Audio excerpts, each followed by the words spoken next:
Welcome to Runtastic Story Running, the carrier of truth, beyond the walls of Alcatraz.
What did I just do? Did I miss something? Think. I was mopping the floor as always. The guard got called away.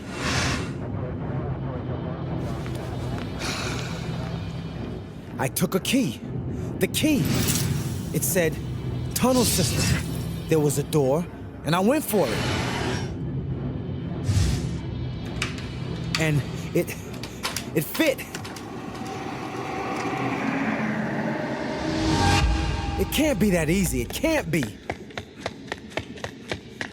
But still, here I am. And I'll have to try. I gotta get to the end of the tunnel before they know where I am. Maybe they already do. No.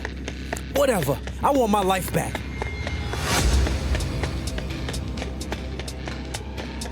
I have to prove to the world that I'm innocent. If I could escape, I could get her back. I need to focus. I need to run. Run. Just run.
gotta be close to the end of this tunnel.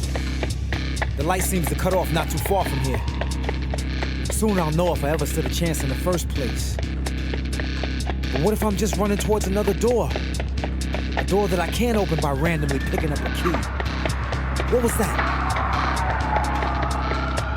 Is that a car?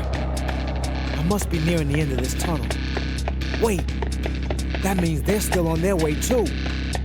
I can still make it. Ah! Just a stone. How old is this tunnel? Pull yourself together.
Light seems to cut off just ahead. I hope that's a good sign. Yes, that must be it. The end of the tunnel.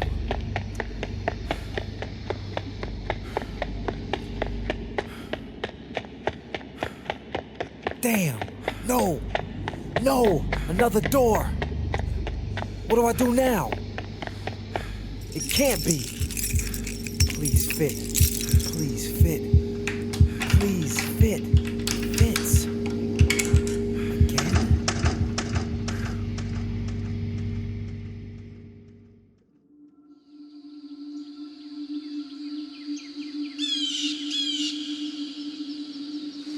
I'm in a forest. This feels so unreal. The smell. The sound. Wait. Stop wasting time. Just keep moving, straight ahead. I need to run deeper into the forest.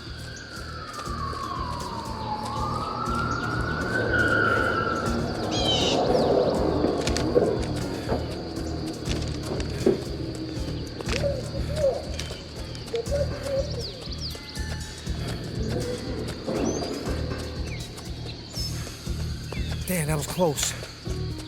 And it won't take long till they figure out what happened. I can't even believe I slipped past them like that.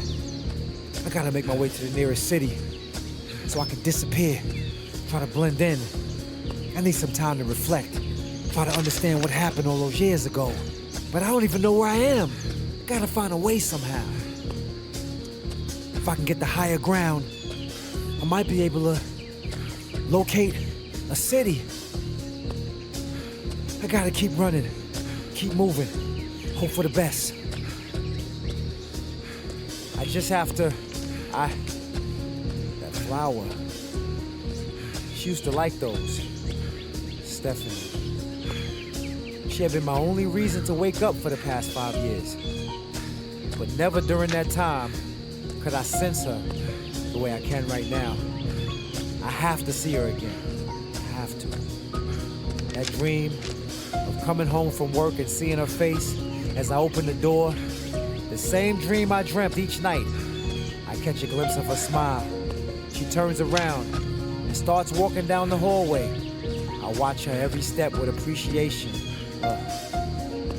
In a house never built, yet so familiar. Her voice humming a warm melody, the feeling of warmth and happiness. In the light, she appears so full of life. I turn towards our wedding photo with a smile again. But then, suddenly, my eyes start to lose focus. The picture becomes blurry. Her voice starts to echo and fades into the distance. I want to call out to her by name. I open my mouth, but the sound of my own screams pull me away. My screams drag me along a cold, rugged tunnel and spit me out on the hard ground. My dreams always end like this. Always in the same place. The same cell in Alcatraz. Could my dream really become what it used to be? A dream that does not end in a cell? Could this life be my reality? It's good to feel human again, to feel free. If this should only be a brief moment, I gotta make the most of it. If this is the very last time I can feel this way, I know I have to savor it. I should be scared, but I feel more alive with every step I take outside those horrible walls. Damn, I've been spotted.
A clothesline?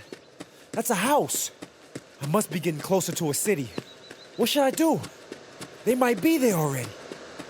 Maybe they're already talking to the house owner right now. If I don't go for it, I'll have to run back towards the forest.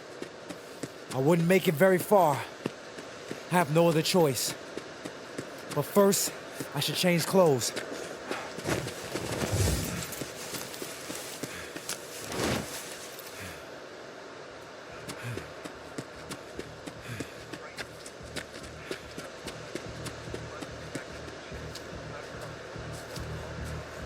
This voice is coming from inside.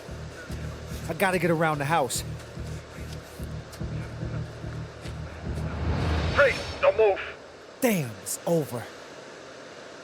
How can it just end like this? I guess having that little bit of freedom gave me false hope. How could I even think I had a chance? Wait, it's just the TV. Keep yourself together. Keep moving. This is perfect. So high up. Such a clear view. It overlooks the whole area. I can't believe it. There's a city not far from here. If I can make it to that train station, I really might be able to get out of town. I made it this far. I can make it a little farther. I look like someone working out. I don't think I'll draw too much attention to myself if I just keep running. Like this.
Where did I get all this energy from? Hey, whatever it is, it's working.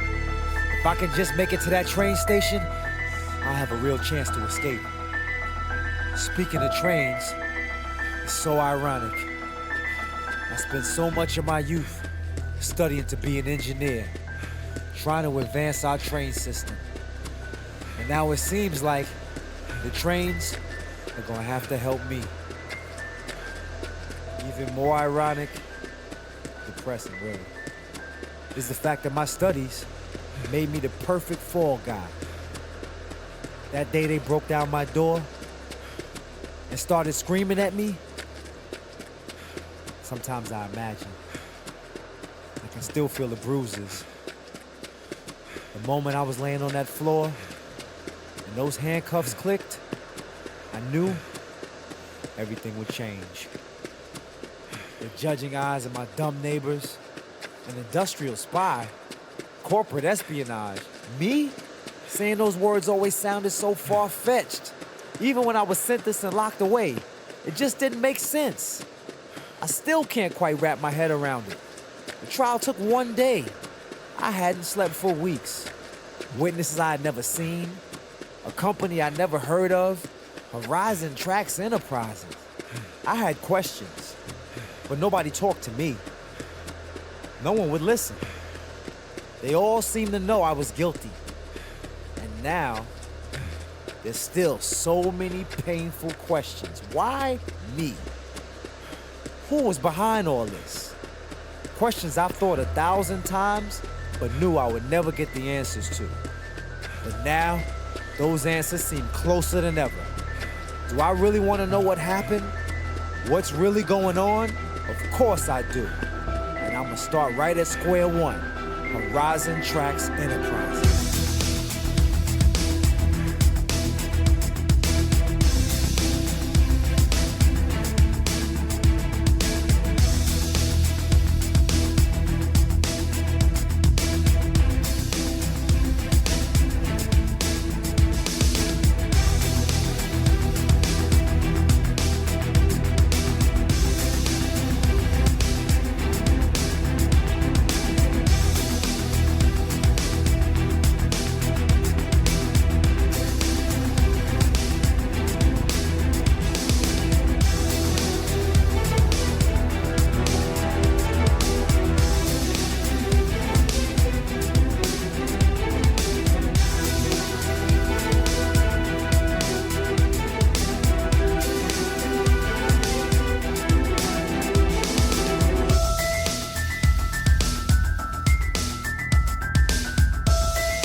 "5 years is a long time. Does Stephanie still think about me? What if she got married?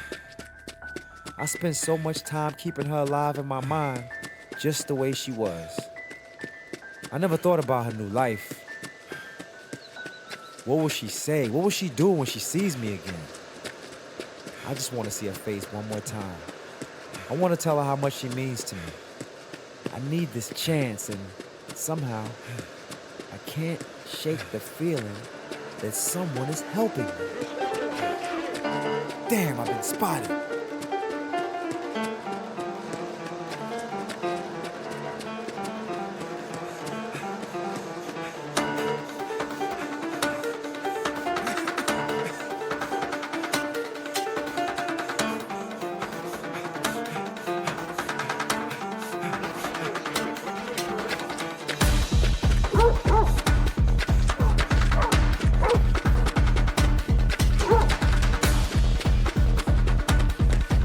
Dogs are too fast for me. They're gonna get me any second now. Please, please don't let it end like this. Damn. What? Wait. Is that a train coming? I gotta try crossing the tracks right now. It's my only chance.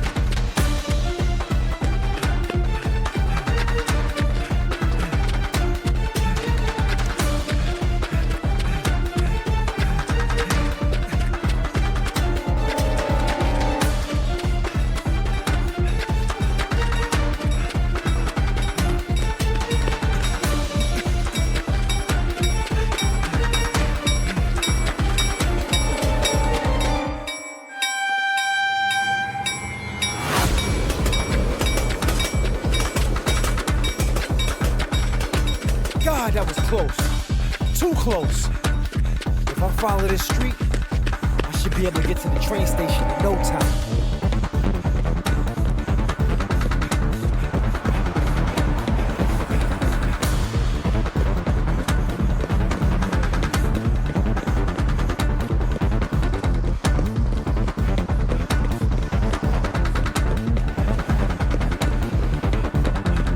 Oh, no! How'd they get here so fast? I gotta get off this street.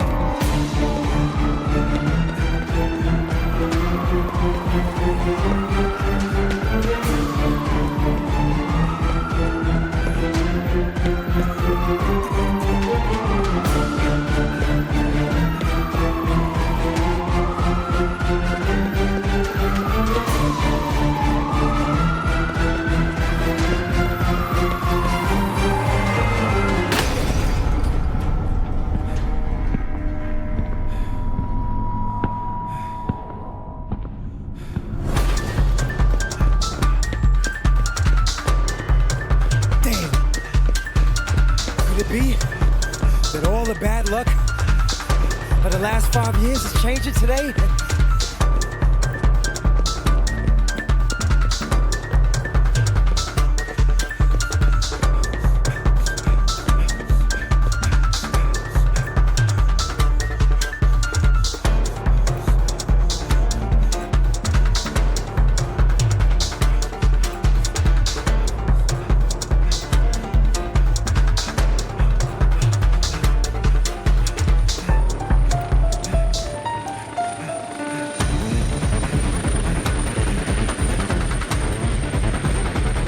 I gotta get rid of these helicopters. There's no way I can make it by foot now.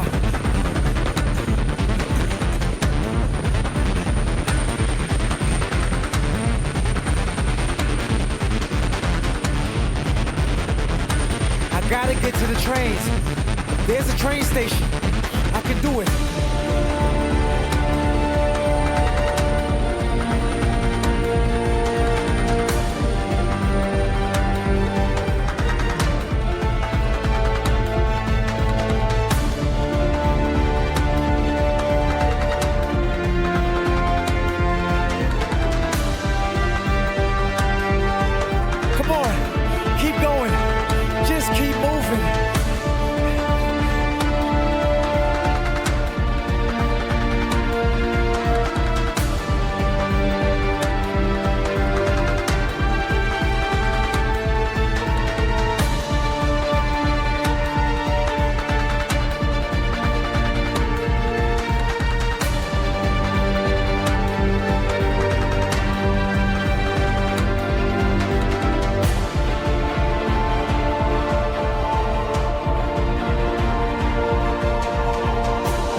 They're looking for me everywhere.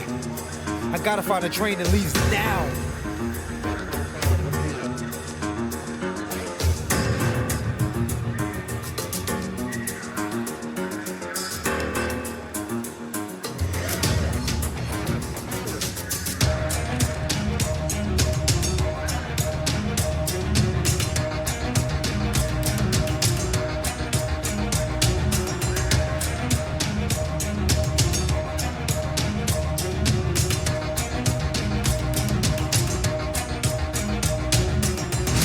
Track 1, leaving to Marin City, departure 10 minutes.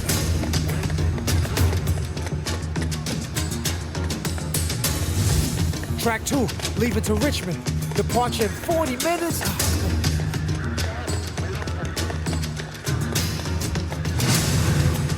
Track 3, leaving to Stinson Beach, departure in 2 hours. Damn!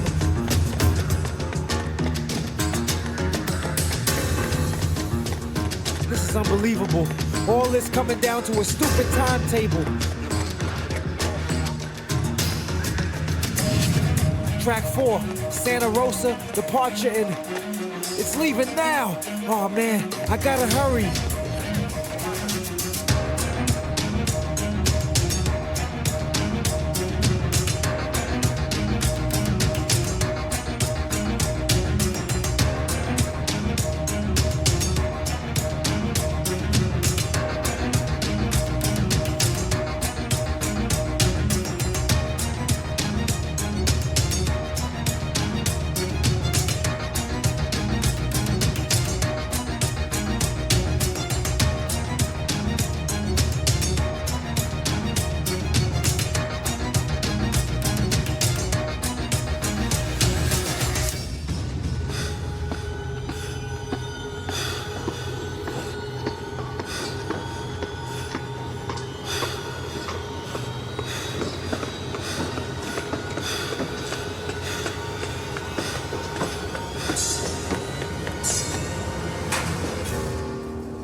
I can't believe this happened.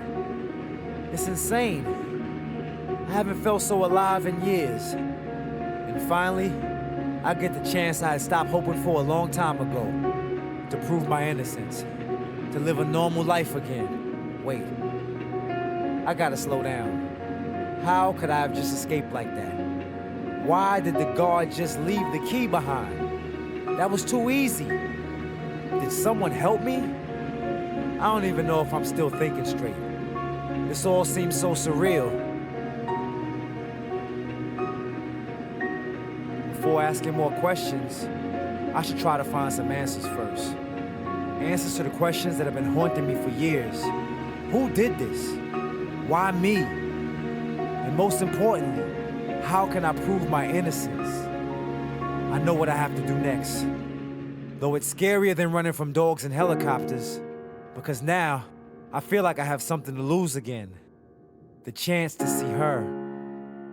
The only person I trusted back then, and the only person I feel I can trust today. Stephanie. She'll know what to do. And after all, it was her who gave me the motivation to get where I am today. Beyond the walls of Alcatraz and ready to fight back.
San Francisco.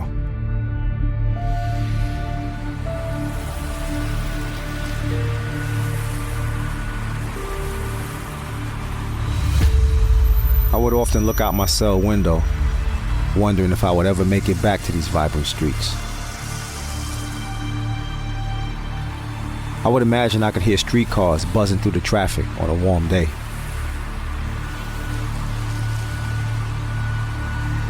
It was my escape before I escaped.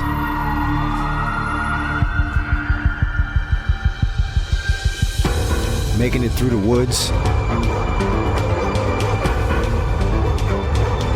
and onto that train seemed impossible. But I did it.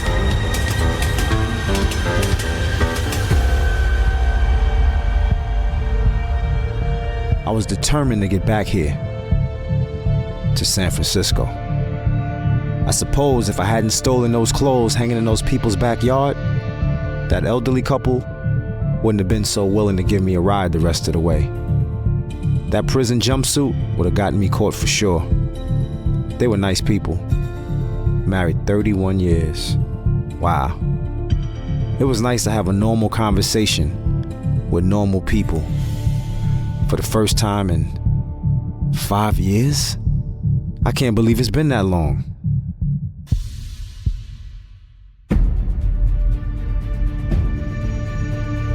Once I made it here, I knew it had to be done. Find Steven. Find Horizon Tracks Enterprises. Find answers. When I finally made it to Steven's, he told me what to do. He gave me an address, a compound. I had to retrieve a disc. Sounded easy enough, but damn, this place was huge. Welcome to Runtastic Story Running.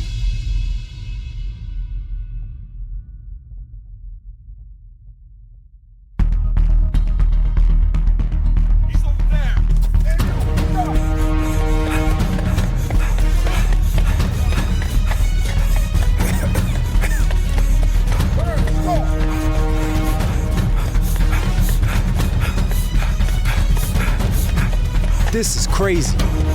Here we go again.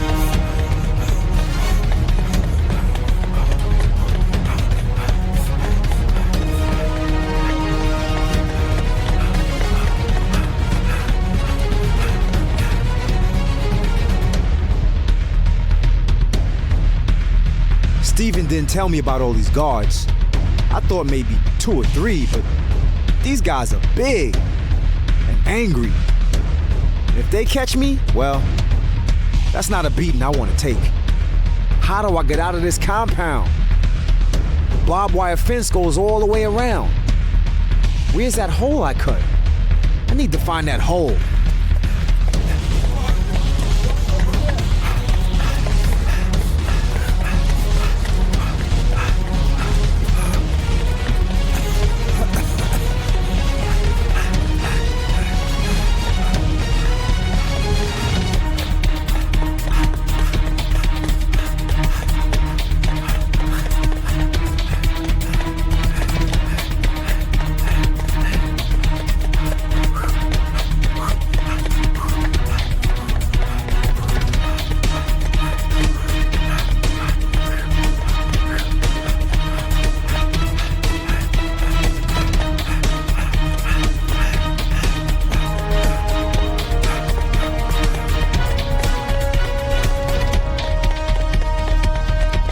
Damn, I'm confused. Where am I? Running from these damn guards. I'm all turned around now. Which way? As long as I keep following this fence, I have to get back to that hole eventually. Keep running. I just can't lose this disc.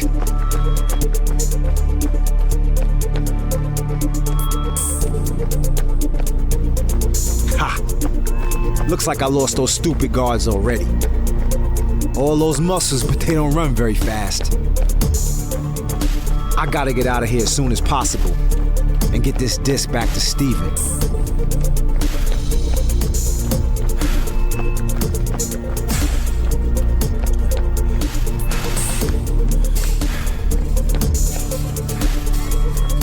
Hey, this looks familiar.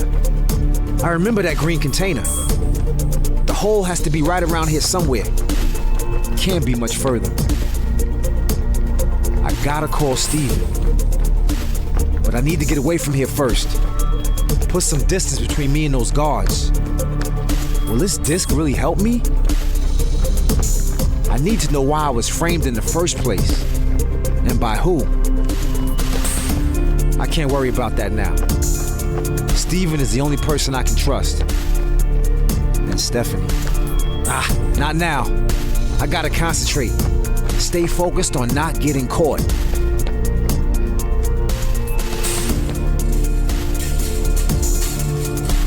Here we go, finally.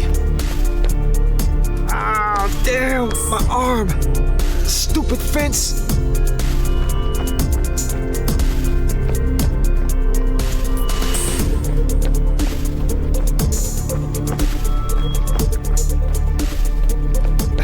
All right, down this road, and then left. Steven told me not to take a car. He was right. All these roadblocks, cars being stopped. I would have been caught for sure. They're looking for me all over San Francisco, all over the state, according to Steven. This isn't the first time Steven's got me out of trouble either.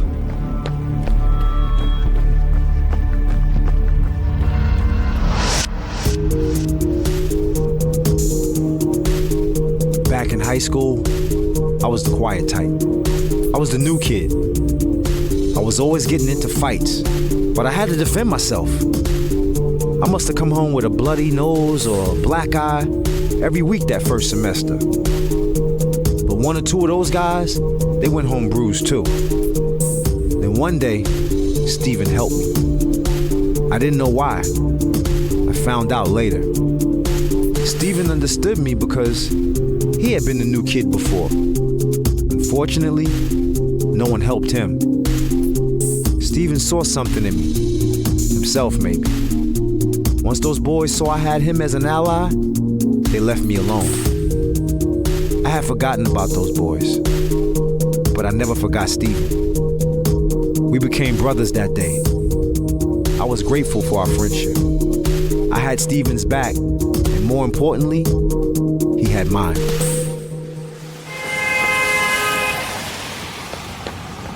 Damn, I gotta stay alert. All that time locked up, I'm so used to letting my mind wander. I gotta snap out of it. Okay.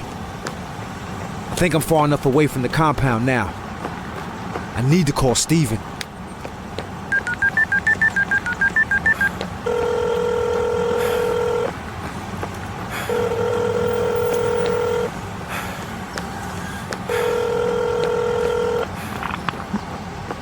Steven? Yeah, I got the disc. I'm not far from your place. I'm running there now. Just wait for me, okay?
These San Francisco hills are killer. Only a few blocks to go. I sure hope Steven has something to eat. And I'm so thirsty. Here, this is his street. I gotta make a right. And his building is... Wait, oh no! I gotta hide, quick! This doorway.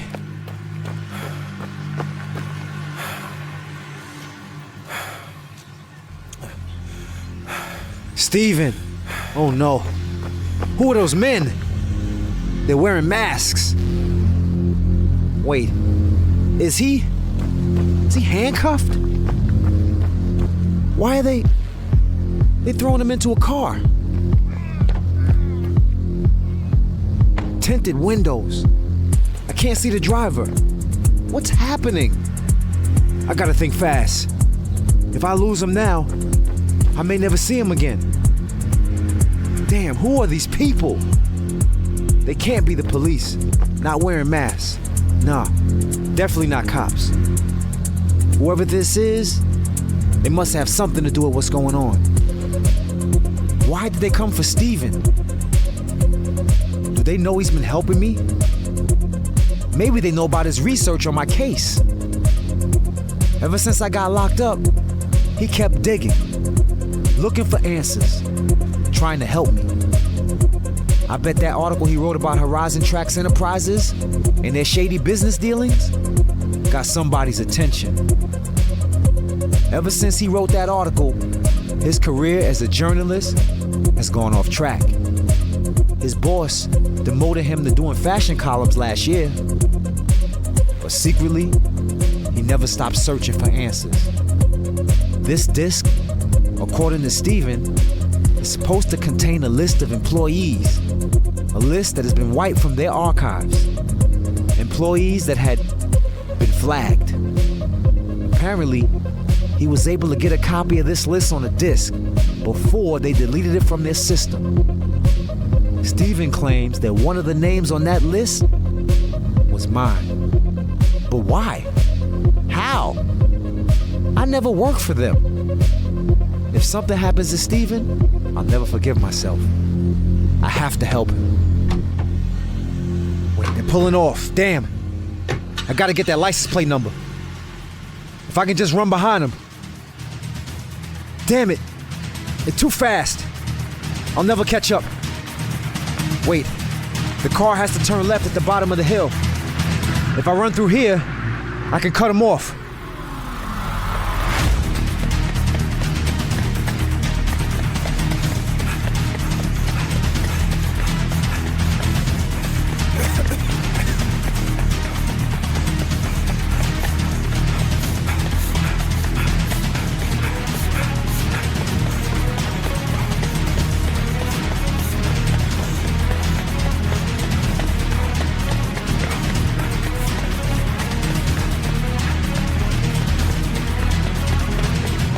This shortcut through the alley, past these shops, should get me to the bottom of the hill before them. If I can just run fast enough, I can still get it.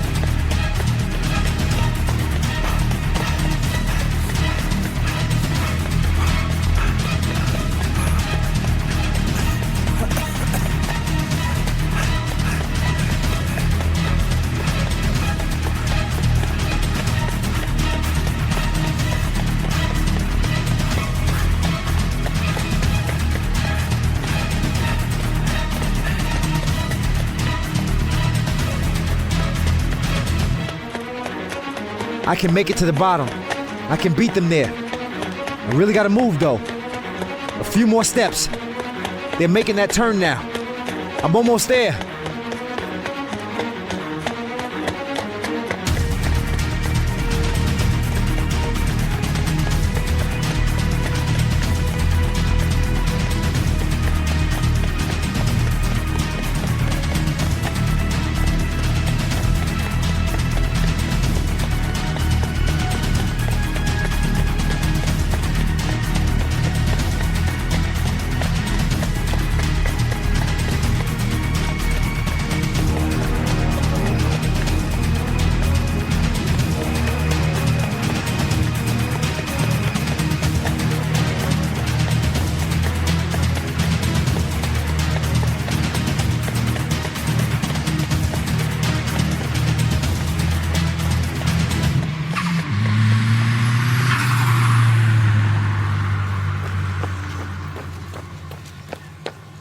Damn, I just missed him.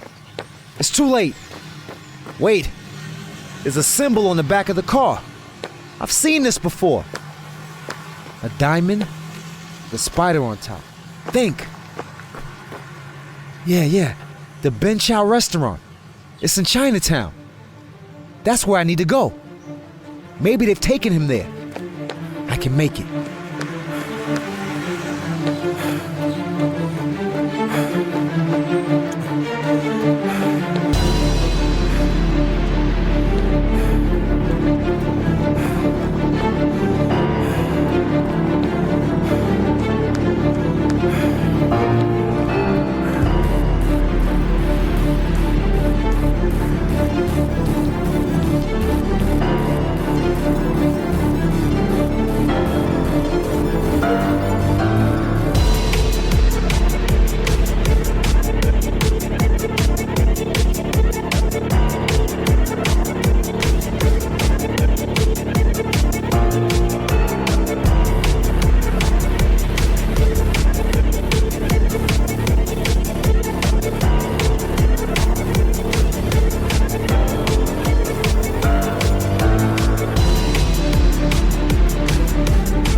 Okay, I know this street.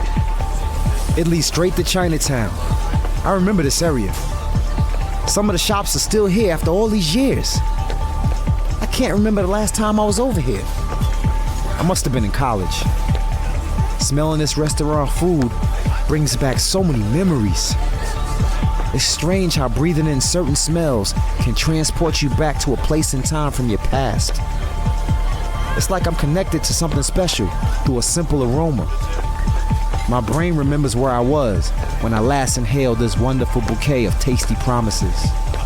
Stephanie, we had our first date at that place.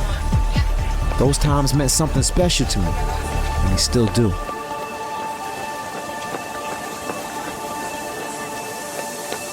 When I finally escaped, the only person I needed to see more than Steven was Stephanie. I knew I probably wouldn't find her right away, but I was expecting people to tell me, yeah, I remember Stephanie. She moved upstate. I wanted to hear those words, or something similar.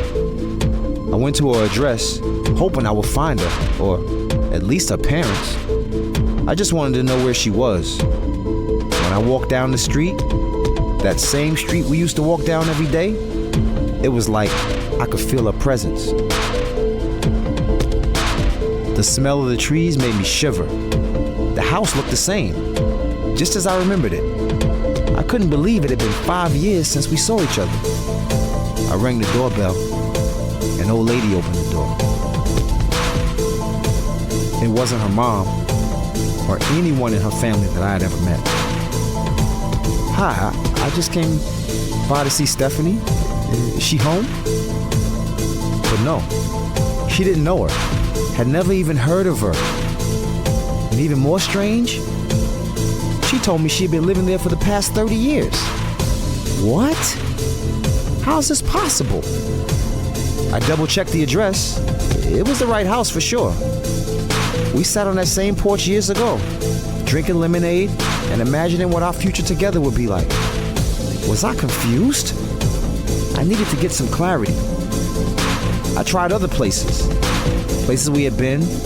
I went to the houses of people we had known. Each door I knocked on was answered by strangers.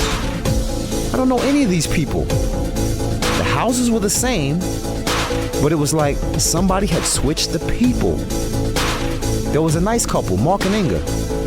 They lived like 3 houses down, on the other side of the street. Stephanie and I had gone over their house to hang out a few times. They had a brown lab named Cedric. I went to their house, and there was a completely different family living there. Was I losing my mind? Did the last 5 years in Alcatraz do something to me? Something to my mind?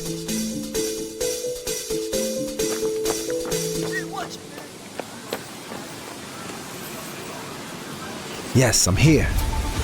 There's that spider logo on the restaurant sign. I knew it. I should go around back. Maybe he's in there.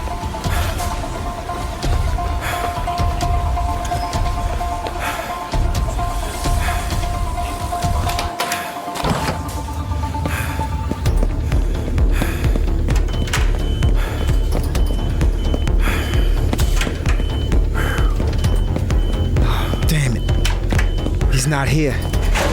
Not here. I messed up. I'm sorry, Steven. Where did they take him? Why? Why? This is all my fault. Steven's in danger because he was trying to help me. Damn it. Oh no. Somebody's coming. I gotta get out of here fast.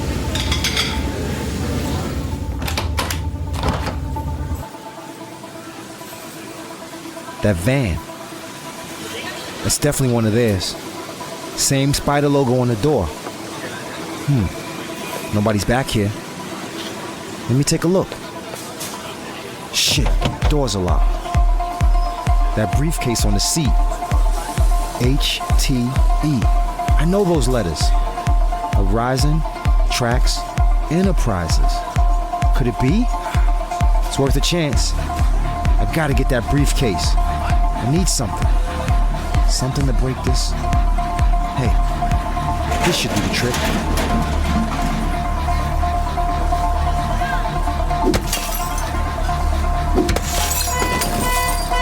Not good. Damn.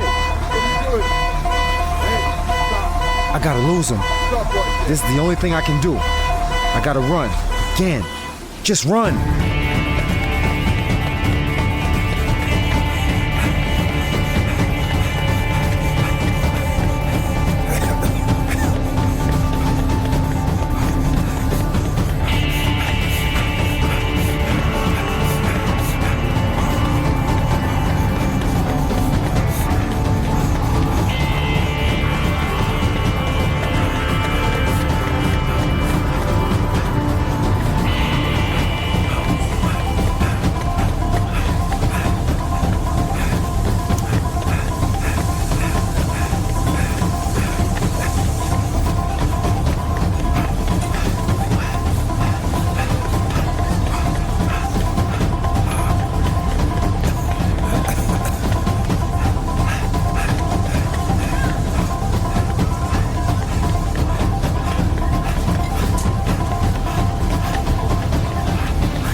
I think I lost him.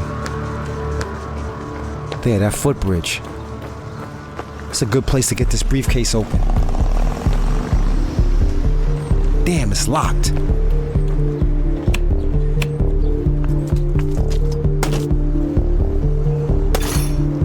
Okay, that did it. Let's see what's in here. Photos. Steven's photo. His address, too. They've been watching him. Photos of me. All my personal information. All these documents. And what's this? A strange looking key. Oh. And a letter. A letter addressed to Horizon Tracks Enterprises. Yes! That's it. I have an address. This is what I needed. It's time to get to the bottom of all this.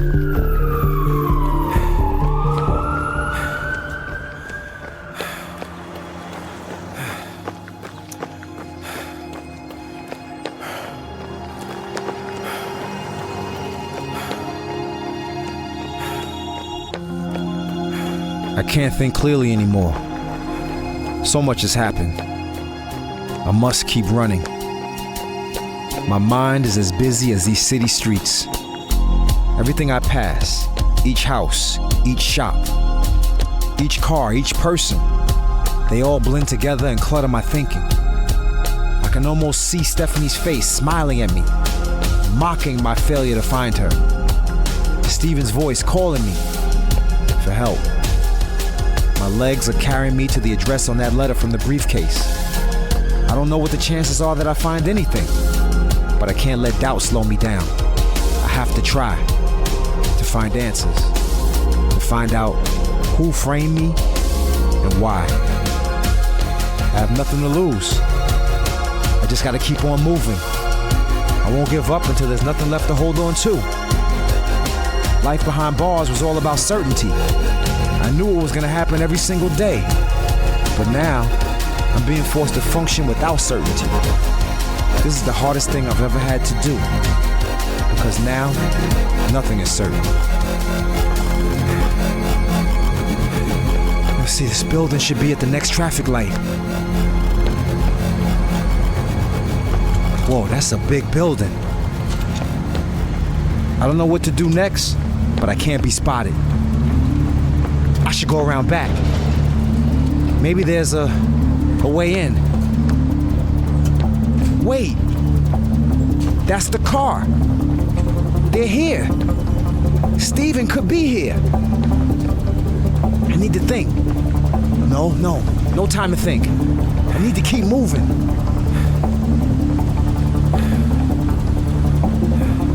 Hey, those workers. They left the cleaning cart to hold the door open. This is perfect. A way in. Gotta move fast.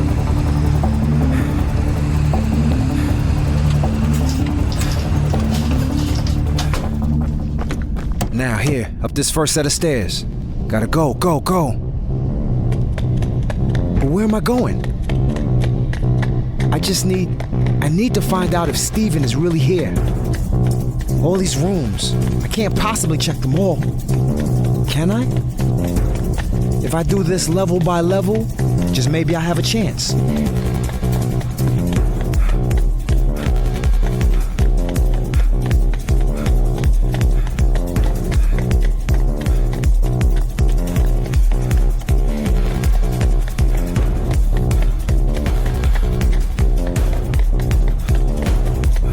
Level 1. Long hallway. Damn, so many doors. Locked. Damn, this one is locked too. Damn, no good. I have to hurry. Maybe this one? Janitor's closet. Damn.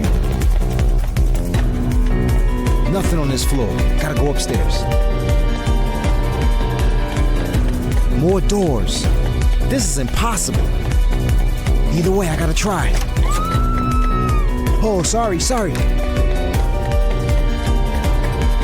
Damn, this isn't good. Come on, Steven, where are you? Shit, nothing. Wait, that photo. Stephanie? This can't be. No. Who's this guy in the picture with her? He looks familiar. She's smiling. I know that smile. There's no question about it. It's her. I must be going crazy. Shit, this is bad. They're coming. Gotta go. Damn, I can't get caught. No. First floor is all blocked. Shit, they're closing down the whole place. The lobby's blocked. They're everywhere. No choice, gotta go down. Basement. Oh no, one door. Just gotta go for it.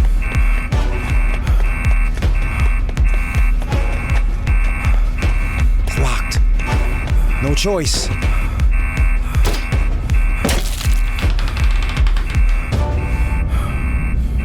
Steven? At that moment, I went back to my high school days.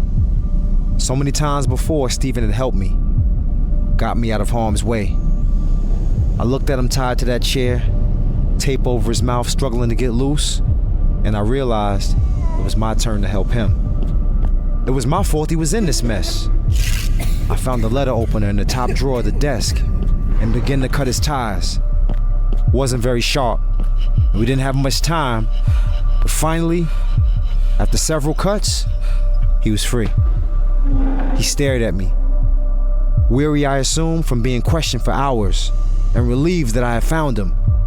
He wanted to explain things, I could tell. But there was no time to waste. We had to go. Now. We gotta go, Steven. I'm sure they're headed down here. We can't go back upstairs. Is there another way? Do you remember? This way? Are you sure? Oh, I see now. Up ahead. The loading dock. And it's open. Run, Steven. Let's go. We're almost there.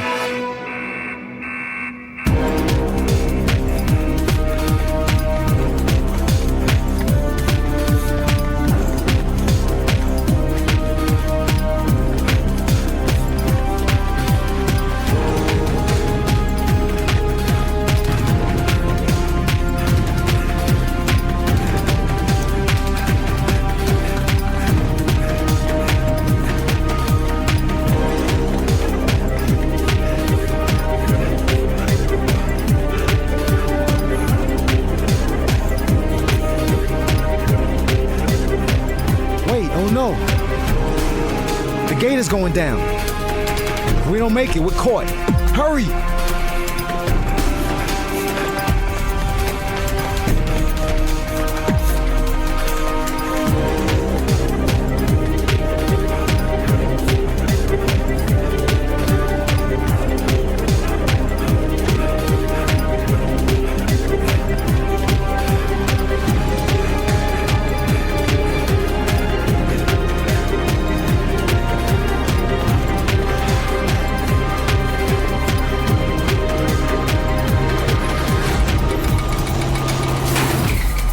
Made it through. I think we lost him. Keep running, Steven. We need to get further away.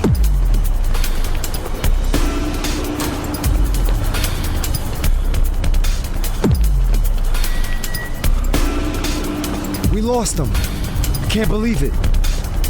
We need to slow down a little. We need to find a hotel. Somewhere we can hide.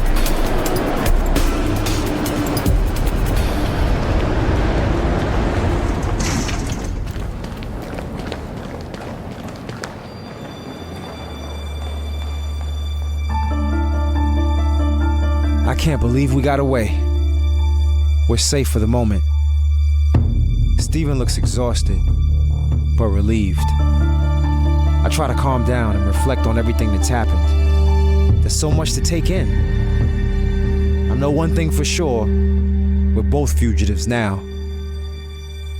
We're on the run, and we're not even sure exactly who's chasing us. The police for sure. I'm an escapee, so that makes sense. But who else? The security guards at Horizon Track Enterprises? They were just following orders. But from who? Who's behind all this? And the bigger question is, why? This is even more of a mystery. I know one thing. We have something now. Something they didn't want us to get. The disc. And wait, there's something else. The photo. Stephanie, wherever you are, I don't know what's going on. Who are you? You're not who I thought you were, it seems. I know what you meant to me. And I can't believe, no, I won't believe that you're a part of this. It just can't be.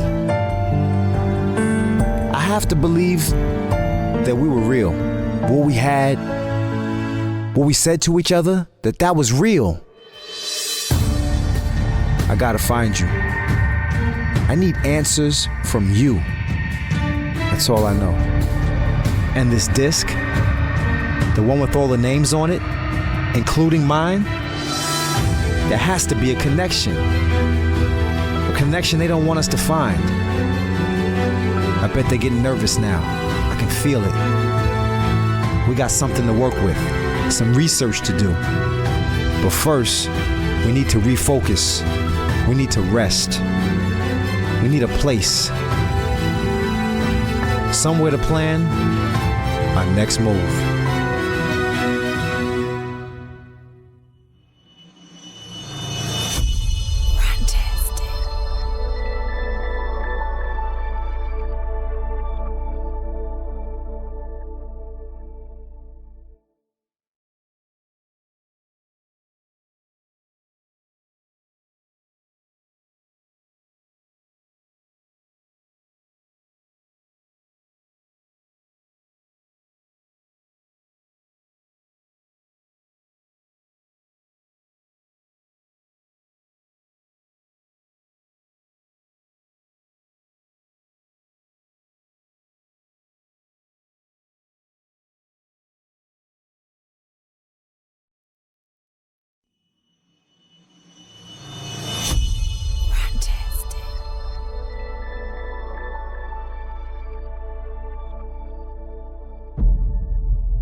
Staying in this small apartment in San Francisco, hiding from the public, planning my next move, I still think about it all.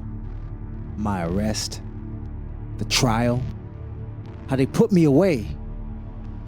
the cold walls of that cell in Alcatraz, dreaming I could still see her again. Stephanie.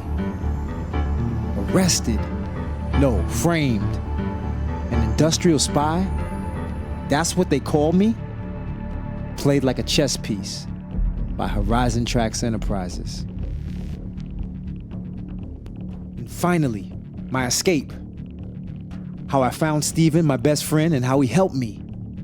The disc belonging to the company that got me into this mess. I can't believe how their claims that I stole their technology had put me away. Well, as me and Steven found out later by reviewing the disc, my name was on their employee list, even though I never worked for them. They sure made it look like it. And after they sued the company that I supposedly stole the technology for, they received millions of dollars from the lawsuit and got rid of their competition and got rid of me. Runtastic presents The Carrier of Truth, Part 3, A New Horizon.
Yeah, Steven. I'm at the apartment. What? Who called? Stephanie? Do you know what you're saying? Steven, Horizon Tracks Enterprises. Why does she want you to check into their past? She wants to meet? Where? No. Police. How is this possible? Steven, I gotta go. Do not come here.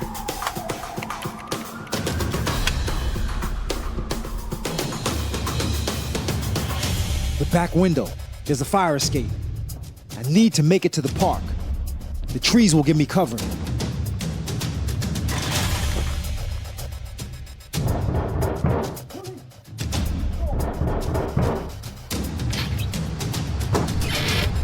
I wonder how they found me.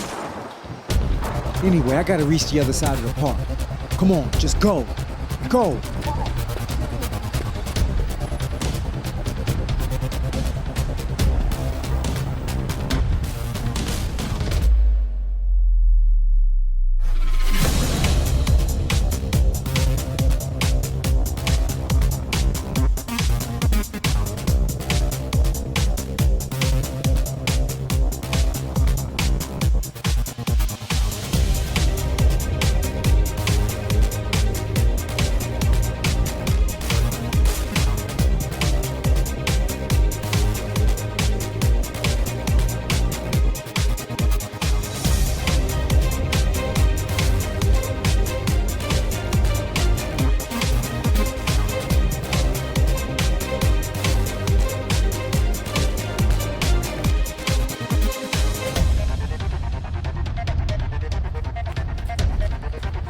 If I can get to the end of the park, I can get away.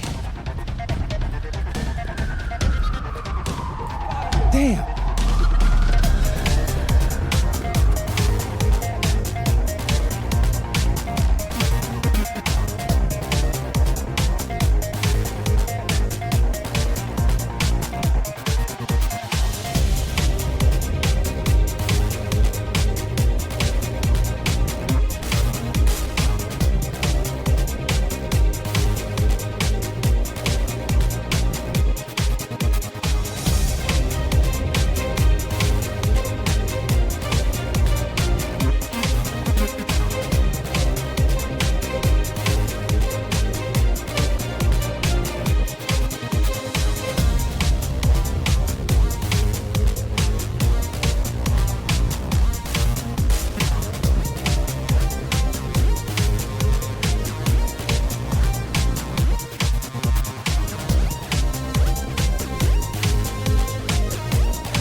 Lost them.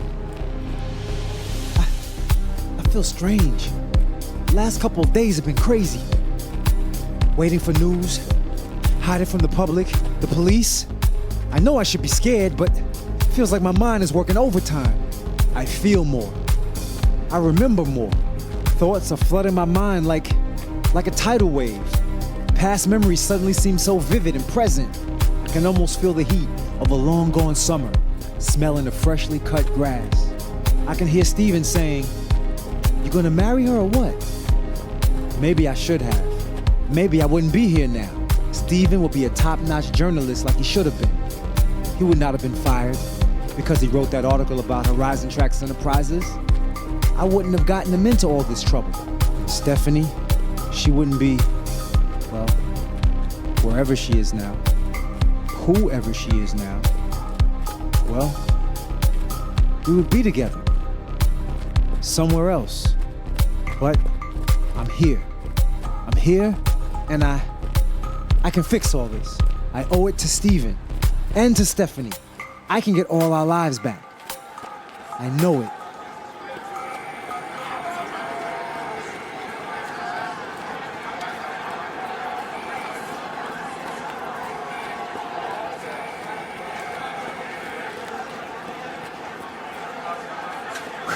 That was close. I got lucky. All these people down here. Thousands. Wow. Must be a strike or a rally of some kind.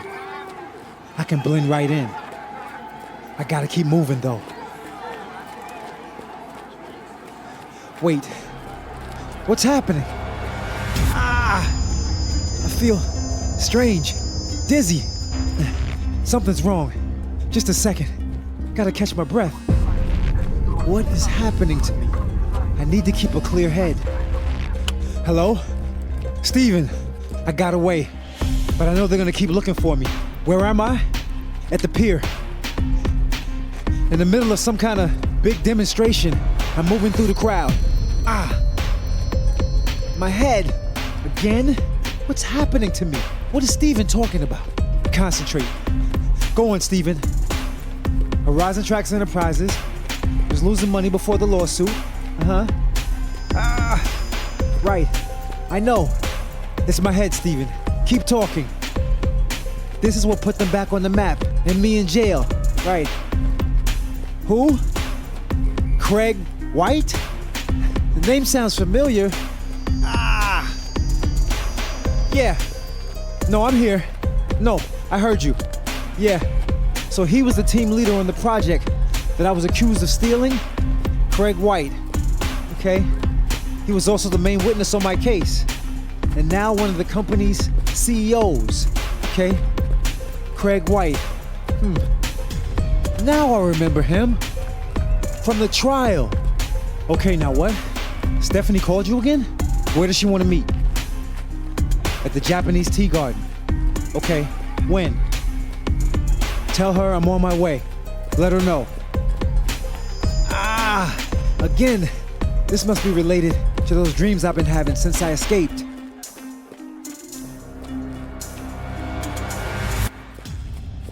It's the same dream every night. I'm in a room, laying on a table. There are these men in white coats, lab coats, like doctors or something.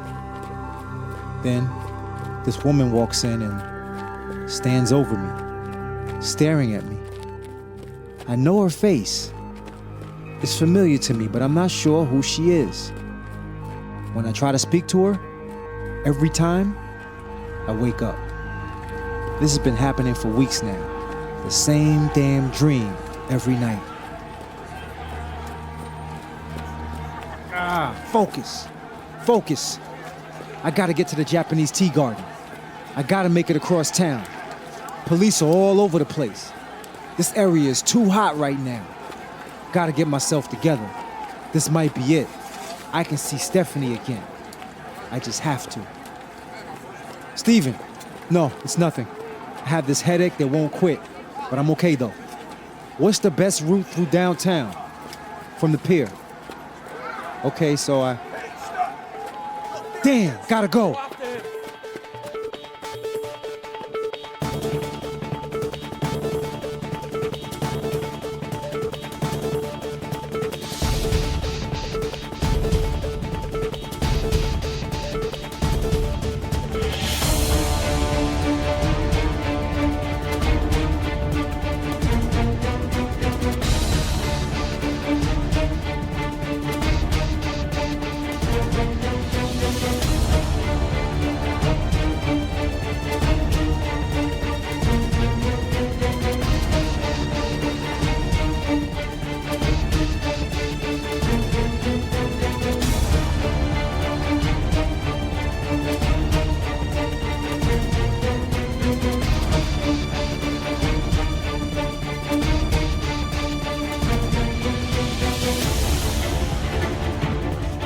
Man, they're all over the place.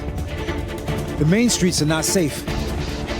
I need to stay on the side streets. Am I really going to finally see Stephanie? Since I broke out, I've been wanting to see her, trying to find her. The last time I went looking for her, I couldn't even find anyone in her old neighborhood who knew who she was.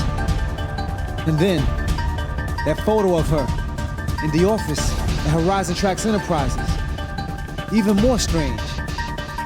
Can I really trust her? I grew up with her.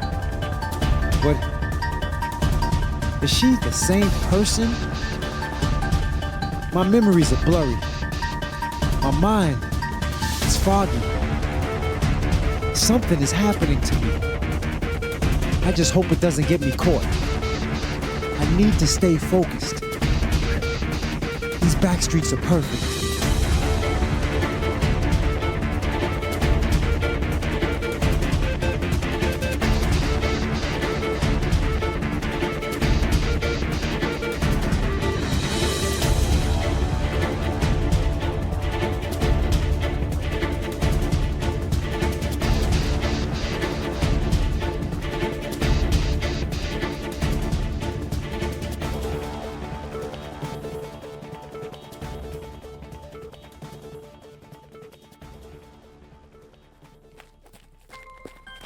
I know this feeling.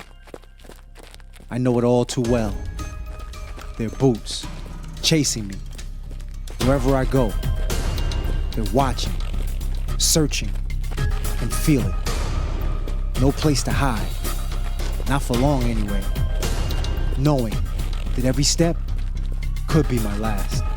I felt like this before, the day I escaped from Alcatraz. How could I have been so lucky? The security guard just moving away from his post, leaving the key behind.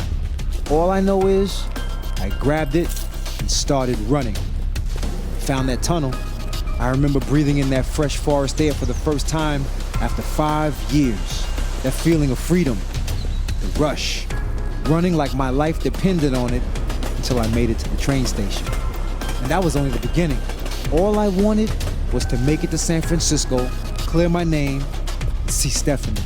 Instead, Steven gets abducted. It was a miracle I was able to help him. He escaped with his life. I owed it to him, though.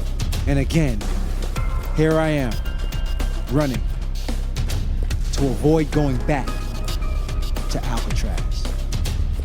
But as much as I'm running from something, I feel like I'm also running to something. Running to my freedom. Running to find proof of my innocence. To find justice. To see Stephanie. All of the questions that I've been asking for the past 5 years, and I believe that this guy, Craig White, has the answers to them. I am not scared anymore. You took away 5 years of my life, Craig White, and I'm not going back without a fight. I will find Stephanie, clear Steven's name, and my own. I will.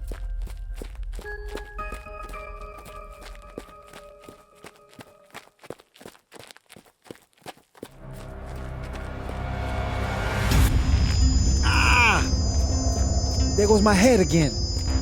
No time for this. I can't help but think that these spells I'm having are somehow related to those weird dreams with that woman and those lab guys. Before I went to Alcatraz, I never had these dreams. Only since I've been out, been free. If this happens at the wrong time, I could black out. Then I'm caught for sure. Wait. What's this? In my pocket. It's that key. The one I found in that briefcase.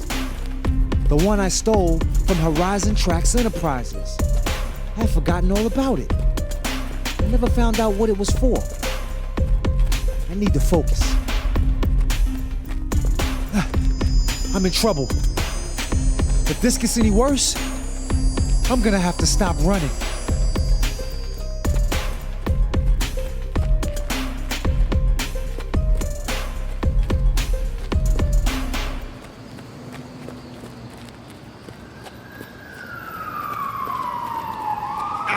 Can't stop.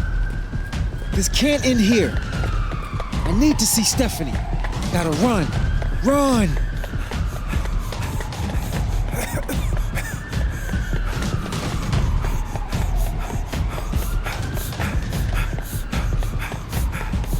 A dead end. No. I need to get out of here.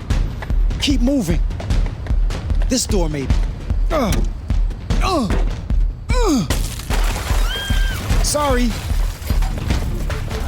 Sorry, mister. This way. Up the stairs. All these buildings are connected. I should be able to use the rooftops.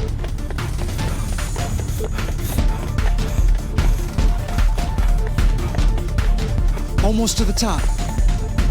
2 more flights. Another door. Here we go. Please be open. Oh, thank you. The roof. I need to get away from this building. I'm lucky these rooftops are connected. I can be 4 buildings over before they know what's happening.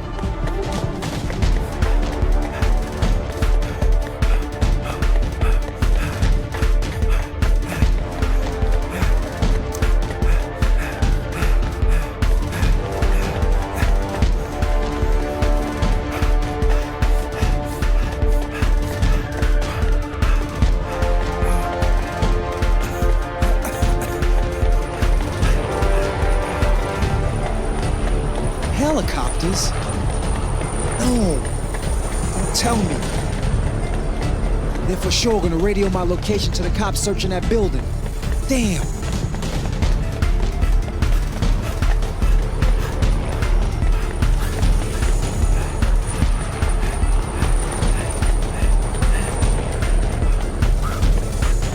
An open roof door. Good. I gotta get off the roof. It's the only way to lose this helicopter. Down these stairs. Gotta hurry. Steven again. Steven? Listen, I'm running through a building right now. Cops are everywhere. Talk fast. Hear what? It's on now?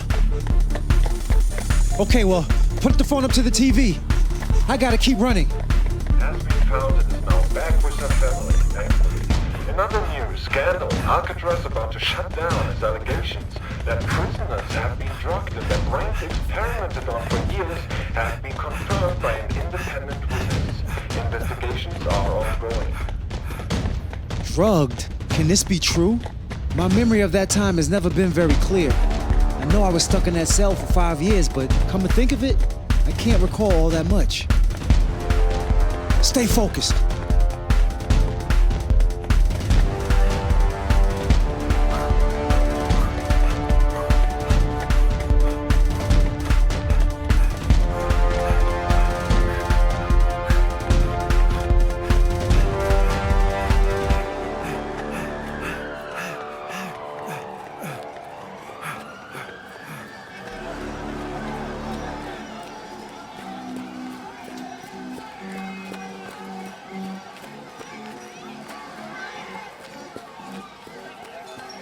Is that a Ferris wheel? A carnival in the park. This is perfect. I have to cross the park anyway, and this carnival will help my cover. And it's getting dark. I should be fine now. They won't find me here. What's all this? Costumes? Why is everybody dressed in these creepy costumes? October. Is it Halloween already? Wow. Time has really flown by. Looks like an all-out costume parade. I can blend in even better. But I wish I had a costume.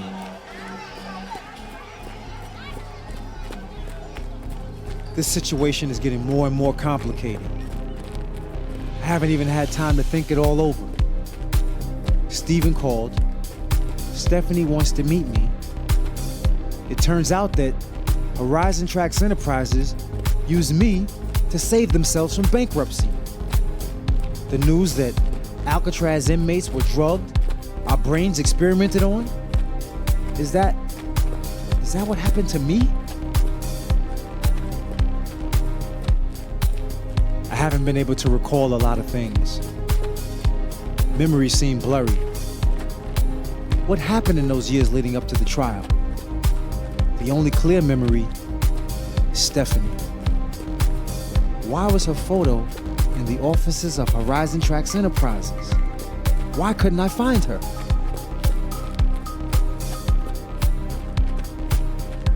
And who is that woman I've been seeing in my dreams? And why? Why? No, it's no use. It doesn't seem to make sense. I need to give it my everything and get to the Japanese tea gardens. Maybe I should... Wait, those men. The black suits. They're coming this way. Fast. Those aren't police. Those suits. Just like the ones worn by the men who abducted Steven. Those are the Horizon Tracks guys. Of course. Damn it. I can't get a break. Not now. With the answers at my fingertips. Gotta keep moving. Get lost in this carnival. Are you kidding me? Idiot. Guy puts on a police uniform for Halloween and thinks he's funny. Gotta keep moving. Get lost in this carnival.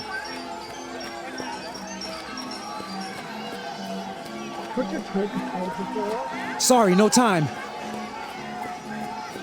This parade is creepy. So many costumes. I have to lose these Horizon guys. There should be another way out of here. I remember being at this park carnival as a kid. Just gotta make it to the other side of this parade.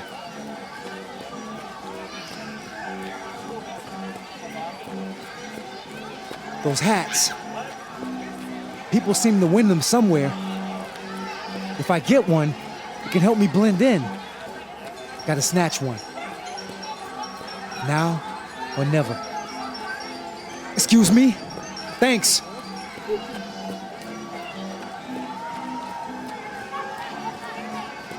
Oh boy. Almost at the other side.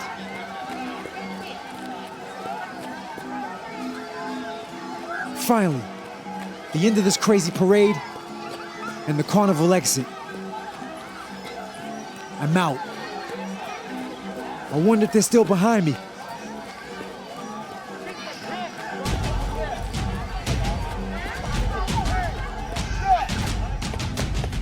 I can do it. I made it this far.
Steven? I got away, yes. I'm almost there. What else have you heard? Really? Do you know what kind of drug it was? I see. What does that mean for me? Okay. Okay, well, you explain to me later. I'm headed to Stephanie now. I think they're still looking for me at the carnival. Thanks, Steven. Thank you for everything.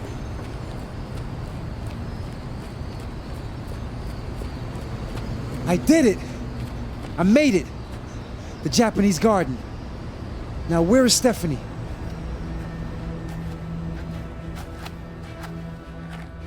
Sometimes, you dream about an event for so long that the day it finally happens, it seems like deja vu. And sometimes, it doesn't. Reality crushes you with all its weight, and you realize that whatever you believe to be true is even further away from reality than you could have ever imagined. Strangely enough, now that I know the truth, I don't think I would have chosen it to be any different. Looking at Stephanie that night, I did not feel how I expected I would. I wasn't drawn into her arms, nor did I want to push her away. And I was about to understand why. Stephanie was surprised to learn that I believed that we had an intimate relationship. Yes, I had someone, but it wasn't her. Those years in Alcatraz, being drugged daily, my brain, experimented on by those scientists, caused irreparable damage to my memory. My brain had been rewired.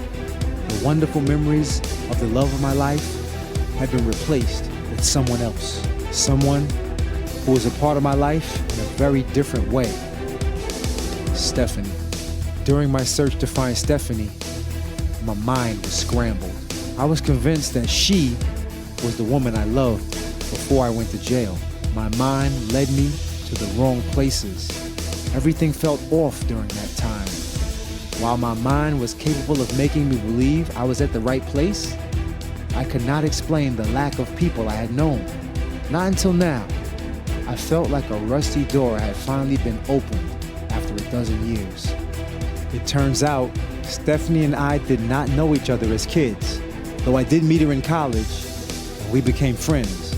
We both studied computer engineering, and yes, we shared some of the same classrooms. We both spent our internships at the biggest firms.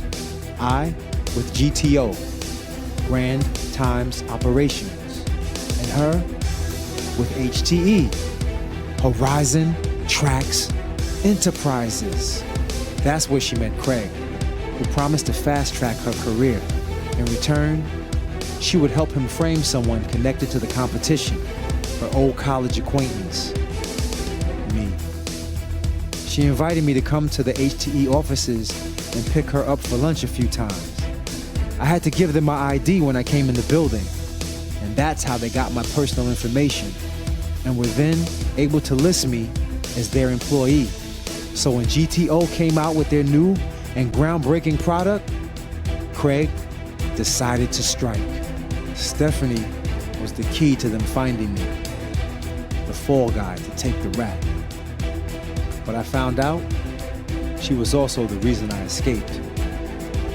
Realizing what she had done and watching HTE grow into a monster really ate at Stephanie's conscience. She was the one who bribed the security guard, which gave me the chance to escape. At that point, it all became clear. Like a fog was lifted away. That face suddenly made sense. The woman from my recurring dream. And everything I felt, thinking about Stephanie, the last years, I suddenly felt for her. No, I always felt for her. I just didn't know it anymore. So here I was. I always carried the truths with me, locked inside, waiting for someone to help me remember, knowing that I was still in love with the woman I had yet to find. And finally, I had someone to run to, knowing that no one would run after me.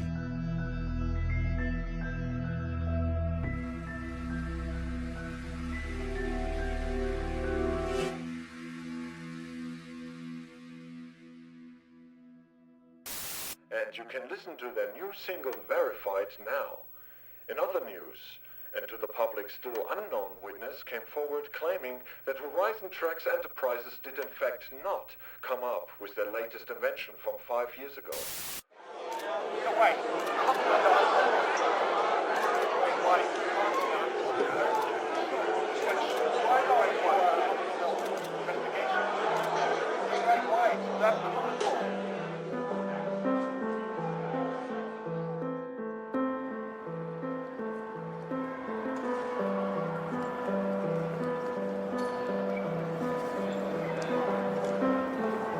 Oh, one more thing. The key I found in that HTE briefcase, the one that I kept in my pocket ever since, apparently Craig paid people off by leaving cash in lockers at the railroad station downtown. It was his way of avoiding handing cash over in person. After Stephanie told me the whole story, I knew where to look. After 5 years, I finally had another chance at life. I took the cash and embarked on a journey to find my real true love. I knew that most of my strength I had drawn from her. And there was nothing that would keep me from finding her now, no matter how far I had to go.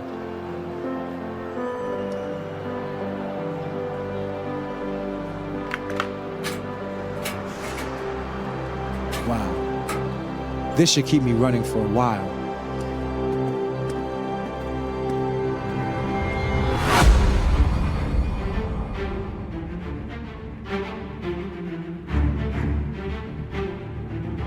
The Carrier of Truth, Part 3, A New Horizon.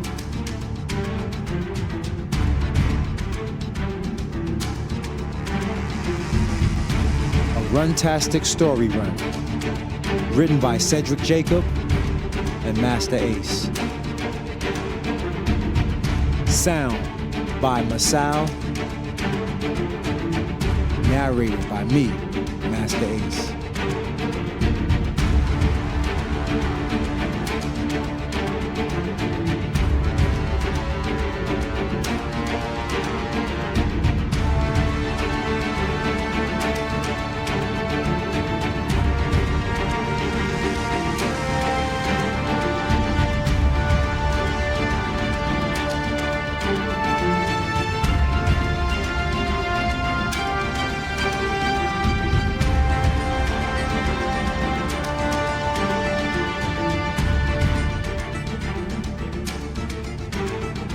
More information about Runtastic story running, including further story runs, visit runtastic.com/storyrunning.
Toward the Finish Line by Gerhard Gulewitz. Toward the Finish Line. You've just selected this story because you have a goal. You have a dream you want to realize. Your dream. In life, we tend to come across obstacles. Obstacles which keep us from reaching our goals. We're desperate. We put our heads in the sand. We give up. But this is the moment where we should be persistent. We should not give up. The moment where we should give our all and put everything towards making our dreams become reality.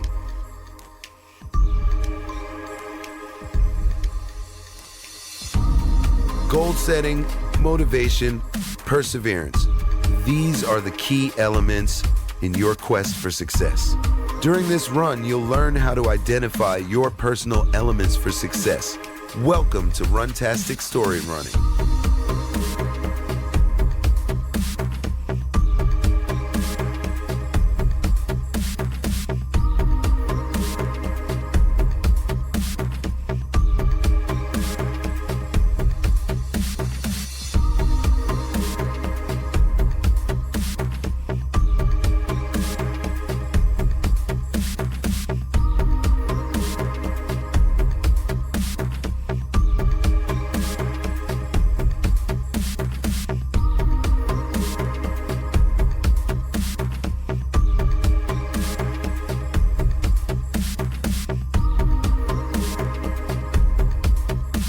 can dream it, you can do it.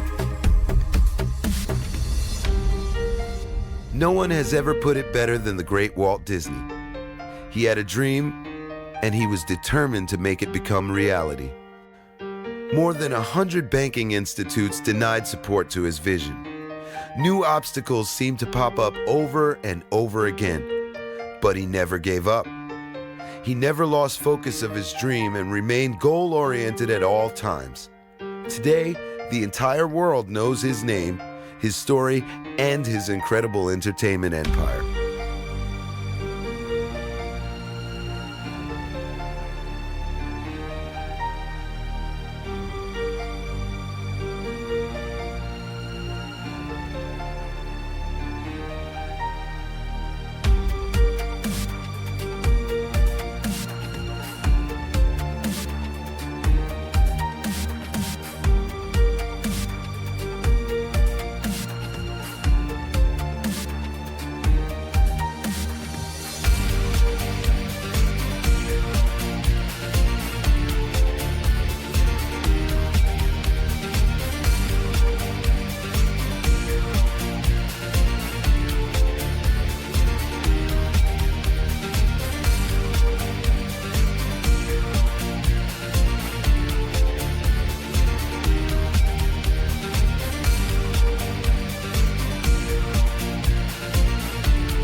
So what is your dream?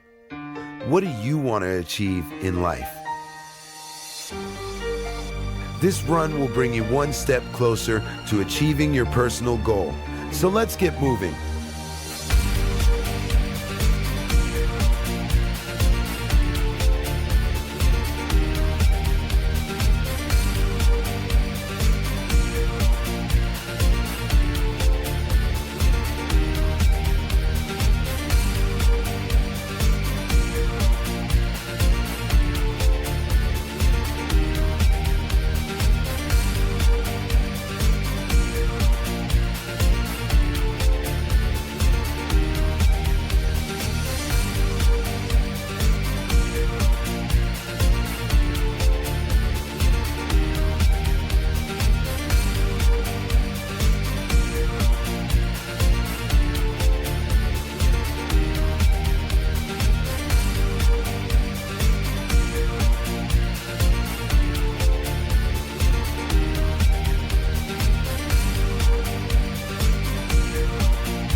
Everything starts here, with setting your goal. Do you even know the destination of your journey just yet? An old Chinese proverb says, only one who knows the goal can find the way. I hope that you've already found your personal goal. But what if you haven't? I'll show you a way to use your subconscious to clearly identify your goal.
So let's go for it.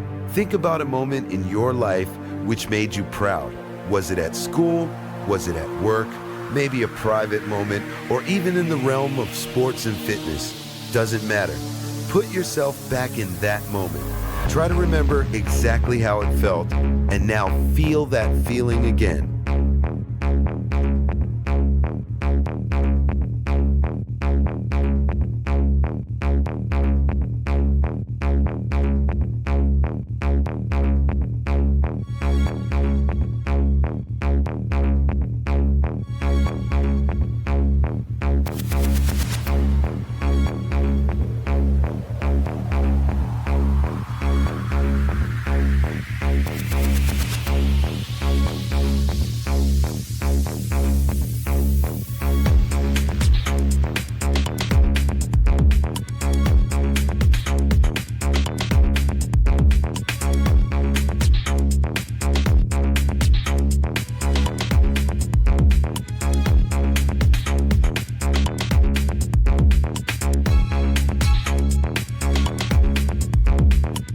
Now, go back in time.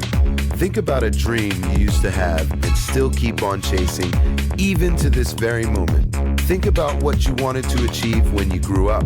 Hold on to this moment for a while, internalize it, and focus on the feelings that come along with that memory.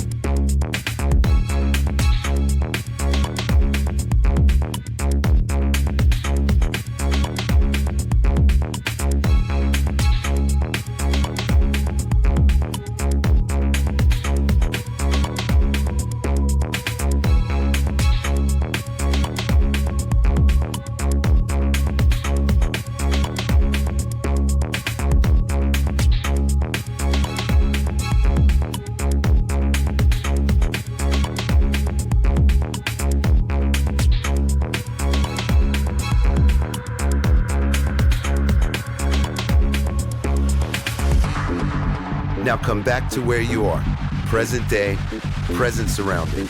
What about that dream now? Is it still the same? Do you have the same feeling when you think about your life today? If so, you're on the right path. Keep running.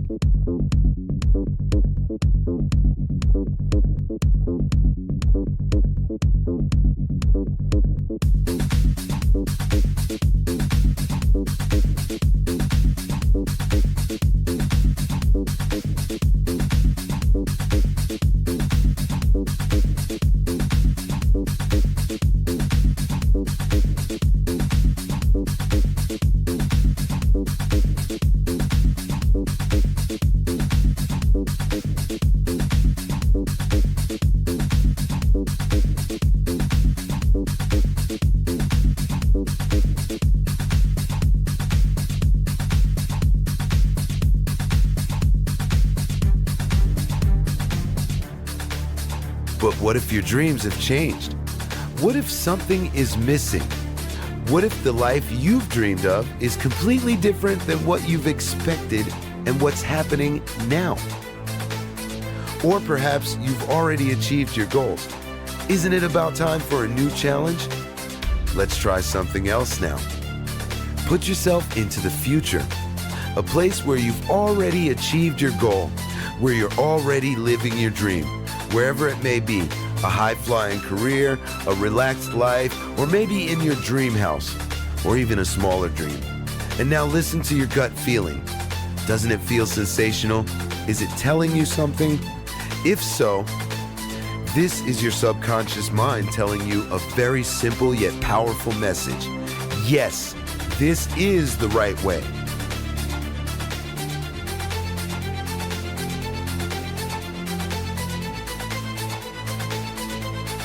Let's keep running, keep dreaming.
Now that you've identified your path, that you know your goal, your actual journey can finally begin.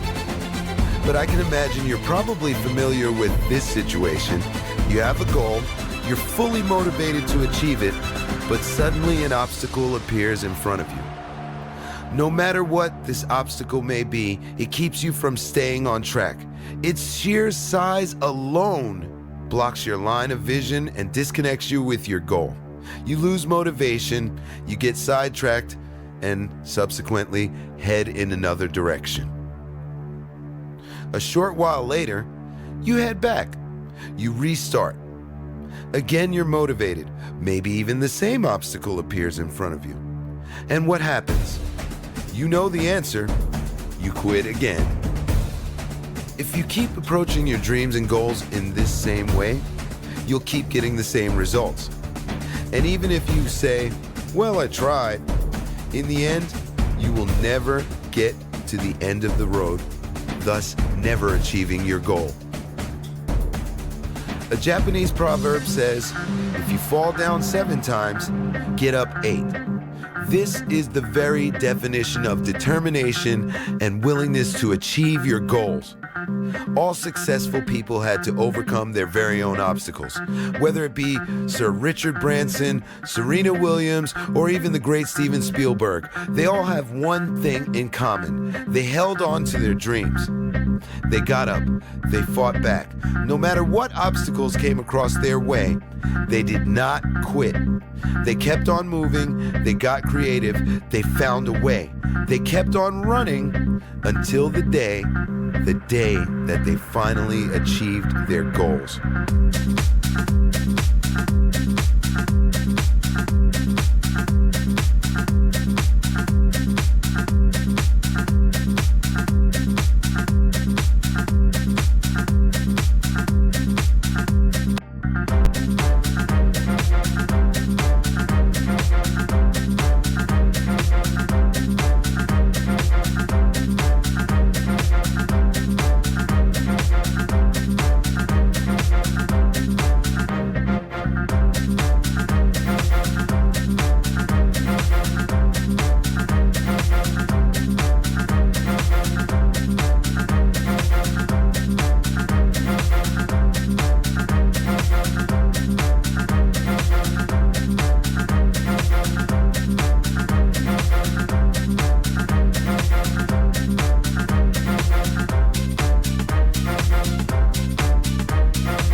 Albert Einstein was taken out of school. He wasn't even accepted at university. Today, the world knows Albert Einstein as one of the greatest minds of all time. Oprah Winfrey lost her first TV job because of her physical appearance. Today, she's the most successful female TV executive on earth and is regarded as a media mogul. J.K. Rowling started out poor and depressed before she became a world-famous author with her Harry Potter series. Michael Jordan didn't even make his first high school basketball team. Today, in his own words, he says, "I failed over and over and over again in my life, and that's why I succeeded."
There are 1,000 more of these stories, but they can all teach us one thing.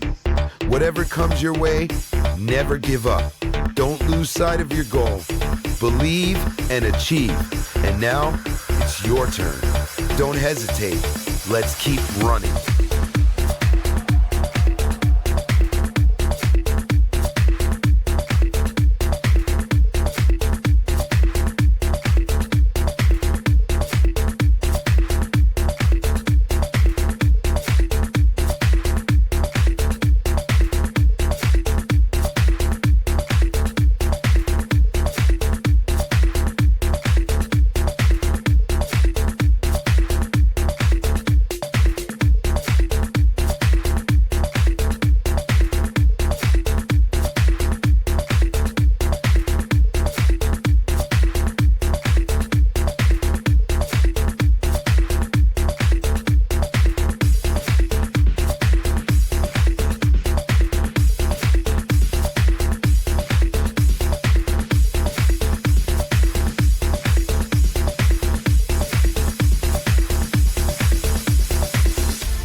Quitting is simple.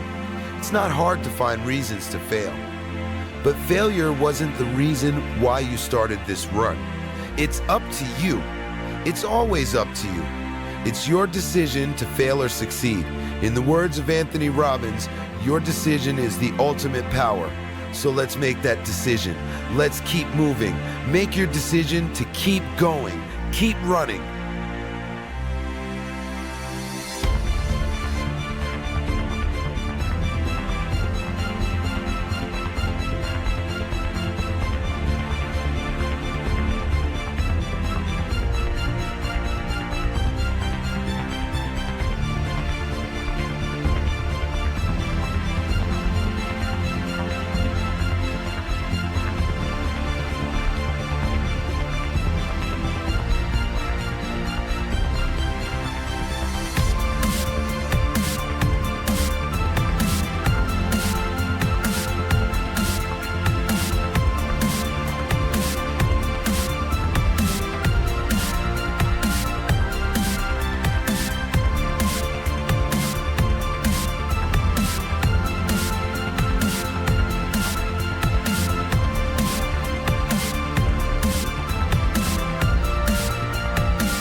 feel now? Are you at your limit? Listen and believe me when I say, perseverance is the most important ingredient on your journey to success. You've got your goal, you're focused, and you don't quit when obstacles come across your way. I'm sure you're saying to yourself, easier said than done. Not sure how to maintain that energy that'll allow you to keep running towards your goal? How can you build up the mental strength to push you through? Now come on, you can make this strength your own through the power of your thoughts. That's it, no more, no less. I'm sure you think that sounds cheesy. Well, too bad. Just remember one thing, think positive. It's not some outdated self-help slogan. It actually works.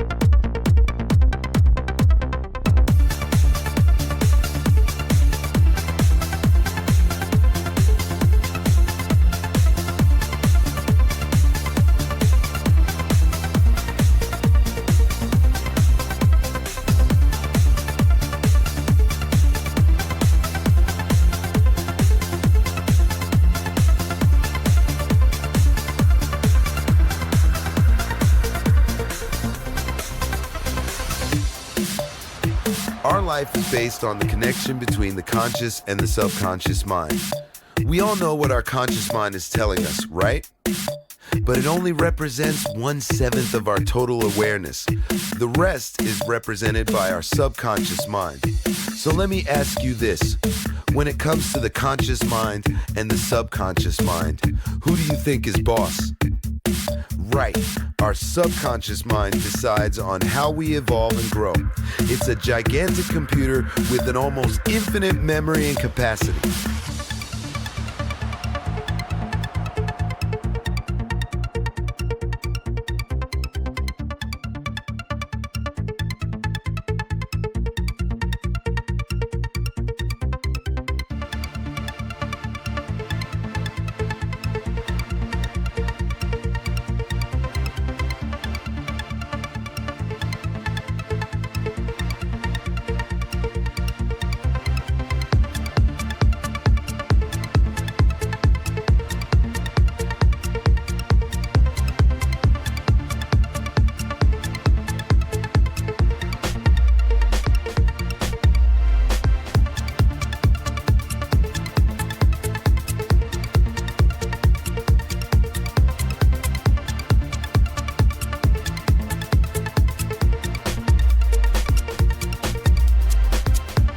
No matter what you perceive through your 5 senses, it'll be stored in your subconscious mind forever.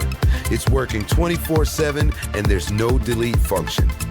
Just think about how many different stimuli you perceive each and every day, and how many of them you're actually really aware of. I can tell you, it's next to nothing. But you can take advantage of your subconscious mind as long as you feed this exceptional storage with your positive thoughts. Our subconscious mind is not only an almost infinite storage of thoughts, it's also a pool of information which will assist you in making the right decisions in your life. I'm sure you're familiar with that strange gut feeling when something's not right. Something's not quite running like it should. Or the butterflies in your stomach when you're in love with someone. Or that feeling of alertness when in the face of danger. These are moments when your subconscious mind takes over, when it speaks to you. And those are moments when you should listen.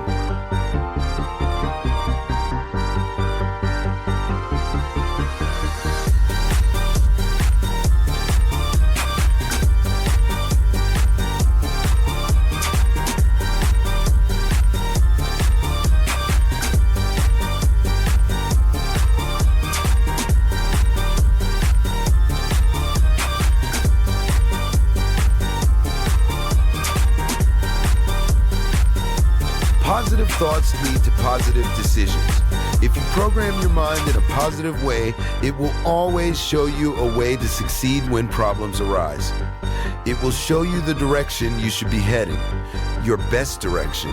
There's no way around it. So once again, how your life evolves is your personal decision.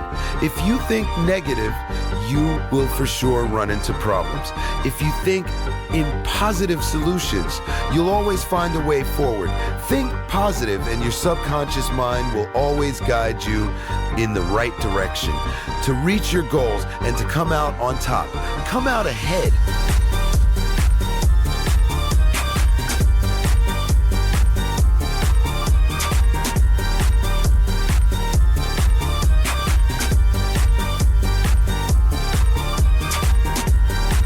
Start now and keep your thoughts in check. Sort them out. Transform the negative thoughts into positive ones. Here's an example. Now imagine you're running, which you are. Now imagine it starts raining. You might typically think something like, what the, darn it, it's raining. I gotta probably stop right now. Now try a different approach. Let's transform that negative thought of the rain into a positive. Now you tell yourself, hey, it's raining. What an awesome, refreshing change. I'm cooled down, there's less runners in my way, and this is gonna keep me going for longer than I normally run.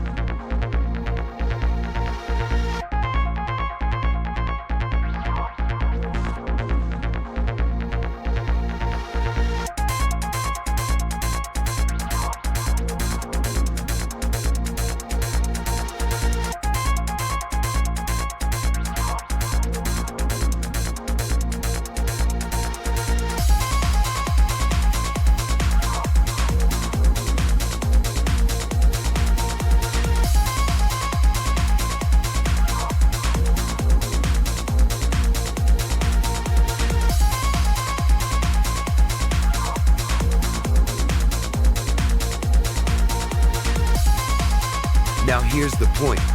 Transforming negative into a positive.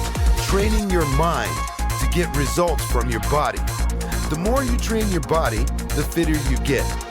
It works the exact same way with training your mind to be positive. Soon things will start to fall into place and you'll realize the obstacles cannot stop you from following your path. You'll always find ways to overcome the barriers that get in your way as long as you use the power of a positive mindset.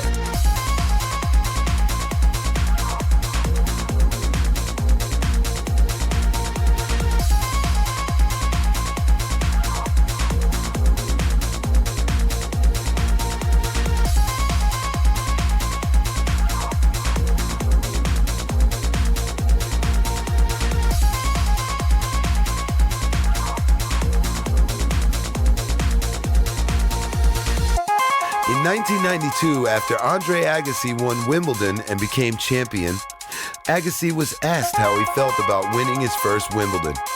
All he said was, "I've already won Wimbledon at least 10,000 times before." At first, the audience thought Agassi was joking. They laughed in disbelief. But he went on to explain how he had made it a habit to visualize himself winning this tournament over and over and over again until it finally happened.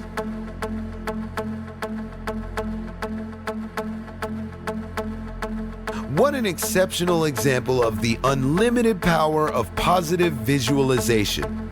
Now utilize that power. Don't let this run be like your last one.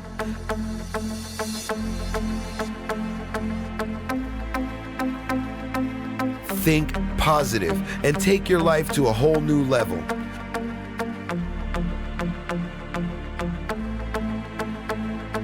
Albert Einstein once said, "Imagination is more important than knowledge."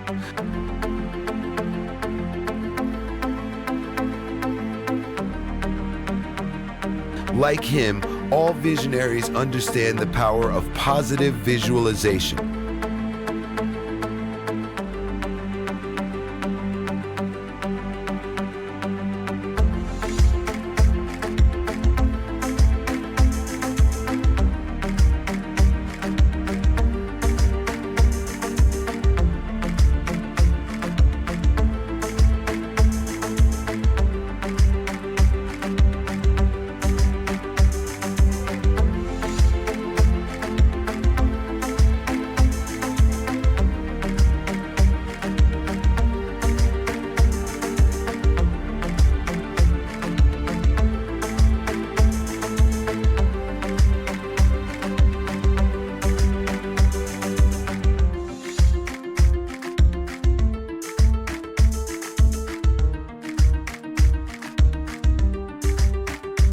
Let me give you an example of determination and perseverance, which actually comes from the author of this story, Gerhard Gulewitz. 8 times in a row, he's taken part in the toughest bike race in the world, the race across America, more than 3,000 miles across the entire U.S. continent. Often, Gerhard has been very close to achieving his personal goal, the goal to win the race across America. Currently, at the age of 46, Gerhard is still determined and perseveres to win the race across America. In 2014, Gerhard plans on participating in the race across America and persevering to achieve his dream of winning. Each positive thought brings you one step closer to your goal, just like each and every single step in your run brings you closer to your final destination. So keep moving forward and start living the dream, your dream. If you can dream it, you can do it. So do it now.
Welcome to Runtastic Story Running.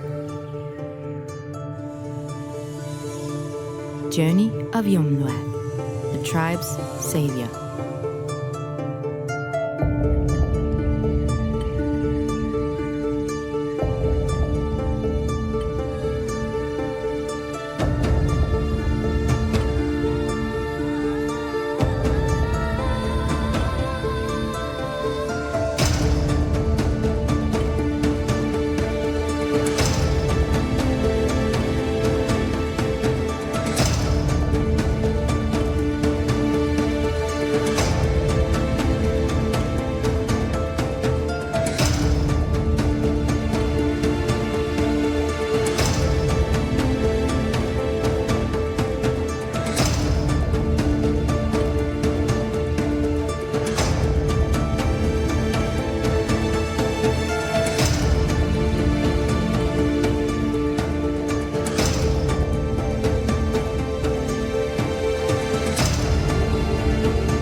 Ever since the birth of our people, out of earth and the heavens, with a heart beating strong in our chests, we've strived toward a larger goal to bring everyone home. What once was caused out of spite and fear from others has become our destiny. The journey is its own reward. As asked of us, we put our tribe first, our friends and family, no matter what our hearts may desire. If you help others, others will help you.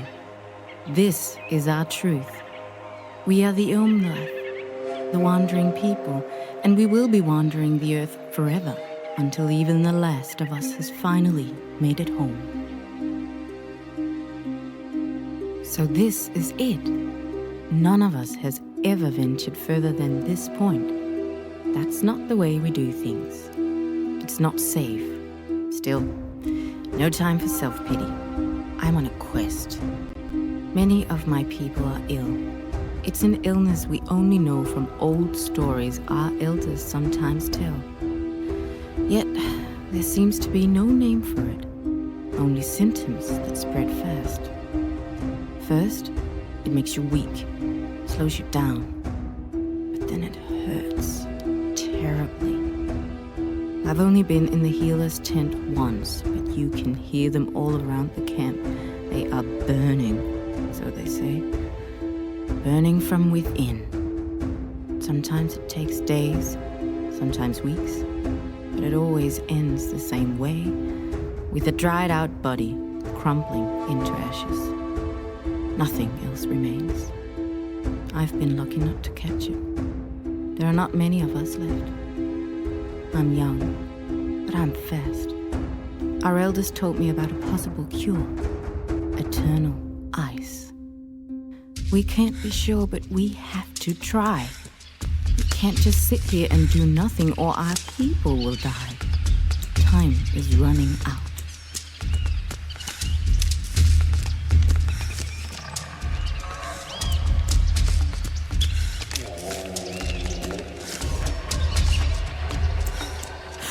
What was that? Okay, no need to be scared. That was probably just an animal.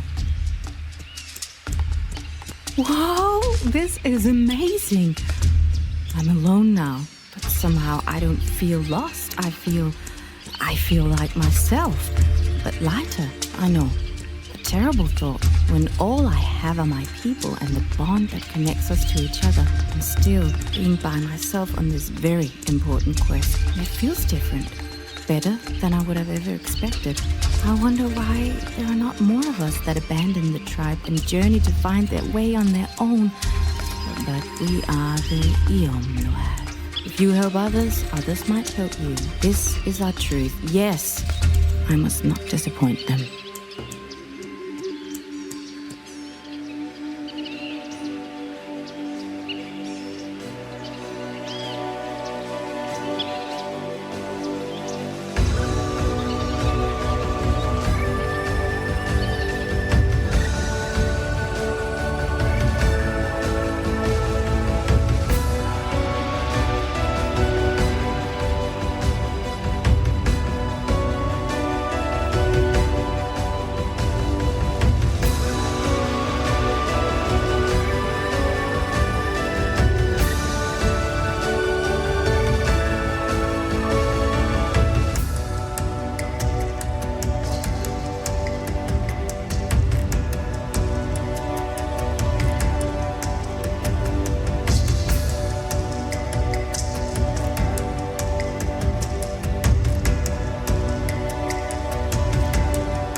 strange.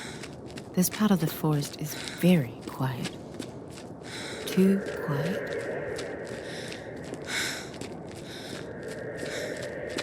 Who's there?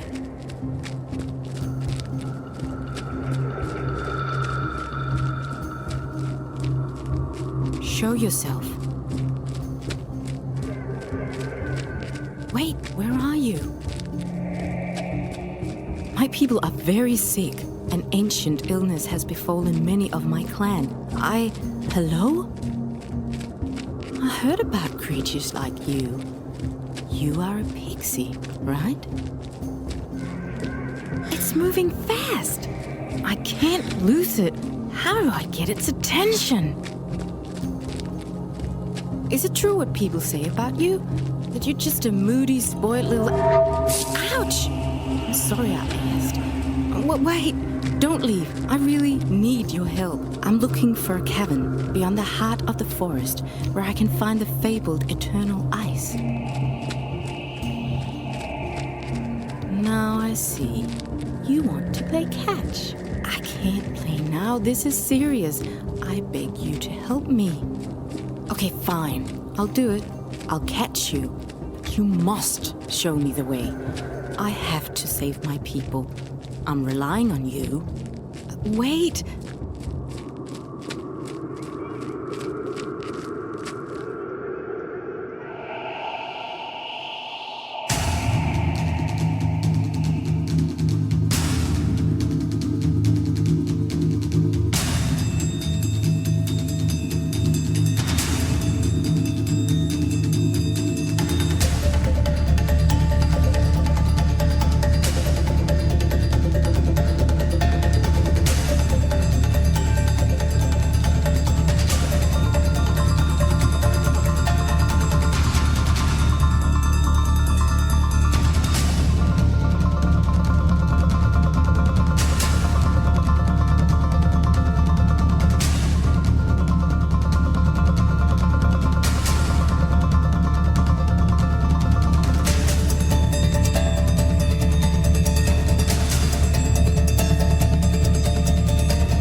Got you!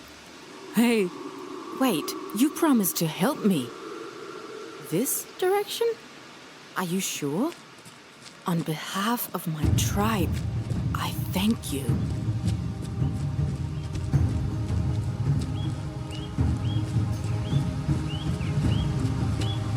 This river is really big. I'm not sure where to go next. Still so far away. What if I pick the wrong direction? I'd lose precious time, and I can't do that. My people need me. I have to keep running until I hold the cure in my own hands. I know that sound. I just can't remember where I know it from. Now I remember. It's that funny rare bird the water dwellers used to keep an eye on the riverbank. On the other hand, I could be wrong. I've never actually seen or heard one.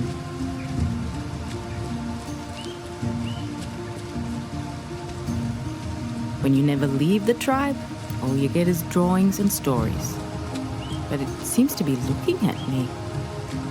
It must have seen me.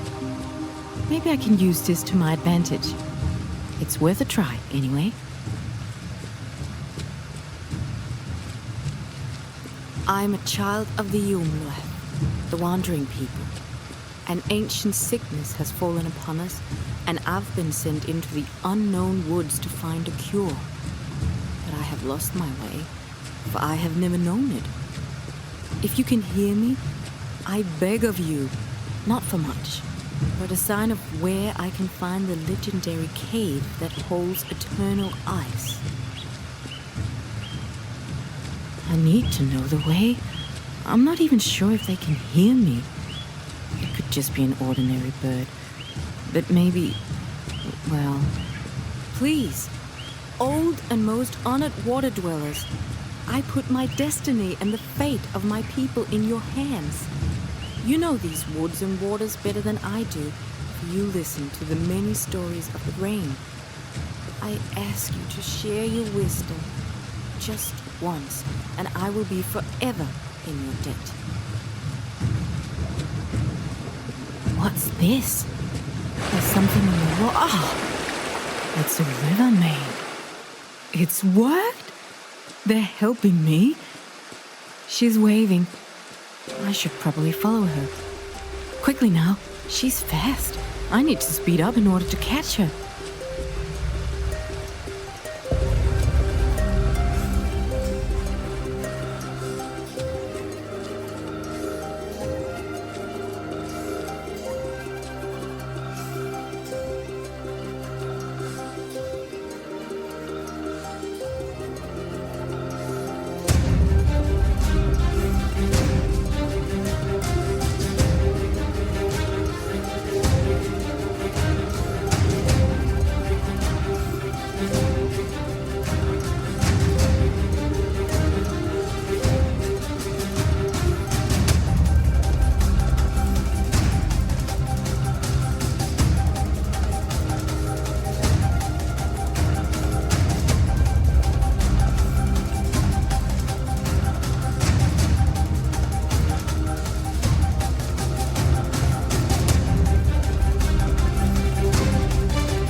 Over there, across the lake, that's the cave? The one holding the eternal ice in its fiery heart. Thank you for leading me here. Thank you so much. The Iumlath have a chance at survival because of you. The people of the earth will tell stories about the day the water dwellers guided us. Thank you.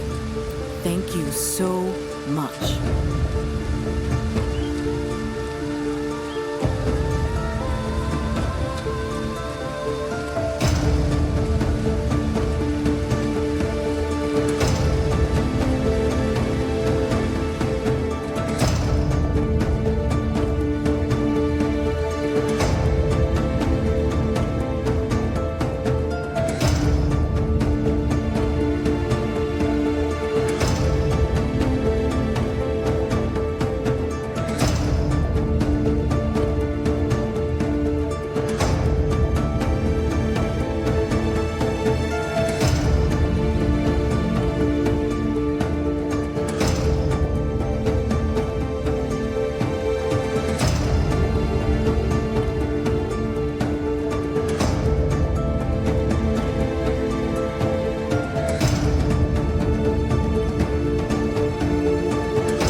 This place isn't like other caves I've been to. It's so eerie, so dark and cold.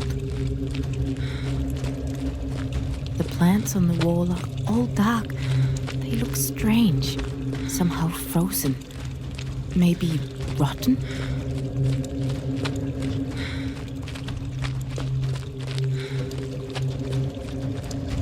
Black plants and a strange, bittersweet smell in the air. I wish I had some light. I can't see where this narrow tunnel is leading. I don't think I've ever been in a place that terrifying. Well, let's get this over and done with.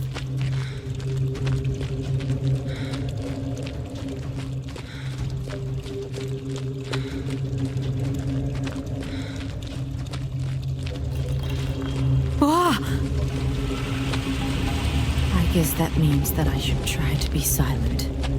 Still, when I'm running, I have to make a sound. But I can't stop now. I'm almost there. The elders took a risk sending me on this quest. Now I must take a risk fulfilling it. Fast. I need to be very fast now. I must be very deep in the cavern by now. It's freezing cold. I wonder how all those plants survive in here. Is this glowing moss?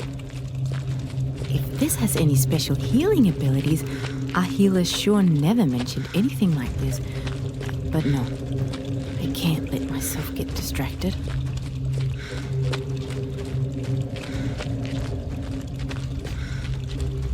What's that smell?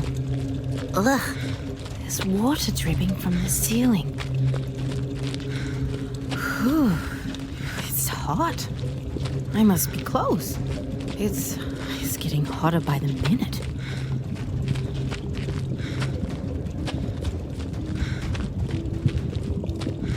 So this is the heart of the cave? This is huge!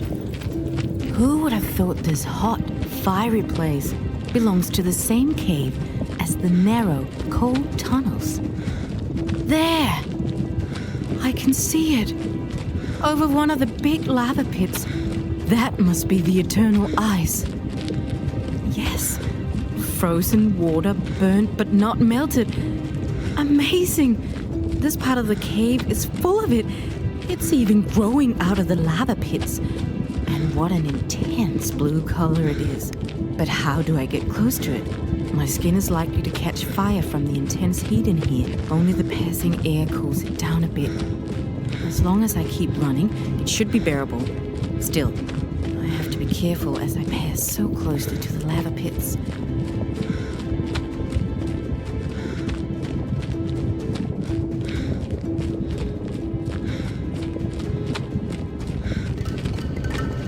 Oh no, the cave.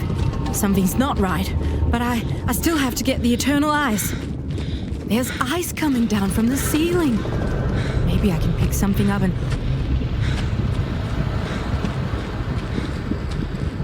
Ah! I nearly got hit. That was a close call. Be careful. If I could only... Yes, I got it! Okay, I really need to get out of here or I won't make it back alive. Time to give it all I got. Run!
made it! Now I can save my people, heal the illness. I can feel the ice through my pocket. It's so cold. It will help. It has to.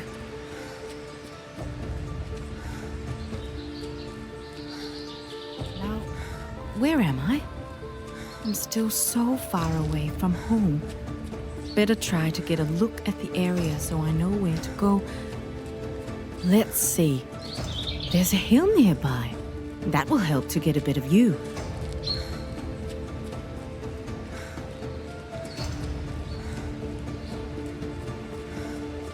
I'm very far from home, but now I'm sure. The part of the forest I can see looks familiar. That must be the way home, but wait, what's that? Could it be a dwarven city? Or a human one? Maybe it's both.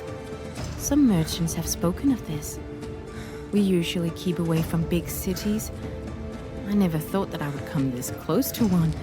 If only... No. I need to go home. There are more important things than my curiosity at a time like this. I have to leave. I can visit the city in my dreams. That will have to do. I must first find my way back home to save my people. At last, there's my path. I have to be quick. One last run with the eternal ice and everything will be back to normal. I did it. I really did it.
Welcome to Runtastic Story Running, the Globe Runner, Rio's Marvels of Life.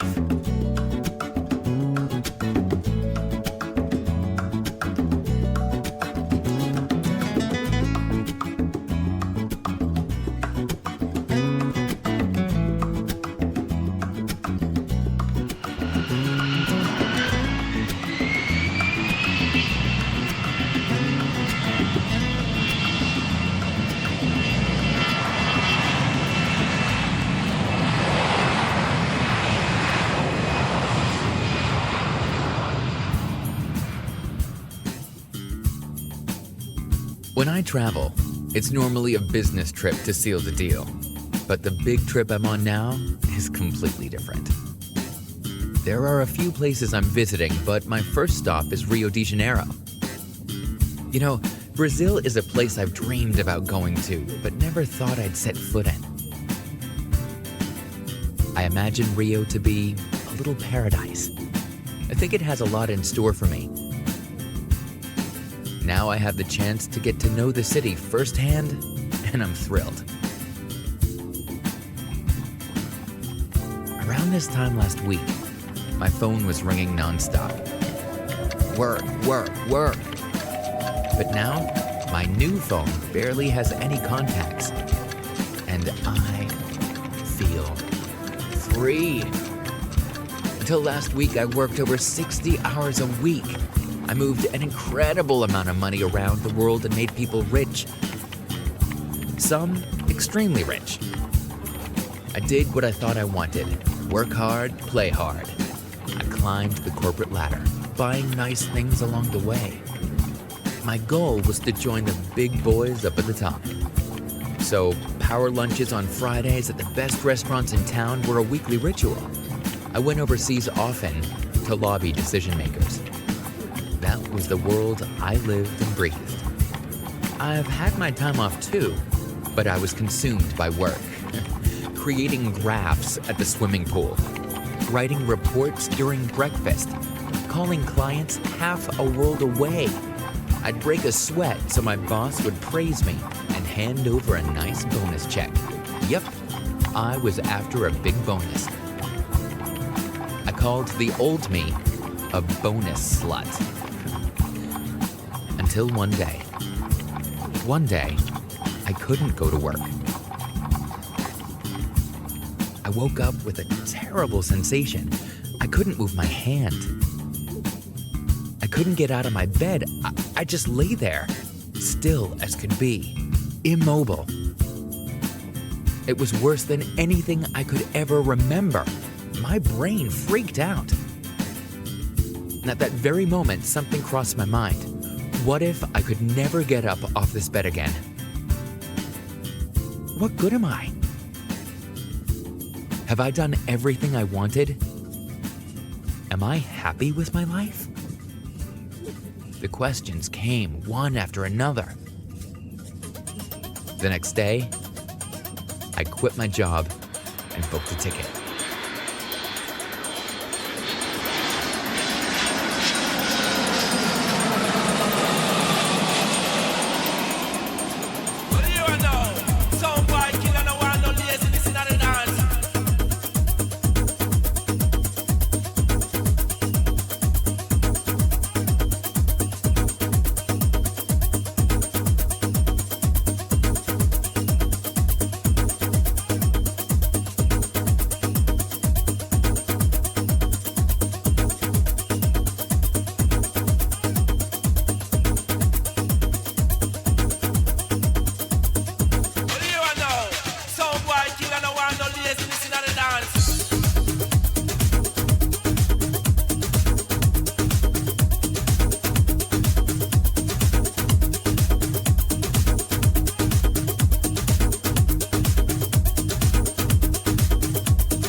Alberto is a great neighbor. He's about 10 years older than me, a real carioca. He was born and raised in Rio. He's in his 40s.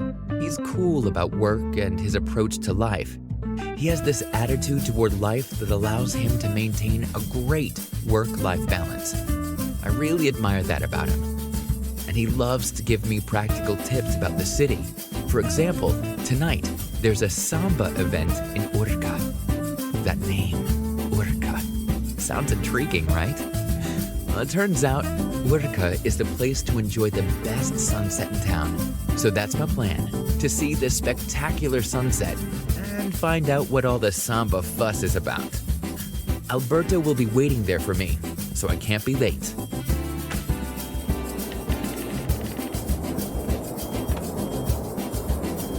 I'm off for my run to Urca. I'm getting used to the sounds of Rio. My neighbors are the colorful sort. I say colorful because I found them to be chatty. They love to share their tastes and opinions generously. For example, Alberto loves Brazilian pop. Yeah, it's fun to dance to.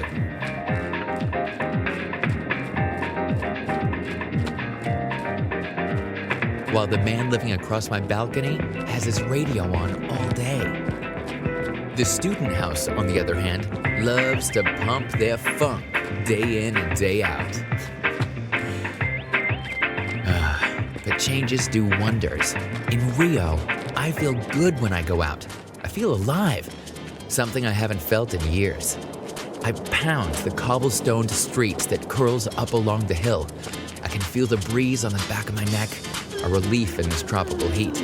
You know, I never took notice of these tiny details, but now I do. It feels familiar, yet strange and new.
Brazil never ceases to amaze me.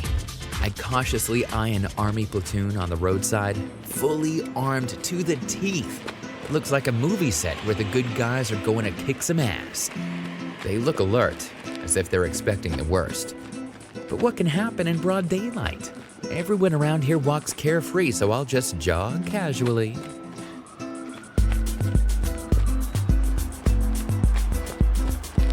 I look up and see a sign. A little boy smiles mischievously at me, probably feeling sorry for the poor foreigner who can't handle the tropical heat. The sign says, "Welcome to Santa Marta," which means only one thing. This must be the favela that Alberto mentioned. Wow! I feel a bizarre jolt down my spine. You know, my ideal holiday was martinis by the pool and haute cuisine at the latest 4-star restaurant, but now, Rio is slowly absorbing me into its reality. The sort of reality that wakes you up. It can be bleak here, with stray dogs roaming the favela. My in-flight magazine said that favelas are unregulated housing. In other words, a shanty town. I really had a hard time believing Alberto. Perhaps it was all just a bit too humbling. He spent his childhood in Santa Marta, where the residents live off the grid. They use generators for electricity. The alternative was to steal from the state. His family used to live up the hill. It wasn't for the scenic views of Rio. It's because they couldn't afford to live anywhere else. Down the hill, where the streets have names and the sewers are not exposed, it was just too costly. Compared to this, I have led an easy life. Growing up, Alberto didn't have hot water to shower. To get to school, he had to go up and down hundreds of stairs each way. There were no cable cars here until 20 years later. Luckily, things are getting better now. Doctors come to provide checkups, and supermarkets and shops have sprung up. Perhaps I'll never understand the huge rich-poor gap, but it's a sad reality here in Brazil. Santa Marta is a living labyrinth of homes. Getting in is easier than getting out. I take turns left and right. Oof, I'm lost. What's that? Ooh, a door is wide open. I peer inside. It's a small living room with bunk beds. An entire family seems to live there.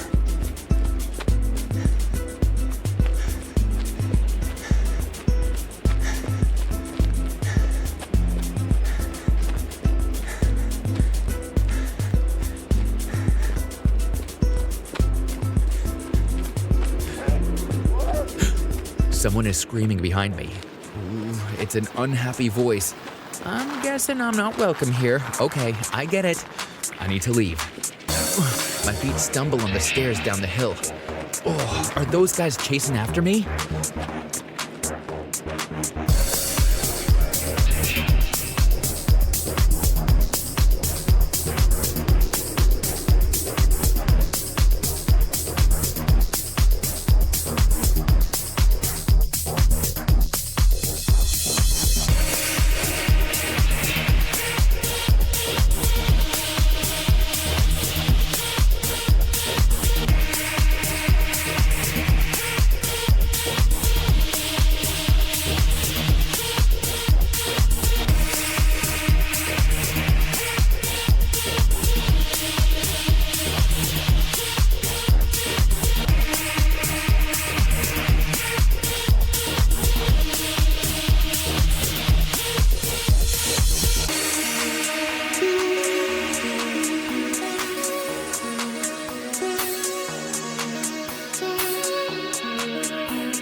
The Rio that's bright and lively has disappeared. It's now bursting with a different kind of power, drenching me in a cold downpour. That's what I love about this place. It reminds me that I'm alive. When it rains in Rio de Janeiro, you hear it. Every drop rings with the clarity of a symphony, and you can feel it with a strength and force as mighty as the Amazon. It doesn't matter that I'm wet. The heat will dry me out in no time.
My feet happily batter the dark asphalt covered in a sea of green foliage.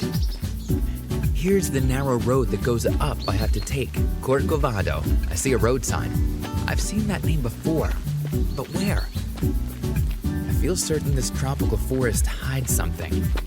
Something's following me, or questioning me from above, so I glance back.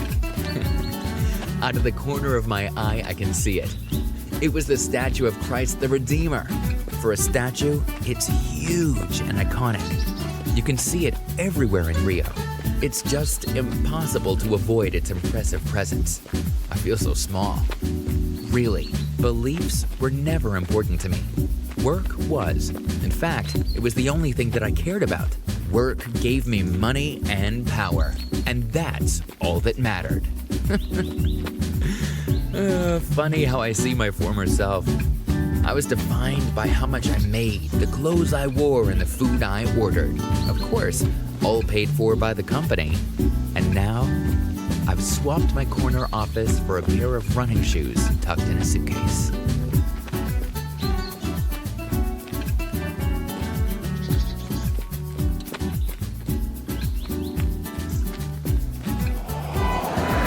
Whoops, that was a close one. Shouldn't make a habit of leaping out of the way for fast-moving vehicles.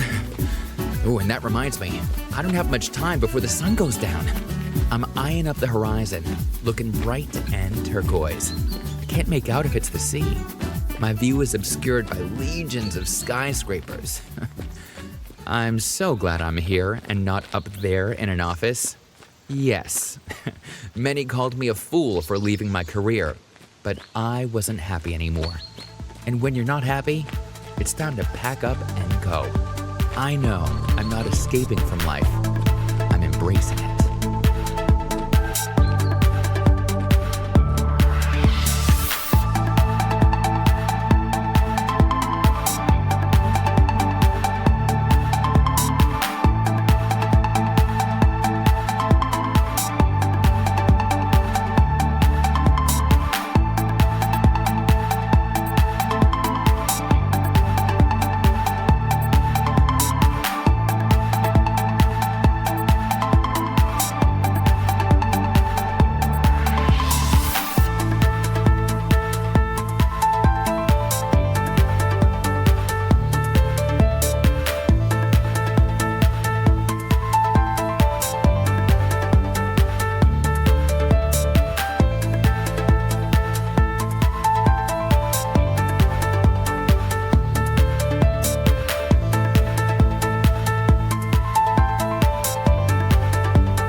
Finally, fresh and salty air. This is such a busy intersection. I have to watch my step. The sign says, La Señora de Copacabana. Perfect. I must be getting close to Urca. Aha, so this is the world-famous Copacabana beach. The wave breaks here aren't a big deal, to be honest. I've seen bigger and more powerful waves, but I find this place invigorating. The sandy coast looks sparkling and inviting, and it has an unspoken energy, a contagious energy Brazilians spread when it comes to sport, dance, and life. For example, check it out, the boys and girls behind the lifeguard tower. If I didn't know any better, I'd say they're acrobatic dancers. I adore the rhythm and their precise kicks into the air. Hey, this must be the capoeira that I've heard about. I must give it a try sometime. I'm loving Rio more and more by the second. I find the scene incredible. I know it's possible to rock climb in Rio, meaning those boulders behind Copacabana are waiting there for me to scale them. Now, I'm just enjoying the ocean breeze and the sparkling vapor that hides the evening swimmers. I'm getting close to the famous cliff that resembles a loaf of bread. I've seen it on postcards. I think it's called Pau de Azúcar.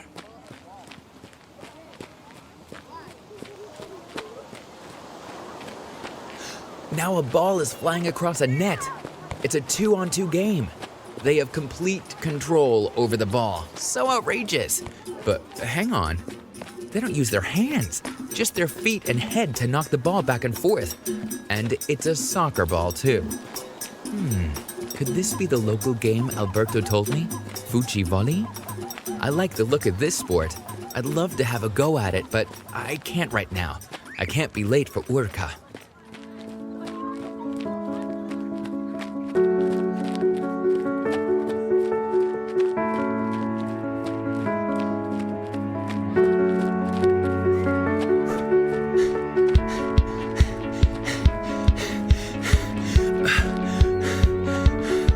I made it to Urca. This place is unreal. Gondolas hang high above the bay as if you can almost touch them. There's an urge inside of me to go to the top. Urca promises something fantastic. You don't know what lies beyond, but somehow you're sure it's not going to disappoint you. The sky has turned powder blue. It's a blue that's intensely beautiful. I eye the sun. The giant red ball is hanging really low. I need to rush this last half mile.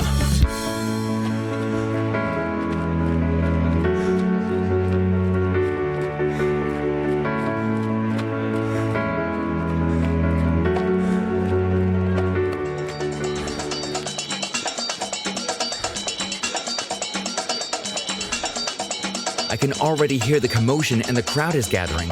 The buzz means this must be the samba. I can feel the atmosphere kicking in.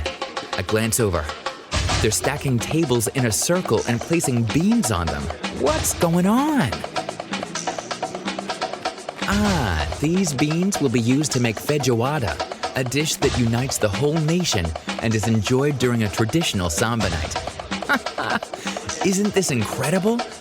If this is a community samba, what would the real carnival be like? Ooh, I see a beautiful woman dancing on her own. Like many around her, she sambas on her own without a care in the world. I can sense the freedom in her movement. Her knees move so fast and fluidly, like moving shadows. Ooh, she must have seen my eyes amazed by her motions. Now she's waving. I don't know. I think it's the lure of Rio that makes me approach her. Or perhaps her infectious smile. I'm not a great dancer, so she wants me to mimic her. Just as quickly as I notice her, she disappears. Once I take notice, someone is also tapping my shoulder. It's Alberto. He's all cheerful and chatty. Now I wonder where this mythical Urca bar is. He rolls his eyes. I get it. It's right behind me. I missed it because it doesn't even resemble a bar. It's more a restaurant that gives itself to Guanaraba Bay. Alberto never said it's a bar, so why does it matter? What matters is I've made it.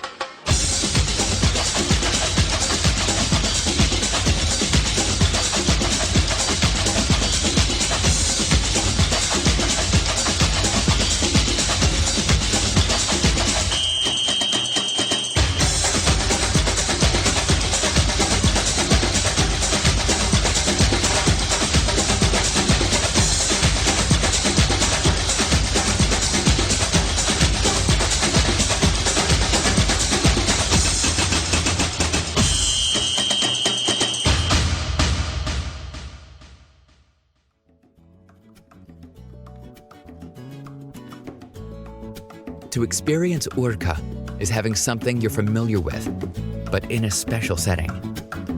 The violet that tinged the sky is turning into a metallic blue.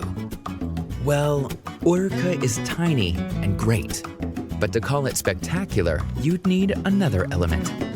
It's the Cariocas, the people of Rio, that make this place special. The Cariocas call their city Cidade Maravilhosa, the marvelous city. Ooh, how true. They're showing me how to celebrate the gifts of life through singing and dancing. The marvel of Rio is evident. It makes me want to be one with it. I've just started my world trip, but it's far from over. So today, it's Rio de Janeiro. Tomorrow, it might be Sydney.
Running for those who can't. One day at the very same time all over the world.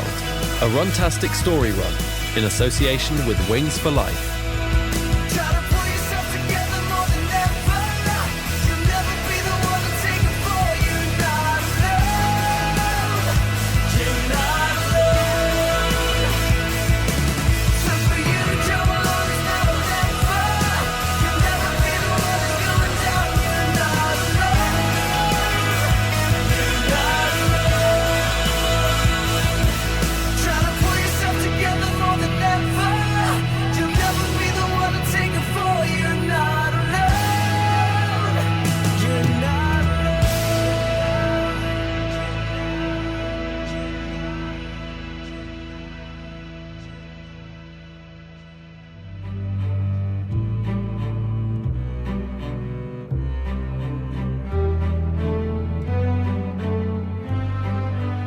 I'm at the start. Everyone is gathered around me at the starting line, ready to go. So many different faces, but they all look the same, focused on the run. And we're all here for the same reason. This isn't just any run. I'm here at the start of the Wings for Life World Run. We're running for those who can't. Welcome to Runtastic Story Running.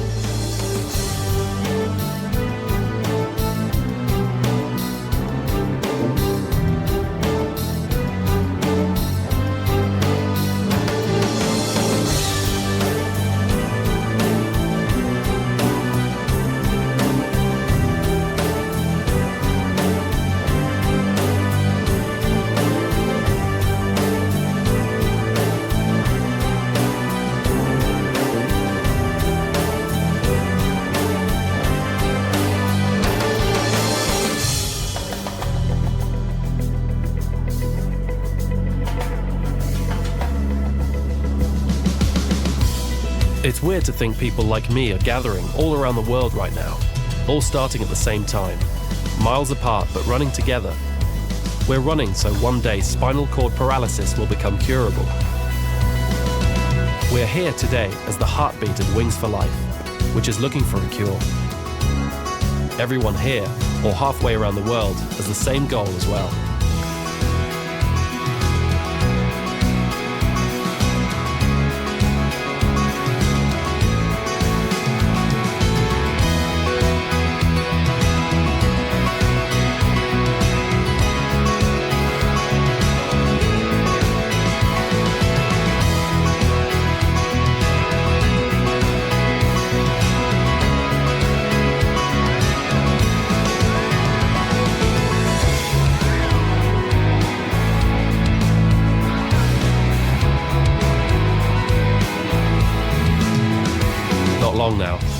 only a few seconds until we start. Everyone is excited. No one knows how this race is going to turn out. There has never been anything like this before. Not only because it takes place all around the world at the same exact time, but this type of race is new. It's unique. Today, we race without a finish line. All around the world, the participants are running against each other in different countries. It doesn't matter if it's 2 a.m. or 3 p.m., day or night. The race is on every continent. And it starts now.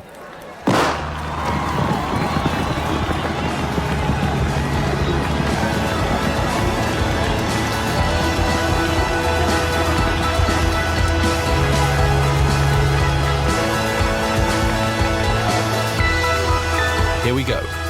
We're away.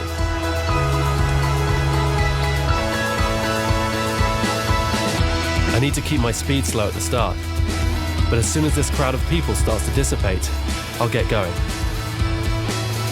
I need to run at my own pace. I have to try to stay in the race as long as possible.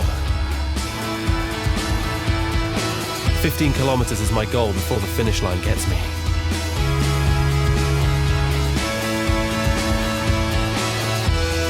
I set the bar pretty high. I guess it doesn't matter how long you run today.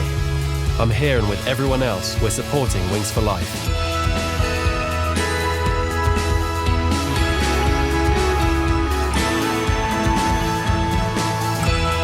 The crowd is clearing. I guess I can up it now. The training was worth it. It was difficult to train for something that hasn't been done before. I guess all I could do was get as fit as possible. The rest we'll see later. I'm still feeling fresh.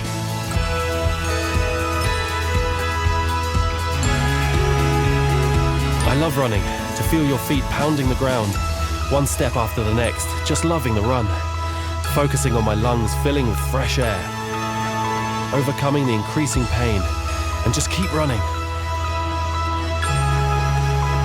I love it all, and I'm thankful that I can do it, and that's what I'm here today.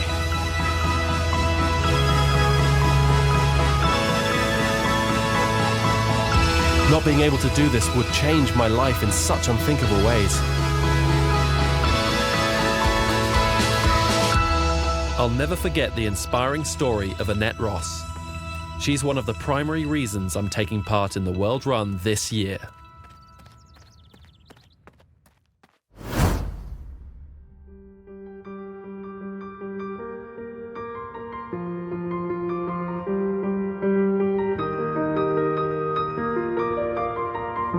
It's so surreal that it's actually happening to you. My dreams as a little girl were just got crushed.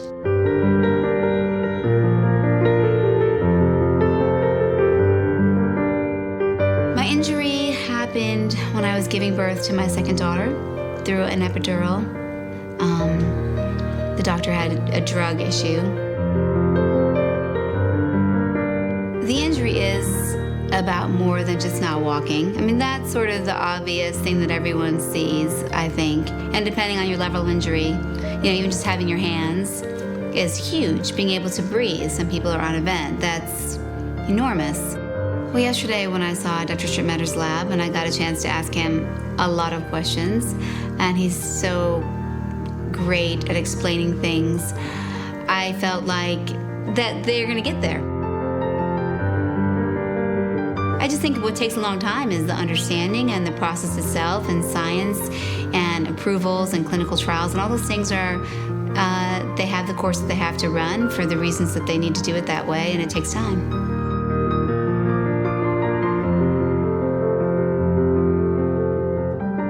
Hard to be on the waiting end of that. So you're holding your breath, that it comes together as quickly as possible. And there's a lot of us out there that have been waiting for something and living our lives, as best you can, as joyfully as possible, but with that hope of regaining the use of your limbs, which is how we're really designed.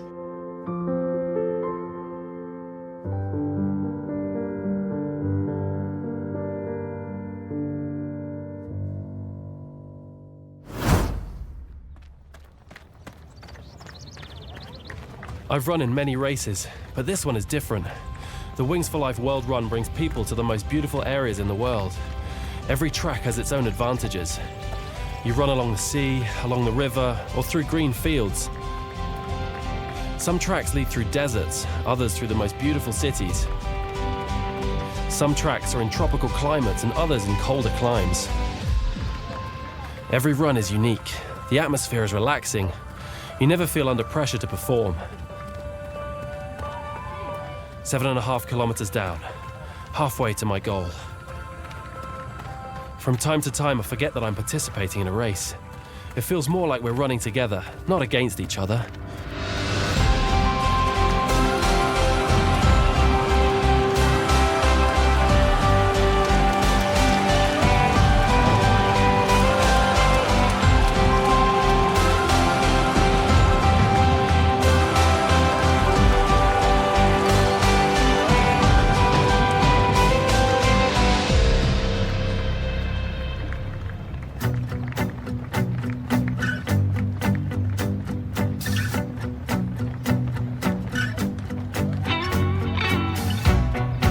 The catcher car is a moving finish line. 30 minutes after the start, the catcher car began to move. Sooner or later, it'll catch all of us. Some will be caught early and some not for hours.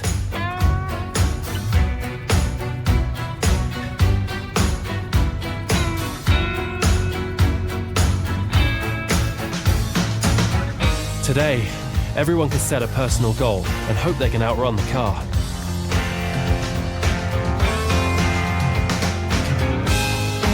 I'll give it my best shot, but I have to pace myself.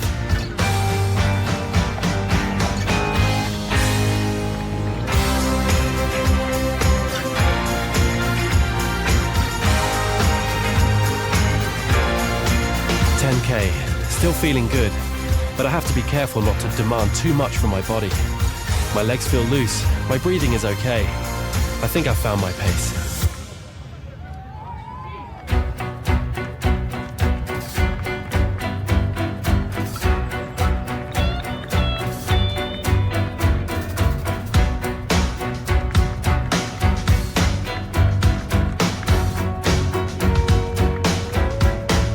What must it be like not being able to run anymore? Running is such an important part of my life. When I run, I'm at one with myself. I can think about my life, my surroundings, and feel free.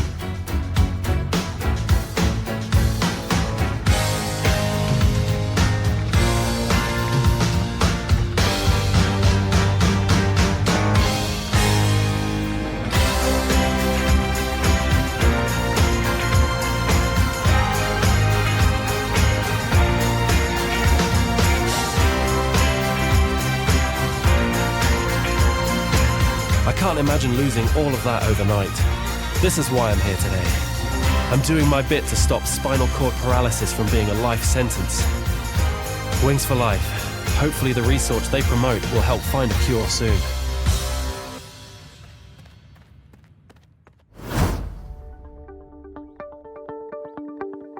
My name is Anita Gerharter and I'm the CEO of the Wings for Life Spinal Cord Research Foundation.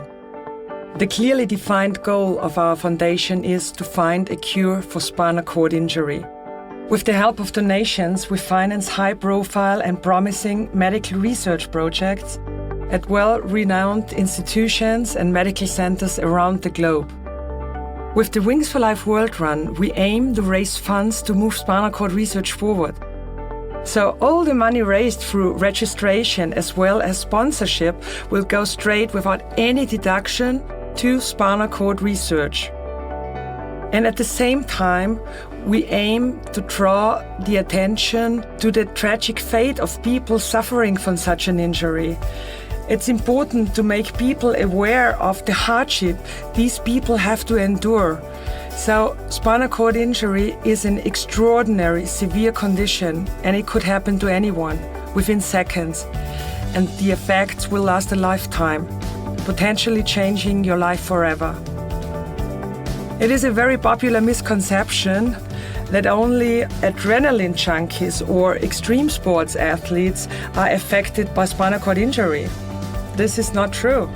50% of all new spinal cord injuries are the result of motor vehicle accidents, and significant numbers result from slips and falls at home, at work or outdoors. So regardless of whether you see yourself as a risk taker or not, spinal cord injury could happen also to you. The last 10 years have seen remarkable developments in scientific spinal cord research. You could compare our work to a mosaic. Every project we support, we finance, represents a little mosaic stone that has to be fitted into that picture. But there are still quite a few white gaps to fill. And with the hope of the Wings for Life World Run, we hope to complete that mosaic picture in the not so far distant future. So come and join us for the Wings for Life World Run. Be there, participate and support spinal cord research. Your support is highly appreciated. Running for those who can't.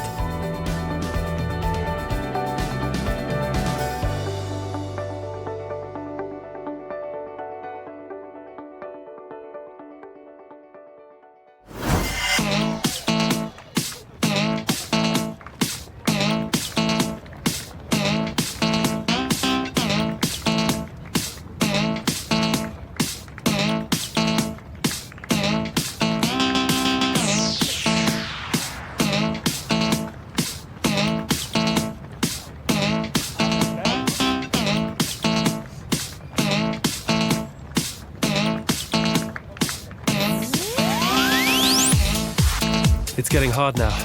I'm not even sure how far I've gone. I never thought I'd go so far today. I guess I was in better shape than I thought. It's been more than an hour and a half, and still no sign of the catcher car. But I felt the first signs of a cramp in my leg 15 minutes ago. Thank God it wasn't too bad. And it seems to have gone now, I think.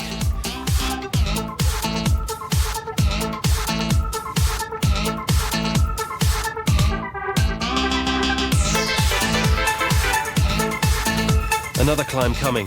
It's only a small one, but at this point it may as well be a mountain. One more time. Keep going. It's getting steeper, harder and harder. Got to keep moving. Got to keep pushing.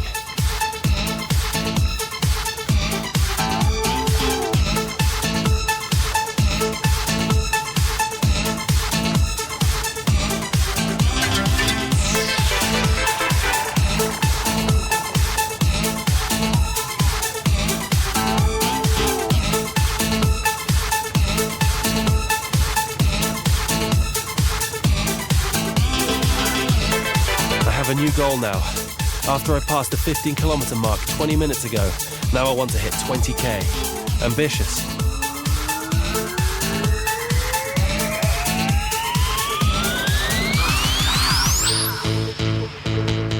I can feel the catcher car coming closer. I was right. It's only a few meters away now.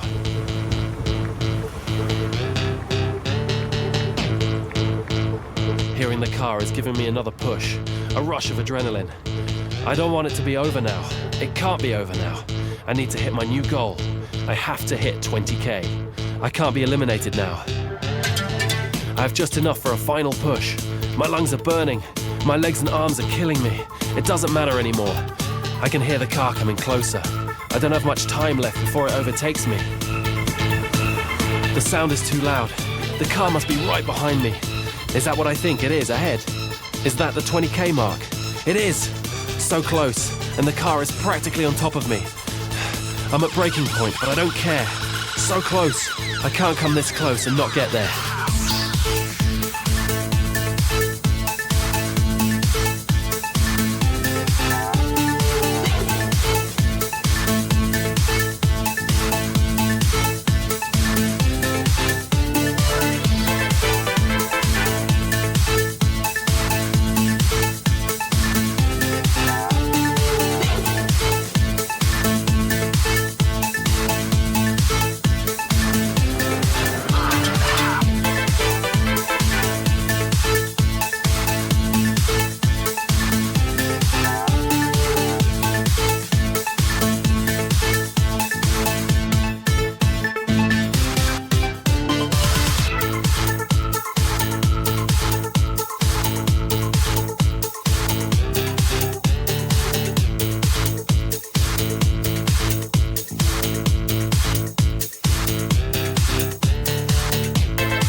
10 more meters. 5. 20 kilometers. I did it. There goes the car. I'm out.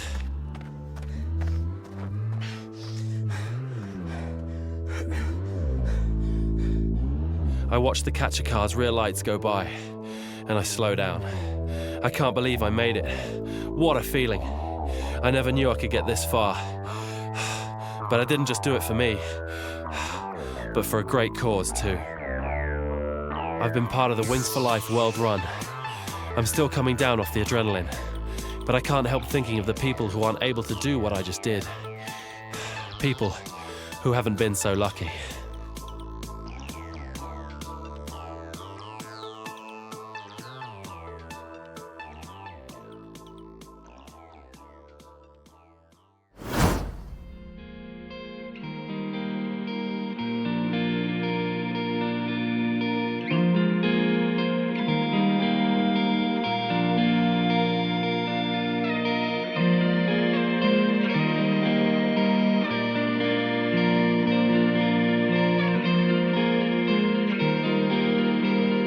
I think as a mother, the hardest part for me is to sort of forgive myself for the things that make me feel inadequate. It's not something big that you think about, like for me, like I'd be climbing a mountain. I want to take a walk with my husband.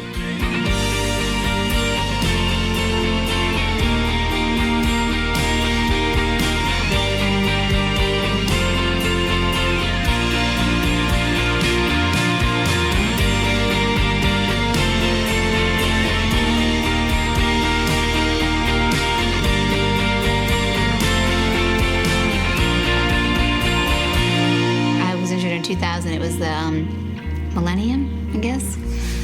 And we were at this party, and I was pregnant, and he wanted to dance, and I was like, oh, you know, I'm pregnant, my big belly, and I didn't dance with him, and I regret that, not dancing with him that night, you know, because 5 days later, I was not walking anymore. Science is hope, for sure. It's serving a community that may not be great in numbers, but they're great in need.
I'm completely exhausted, but so satisfied.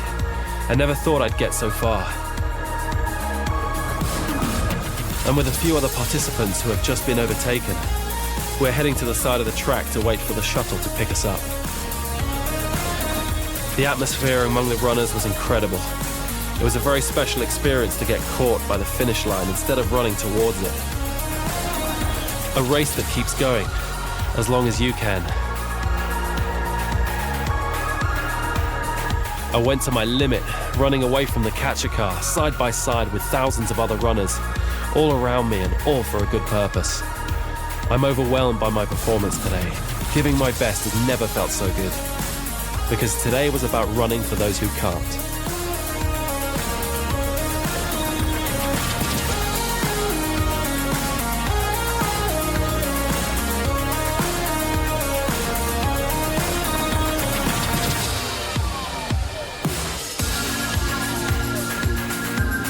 Paraplegia is one of the worst injuries that can happen to you. I hope today was a big step to a future where this injury is curable. I hope it's not a question of if, but rather a question of when.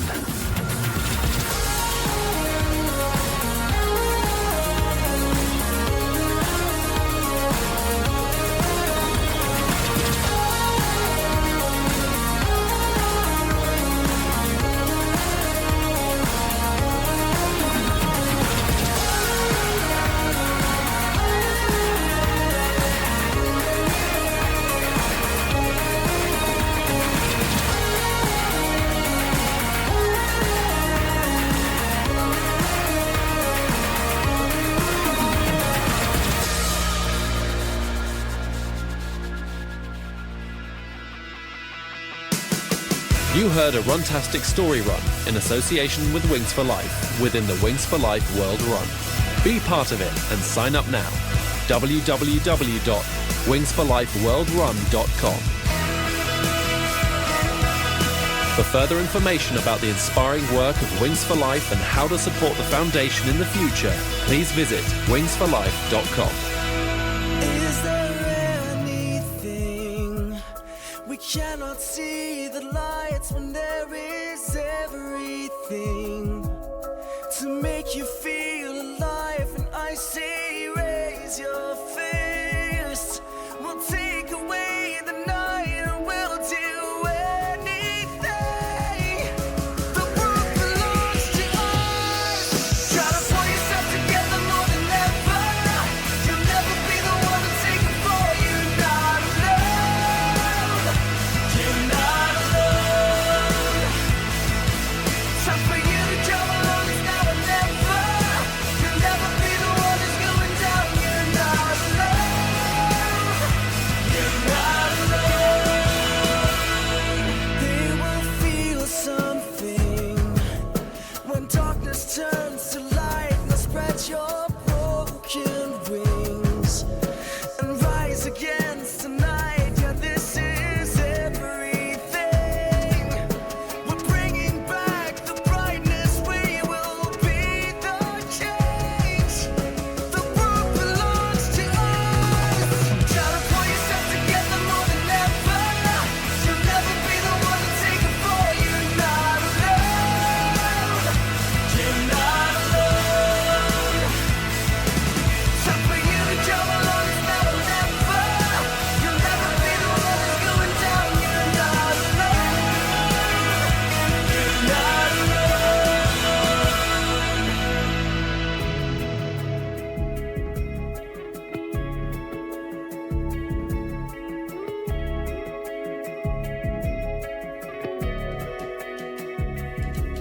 In times of destruction, it's hard to see the signs as they're disappearing. The shadows turn to light, and this is everything. The darkness turns to light. Now spread your broken wings. Try to pull yourself together more than ever. You'll never be the one to take it for. You're not alone. You're not alone. Time for you to come along, it's now or never.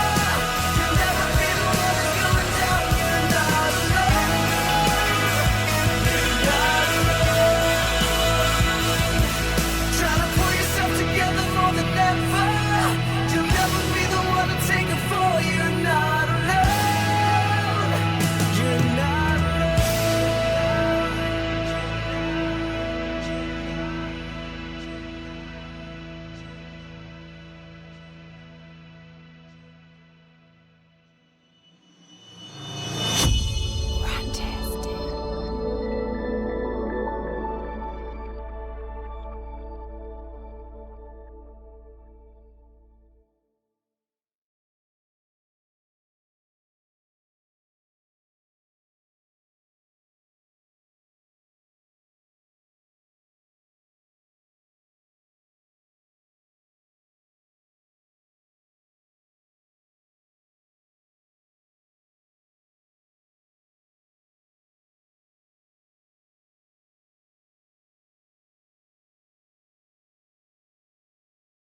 The Tetradome Run, a Runtastic story run written by Spencer Baum, narrated by Robert Forge.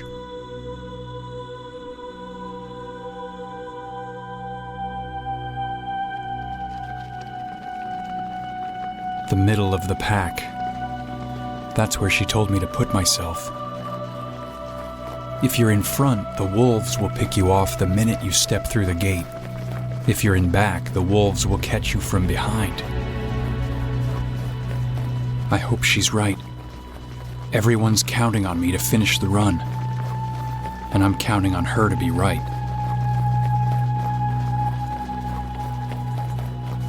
I'm running inside a giant crowd, 10,000 strong, running together. The first part of the run is for the amusement of our jailers. The slower ones, the crippled ones, the unlucky ones, sometimes they get trampled in this first part of the run. I usually keep an eye out for them, looking for someone who has fallen so I can rush to help them up. Today is different. Today, I can't stop to help anyone. Today, I will go through the gate and run in the Tetradome.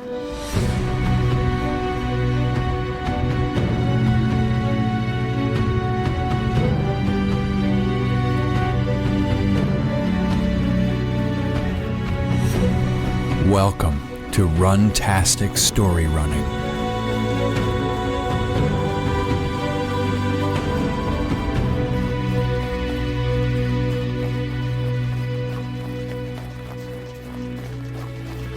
There's the buzzer. The gate is opening now. It will stay open for 20 seconds, and anyone who dares may run through to the other side. The Tetradome is on the other side. A giant arena where the citizens of New Rome look on as slaves from the gas mines run for their lives. They promise us freedom if we survive. Full citizenship in New Rome if we complete the course. Fame and fortune await any slave who can complete the Tetradome run. The crowd is separating now. Normally, I'm in the group that slows down here. Normally, I'd have no desire to step into that arena where death is a spectator sport. Today is different. Today, I'm with the group in front.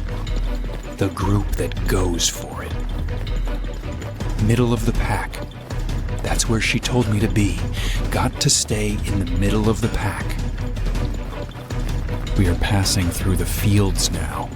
A giant indoor space just beyond the Tetradome. Our jailers look on from a bridge high above, throwing their trash down and laughing at us. The gate is halfway open. A little closer now. Keep your spot. Right in the middle, runners on all sides of you. The gate is wide open now. 20 more steps and I'm through. Runners to my left, to my right, a few in front of me, many more behind. I'm right where I need to be as I come to the gate. Here we go, passing through, almost on the other side. It's an explosion of sound as we enter the Tetradome. The crowd is nuts, but they're not cheering to welcome us. They're cheering because the guards have just let the wolves out of their cages. Monstrous, genetically engineered, rabid creatures with mouths full of angry teeth. The wolves start chasing us the moment we get inside. Everyone's moving much faster now. Stay in the pack, I tell myself. Don't fall behind. Don't let anyone run faster than you. I hear a cry of pain in the background. One of the runners behind me has been caught. The bloodthirsty crowd loves it. Faster. I have to go faster. I will not let anyone pass me from behind. I don't have to be faster than the wolves. I just have to be faster than the others on this course.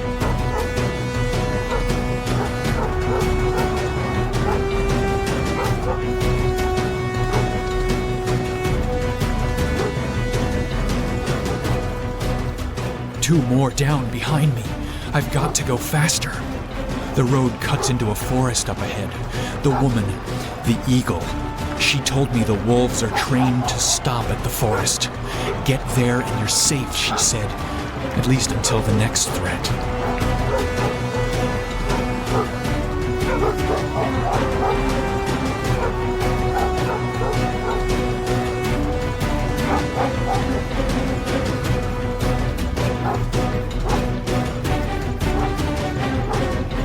Running.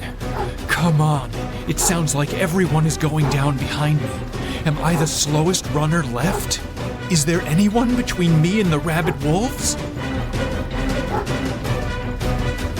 Don't look back. Just keep running. Gotta make it to the forest. I hear one of the creatures behind me. Listen to how fast it runs. There's the forest. Don't look back. Don't look back. I made it. I made it into the forest, and it's quiet now. And yes, there is no one behind me.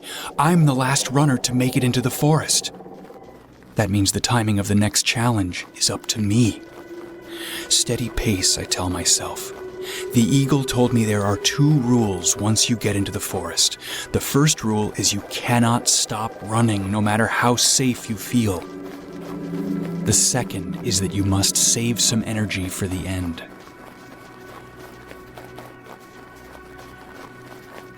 I'm still in the Tetradome, but I can't see the ceiling anymore. I'm on a dirt road that cuts through a thick forest. There are cameras hanging from the branches of the trees all around. There is a quadricopter drone hovering just ahead of me, the single eye of its camera watching my every move, projecting my picture to giant screens in the Tetradome. I sense them moving in the trees beyond, leaping between the branches, staying hidden in the darkness.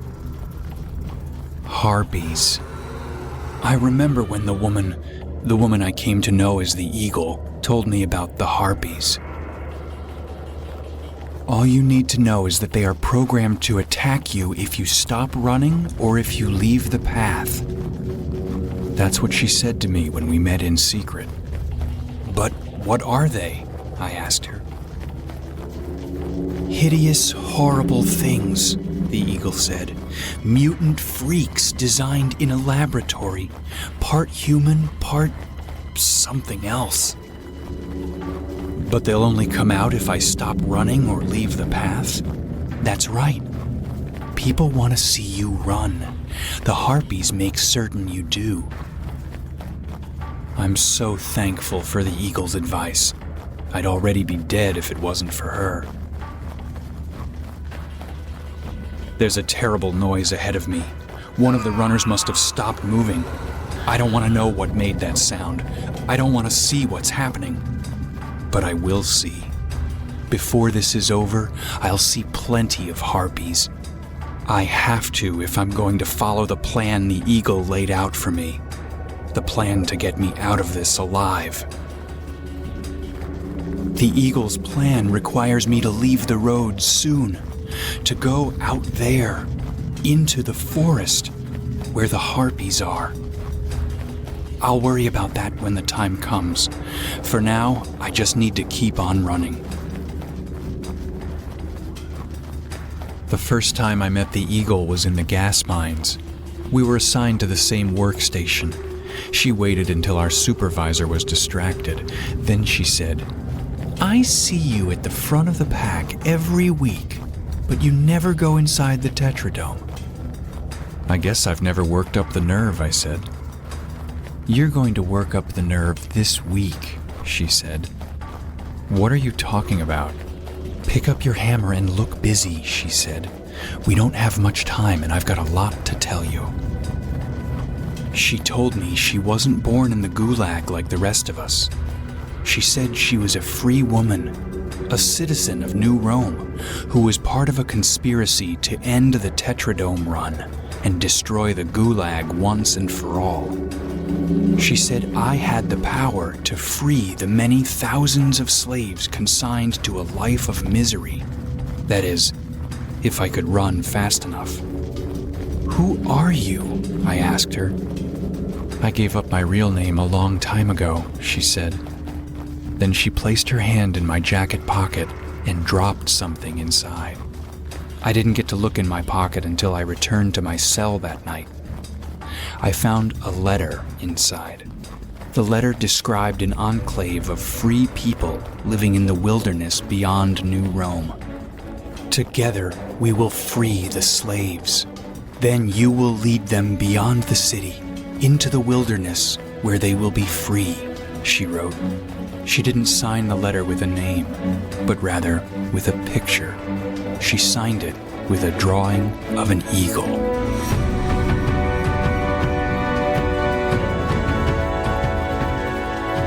As I run through the forest, I think through the plan the eagle laid out for me. If the eagle is right, things are about to get crazy. I see it, maybe 100 paces ahead of me, an explosion of bright yellow color among the greenery. That's my marker. Steady now. Light on your feet. Be ready to pick up the pace the instant you pass that marker. My marker is a flower, just like the eagle told me to expect. This is what she wrote about the flower in her letter. "When the last runner passes the yellow orchid, the forest will burn. I am the last runner.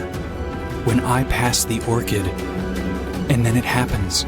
The orchid is to my left, then it's behind me. I've passed the orchid. What now, eagle? What happens now?"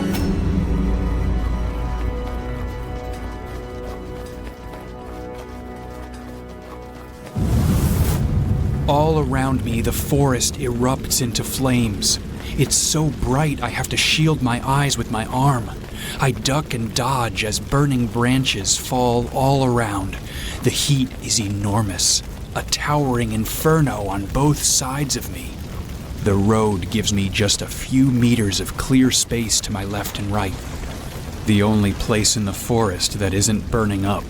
The road is about to become crowded. The eagle told me what was coming. "The fire will drive the harpies out of the forest and onto the road," is what she said. "But their programming is still the same.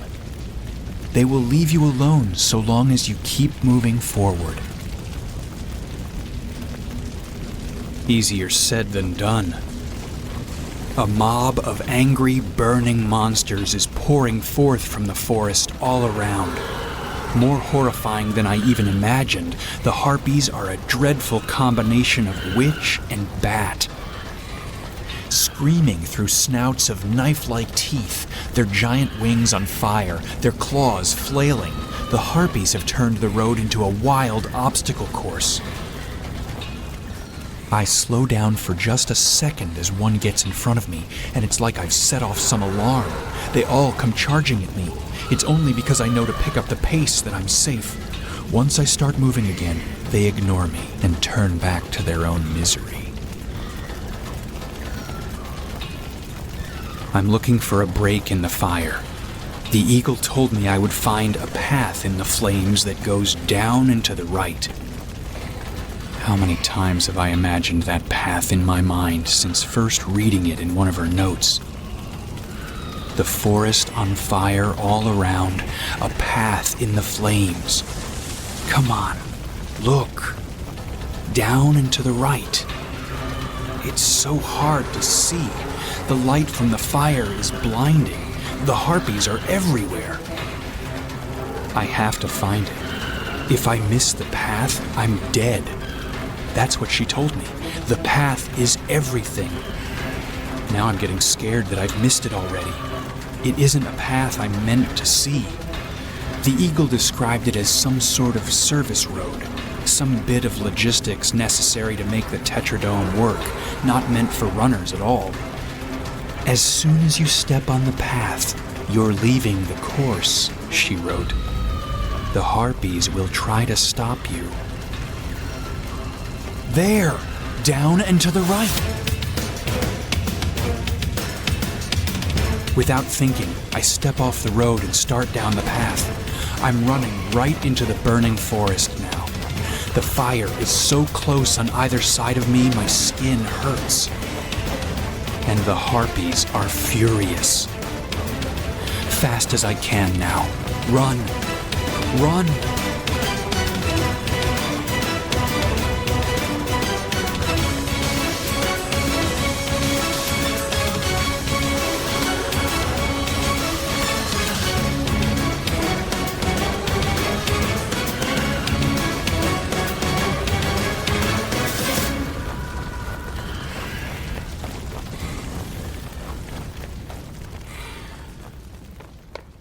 I'm out!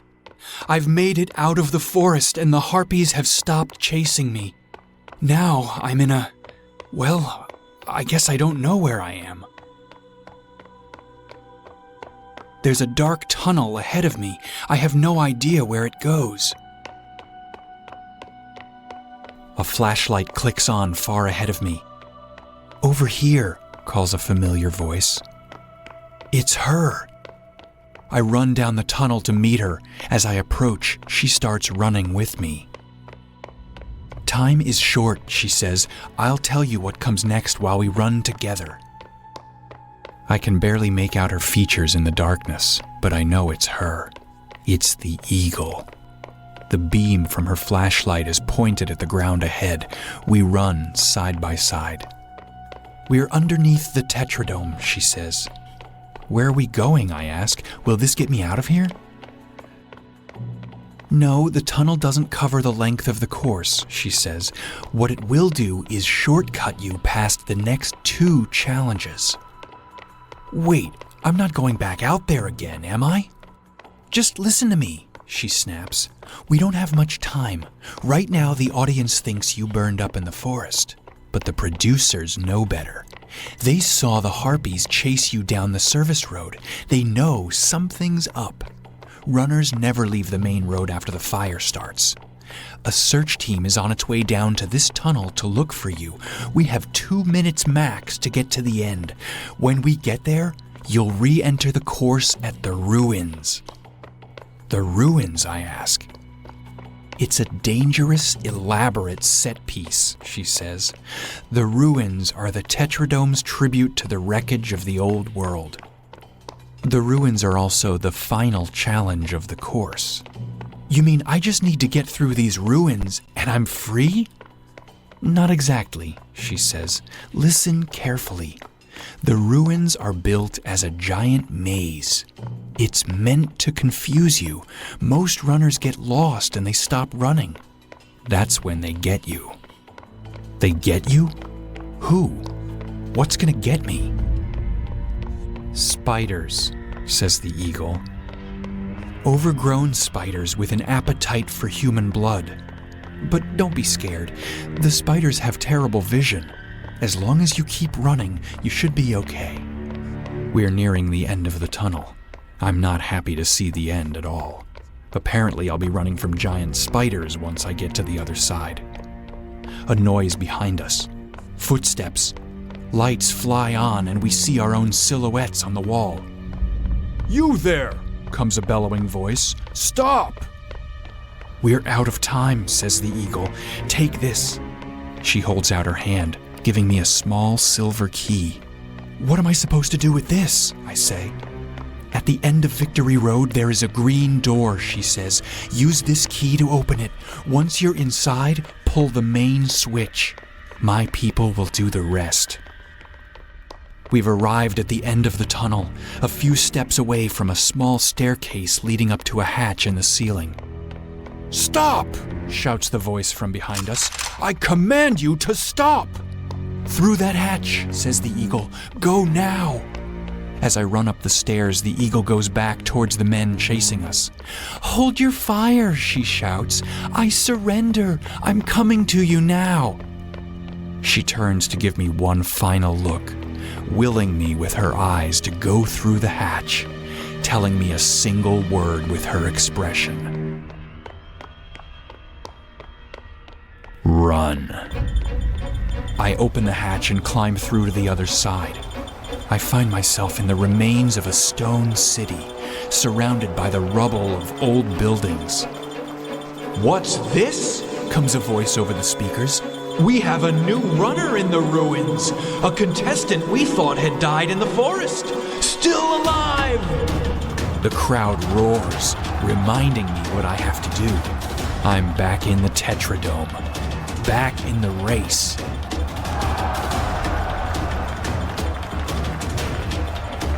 Stunned for just a moment, I slow my pace. They appear from behind the rubble on all sides of me. Spiders. Hairy and black, the size of horses. Their legs rattle as they move. Their jaws drip with venom. I look right at one of them and see my own reflection in all 16 of its eyes. Then I run. With a horde of giant spiders chasing after me.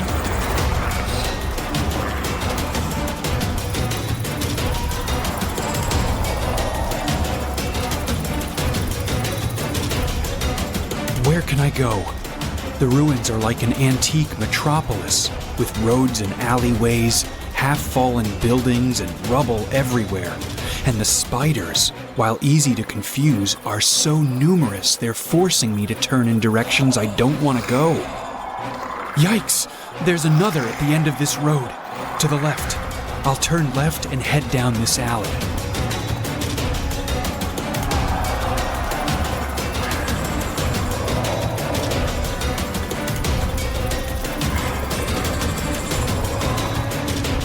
I swear I'm right back where I started.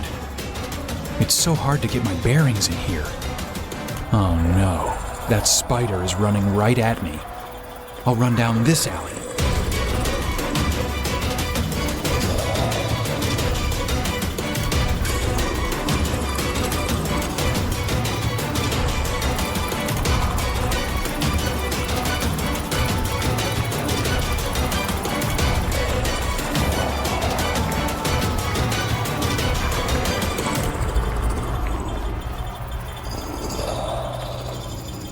Right back where I started again? What is going on? How do I get out of here? I've got to find a way. I can't run forever. Another spider is onto me. Keep running.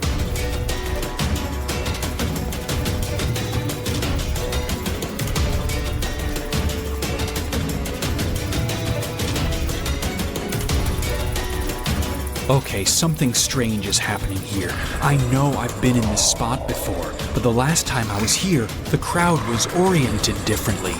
How is that possible? Whoa, don't slow down. I'll try this alley.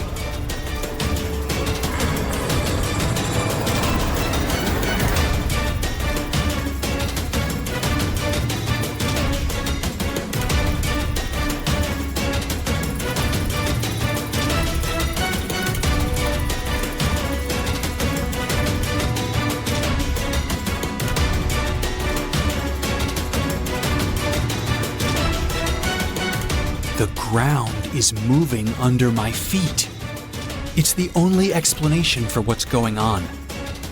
I think the ruins are built on a giant turntable that spins slowly enough that I don't notice it. If it's turning, the trick is to get to the edge of it and then stay on the edge until it takes me to the exit. I just need to pick a direction and run.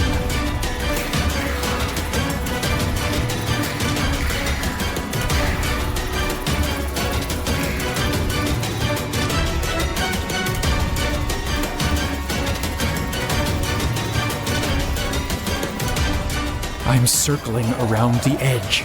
This place is so huge. The spiders seem to have figured out what I'm doing. They're all behind me in a jumble now, trying to keep up. But I know if I stay on the edge,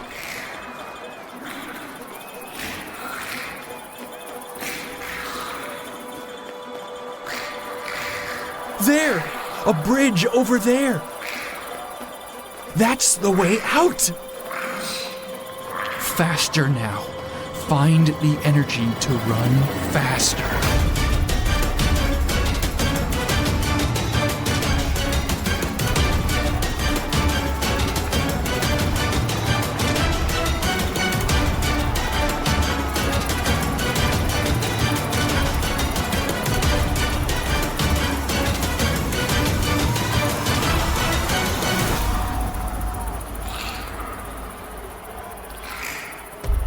I'm on the bridge.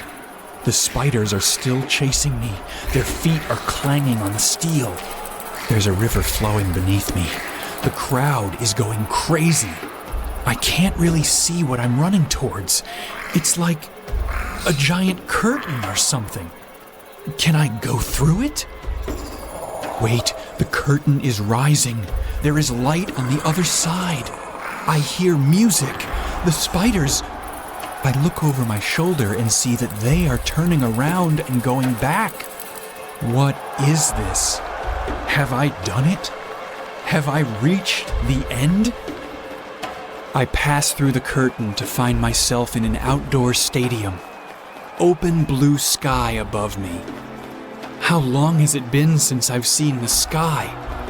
A huge voice booms over the speakers and echoes throughout the stadium. Congratulations on reaching Victory Road! You have finished the Tetradome Run! I look up and see my face on a giant screen. The crowd is screaming for me. There are people all around pointing microphones and cameras at me. One of them, a man in a blue tracksuit, runs right up to me. You did it, he says. By golly, you did it!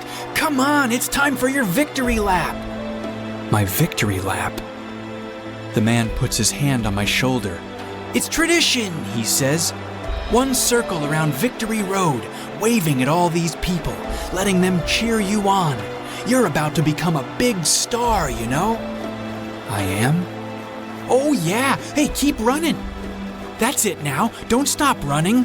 Smile as you wave, please. It's been a long time since someone has finished the Tetradome run, says the man.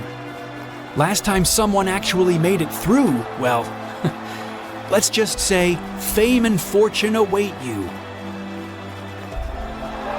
This is all so crazy to me.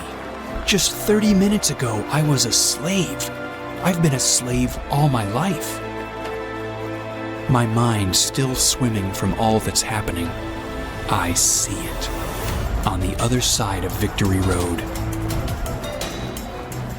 It would be a straight run to get there, 50 meters at the most. The green door. The silver key the eagle gave me still in my fist. I decide to go for it. Hey, where are you going? The man yells. I hear commotion all around me, but I ignore it. Instead, I think of what the eagle told me down there in the tunnel. Once you're inside, pull the main switch. My people will do the rest.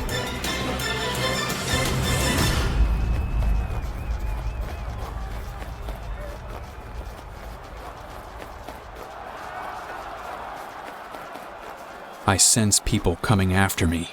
Guards from all corners of the stadium. Stop! They yell. Stop! What are you doing? I get to the green door a good 10 paces ahead of my nearest pursuer. Fumbling with the silver key for a second, I finally get it open. There's a staircase on the other side going down. Hold it! Comes a voice from behind me. Stop right there! I bolt down the stairs and find myself in a familiar place. The fields. The bridge. I'm on the high bridge overlooking the gas mines.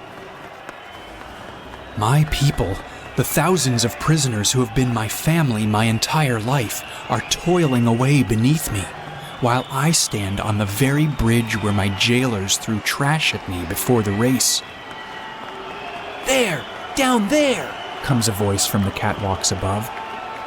There's a steel handle jutting out from a console box on the near wall. This is it. This is the switch the eagle was talking about. I grab it with both hands and pull it down. Instantly, everything goes dark. A second of silence passes. Then I hear an alarm. Main power to the wall! Someone shouts. We've lost main power to the wall! Ahead of me, across the high bridge overlooking the fields, the giant door to the outside starts to open. The door is usually held in place by a giant electromagnet, but with the main switch down, the electromagnet is off. And the Eagle's people are doing the rest. I see them now on either side of the door, cranking the giant wheels, opening the door manually. What's happening down there? Comes another voice. Security breach in the gas mines! Shouts another.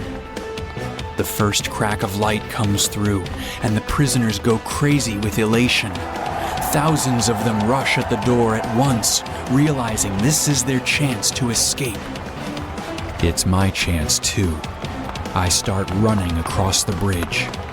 Stop there! Tetradome contestant, what have you done? They're chasing after me now, but there's no way they'll catch up.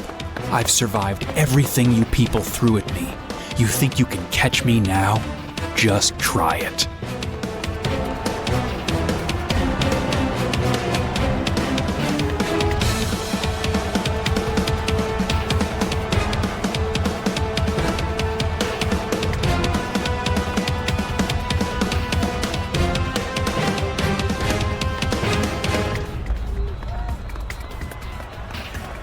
The door is wide open and everyone is getting out, but an army of guards is in hot pursuit.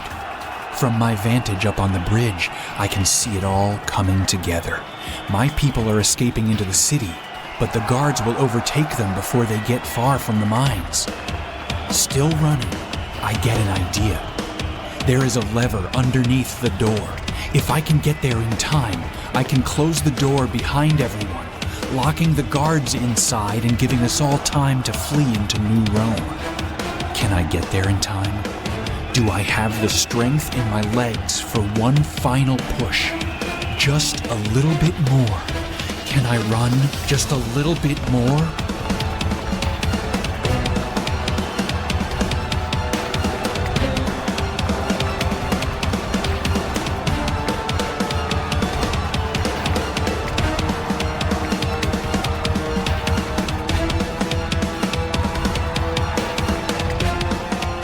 I come to the end of the bridge and rush down the stairs. I pull the lever to one side and the door starts to fall.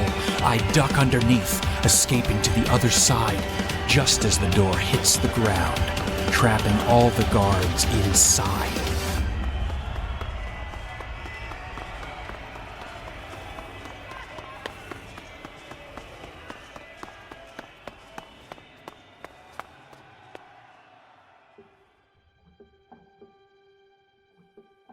Ahead of me, I see my people, all 10,000 strong, looking up in wonder. Most of them have never been outside the gas mines. They've never seen the wonder of the open sky. They've never tasted fresh air. Ahead of them is New Rome, a crowded city with a wide road cutting through the middle. Beyond that road is the wilderness. Dare I believe what the eagle told me in her letter, that there is freedom for us in the woods beyond New Rome? Why wouldn't I? She was right about everything she told me. She gave everything to get me here. I owe it to her to see this through to the end. Follow me, everyone, I shout. I know the way to freedom.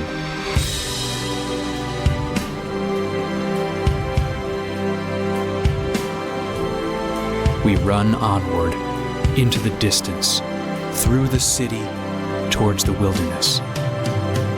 We run for our freedom, living for ourselves for the first time. We run away from our miserable pasts and into the promise of a new life.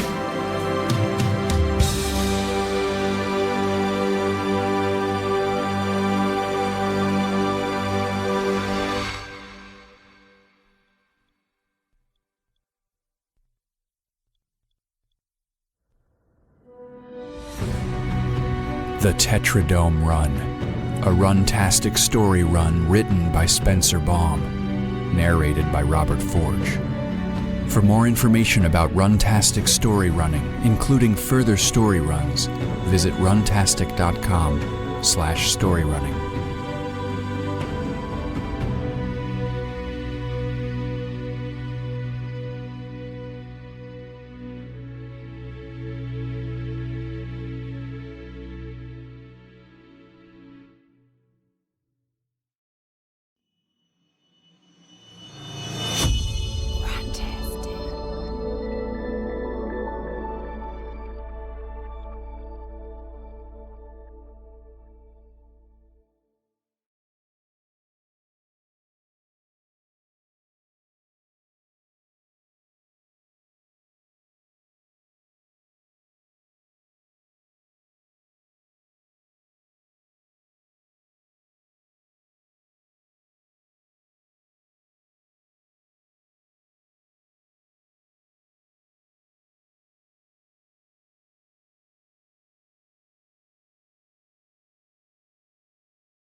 Everything I could have ever wanted. Everything I've ever dreamed. It's even better than I imagined it could be. And when I imagined this moment, I imagined myself running through paradise. We are in New Rome. We are running down a wide corridor through the middle of the city. There are thousands of us. We were prisoners of a corrupt, oppressive government, forced into a life of toil in the gas mines. I spent my entire life trapped underground with these people. But with the help of a mysterious woman I came to know as the Eagle, and with a lot of luck, we've all broken free. Now we're running under a beautiful blue sky, through a corridor of buildings so tall they make me dizzy to look up at them. I'm running at the front of this crowd. I am leading them to freedom.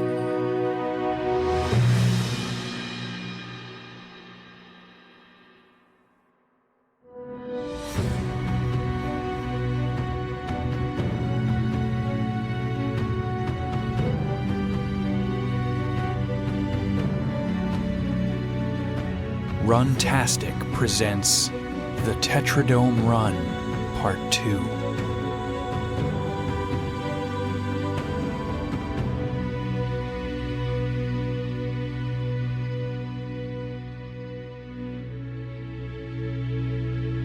The city seems quiet at first, but as we move away from the Tetradome, we encounter more people. The first I see is a woman and her child, standing together on the sidewalk, looking at us in wonder. As we run down the main road, we are crossing numbered streets, 71st, then 70th, and 69th. At 68th Street, something curious happens. In the buildings on either side of us, people open the windows and poke their heads out to look.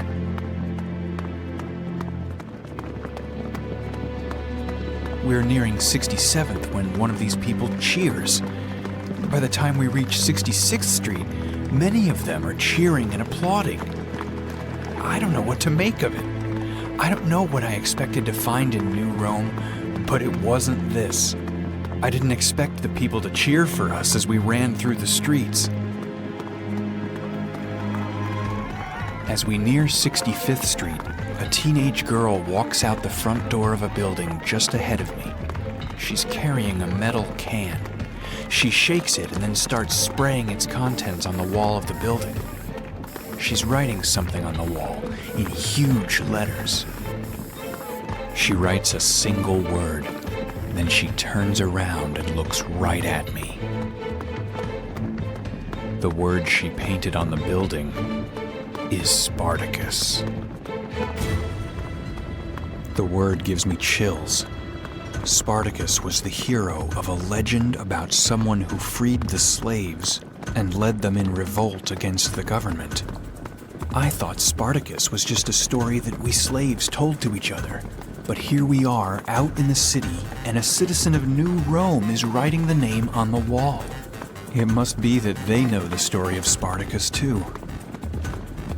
It makes me nervous to think about the way that girl looked at me as I ran past. I am the one who freed the slaves, but I'm not Spartacus.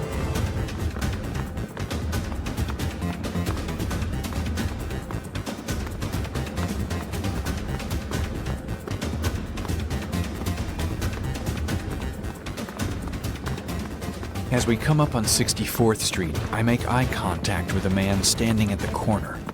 The man is wearing a headset with an earpiece over his left ear and a microphone hanging in front of his mouth. It reminds me of the headsets the guards wore in the mines. As we run past the man, he says something into his microphone. What is he saying? The man is a reminder to me that the danger isn't over. Back in the Tetradome, I locked the guards behind a giant wall, but that won't hold them for long. It probably only bought us a few minutes.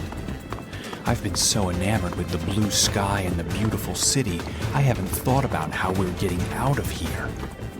The Eagles said we would find help in the wilderness beyond the city, but that's a long way from here. It's not like our jailers are just going to let 10,000 slaves walk out of the city. Everyone, we need to move! I shout. We have to go faster!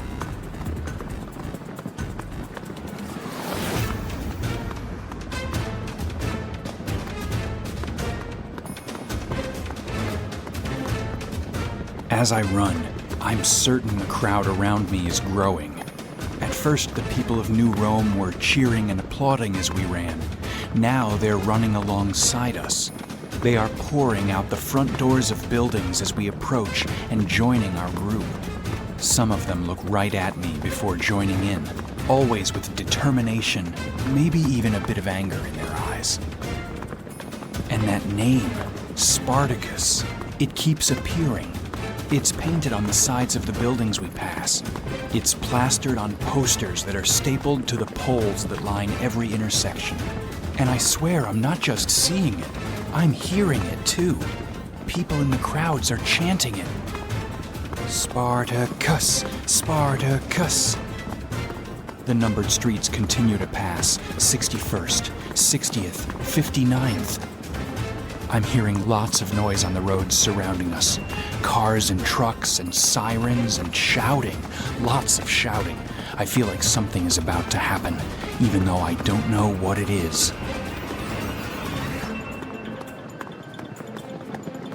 As I cross 58th Street, a teenage girl runs up to me and holds out a headset, not unlike the one I saw the man wearing a few blocks back.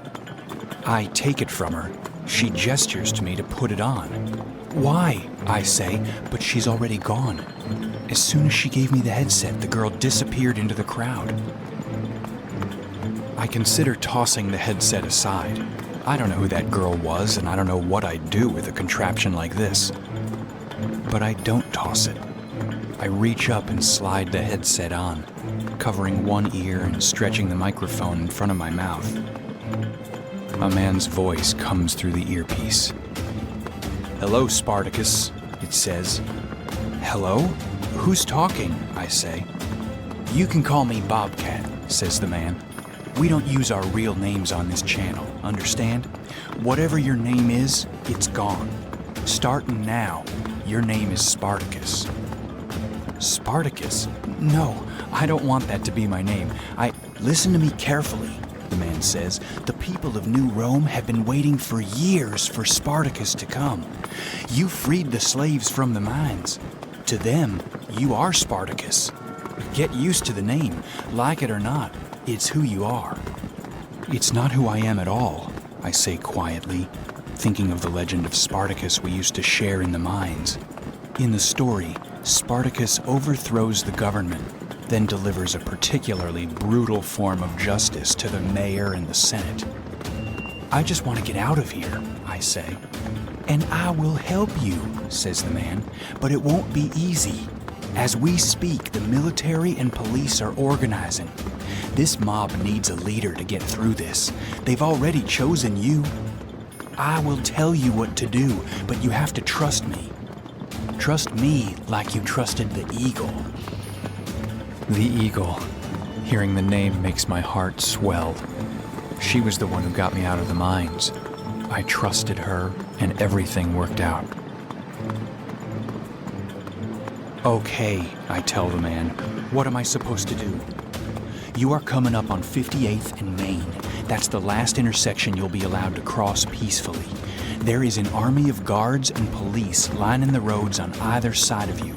They are preparing to make their move. As I listen to the man's instructions, I see the road sign on the next intersection. 58th. How does he know where I am? I look to my left and right as we cross 58th. There are lines of cars running parallel to us on the roads on either side. They are moving slowly, methodically. Yeah, I see them, I say. What are they going to do? They're going to set up a roadblock on 57th Street, he says. No sooner has he said the words than the cars come screeching across the road ahead. Closing in from both sides of 57th, they form a wall in front of us. The crowd around me shouts and raises their arms. They are so loud I have difficulty hearing the man speaking to me through my earpiece. Spartacus, this is Bobcat. Tell me what's happening, he says. You were right, I say. They've formed a roadblock. Tell me about the crowd, says Bobcat. How are they reacting? The crowd, which is lining up behind me in a mob spreading from one end of the road to the other, is going crazy. They're angry, I say. They're screaming. It's like they want to fight. Good.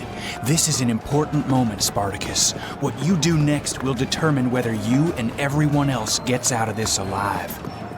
But I don't know what to do next, I say. You keep going, Spartacus. The people of this city have been itching for revolt for decades. All they've needed is a leader, and they've chosen you. Me? They don't even know me.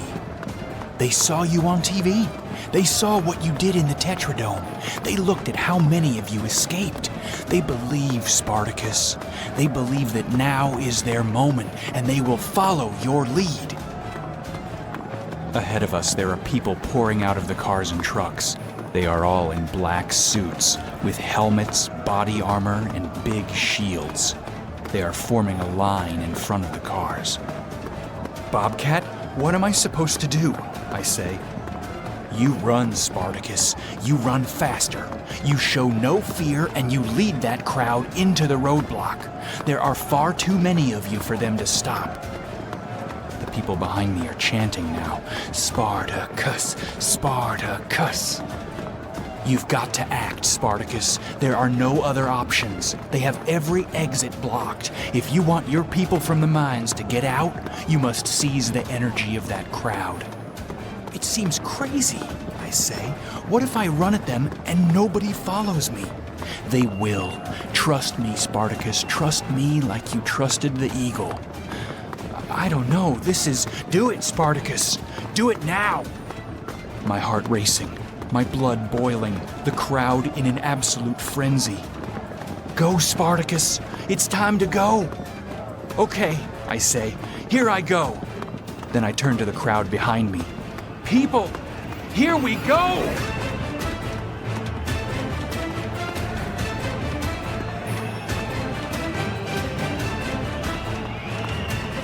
We collide into the blockade with the force of a tidal wave.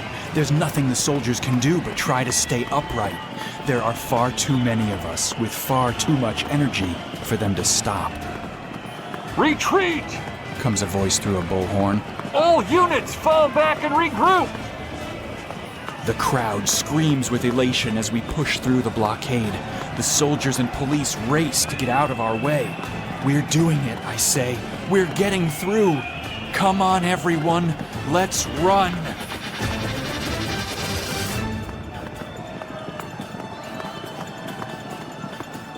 Something strange is happening. I'm running down Main Street, which is clear as far as I can see, but the others aren't following me. I turn back to see my people and the many thousands who have joined us staying right where they are. They are smashing the cars and trucks that once formed the blockade. They are disarming the guards and using their weapons against them. What are they doing? Come on, I say. Let's run! Let's go!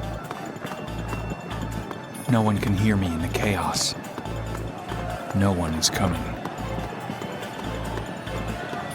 The crowd is still growing. People appear from all corners now, and they're carrying weapons. Rocks and baseball bats and trash can lids. They're charging at the police with their weapons raised. Bobcat, are you there? I say into the headset. I'm here, Spartacus. We broke through the barricade, I say, but the crowd isn't following me. They don't understand. They're fighting when they should be running. Why should they leave? Bobcat says. They've lived for years under the thumb of an oppressive mayor and his goon squad. They want their home back. You've shown them the way. But the eagle, I say. She told me that freedom... I gaze down the road to the wilderness beyond New Rome. She said freedom was out there. Look around you, Spartacus, Bobcat says. Are you going to tell all these people to abandon this beautiful city because they might find freedom somewhere else? The crowd on the streets is immense now. It seems like everyone in New Rome has come out to join in the melee. This isn't how I imagined it, I say. This isn't what I expected when we left the Tetradome. These people need you, Spartacus. Stop calling me that. It's not my name. I'm not... A scream catches my attention, and I turn towards the sound. I see two policemen dragging a woman down the street by her hair. Something about the woman is very familiar. Without thinking, I start to chase them. The woman, writhing around as the policemen drag her, catches sight of me as I run. I recognize her face. She's looking right at me. Her eyes are begging me to help her, and I know her. Yes, I'm certain of it. I know this woman they are dragging away. I'm running faster to catch up to them. Stop, I yell. Let go of her. I'm not fast enough. The police throw her in the back of a truck and shut the doors. I race after them, but the truck drives away before I can get there. I try to run faster, but the crowd is so thick. Get out of my way, I shout. Spartacus, what are you doing? Bobcat asks. It's her, I say. They've captured her. Captured who? I don't answer him. I'm too busy scanning the road, looking for that truck among the chaos.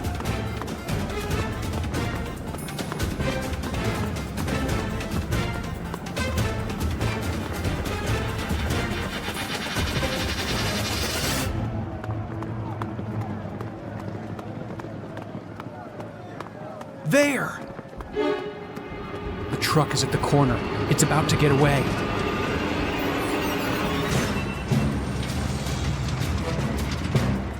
Fast as I can, I get to the sidewalk. I run to the corner and turn to follow the truck down the street. Spartacus, tell me what you're doing. I don't know, I say. The truck pulls to the center of the road and starts driving faster. I'm weaving in and out of the crowd, pushing people out of the way as I try to keep up. What do you mean you don't know? Bobcat says. I ignore him. The truck is at the end of the road and turning right on 54th Street. The crowd is too thick. I'm falling behind. There's an alleyway to my right. Yes, it looks like it goes all the way through the block. And it's clear. I dart into the alley and run past rows of dumpsters and parked cars. I emerge just as the truck zooms past. I turn down the road and follow it. What are you doing? Bobcat asks. Maybe I can help you if you tell me your plan. I don't have a plan, I say.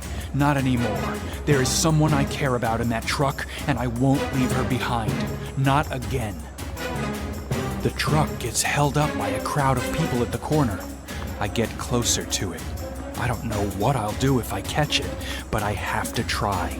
The woman they threw in that truck, the woman who looked right in my eyes as they dragged her down the street. She was the one who got me out of the mines. She's the reason I'm alive. I don't know how she escaped from the Tetradome. Last time I saw her, she was surrendering herself to the guards underneath the course. But I know it's her. The woman in the back of that truck is the Eagle. The crowd is making it hard to keep up. It's like I'm swimming against the current. Spartacus, this truck you're chasing, is it black? Asks Bobcat. Yes, I say, black with a golden letter D on the side. Devlin Enterprises, says Bobcat. What? Devlin Enterprises owns the Tetradome, Bobcat says. That's where that truck is headed. You'll never catch up to it on the surface roads, not with that mob of people to contend with. Right as he mentions the mob, I get swallowed up by a huge wave of it and almost lose my footing. Out of my way, I shout. Get out of my way! I fight through to an open space and run, but I can't find the truck. I've lost it, I say. Spartacus, tell me where you are. I take a quick glance up at the street signs. 51st Street, I say. Okay, look to your right. There should be an entrance to the Sky Bridge. The what? There's an enclosed bridge running between the buildings. Do you see it?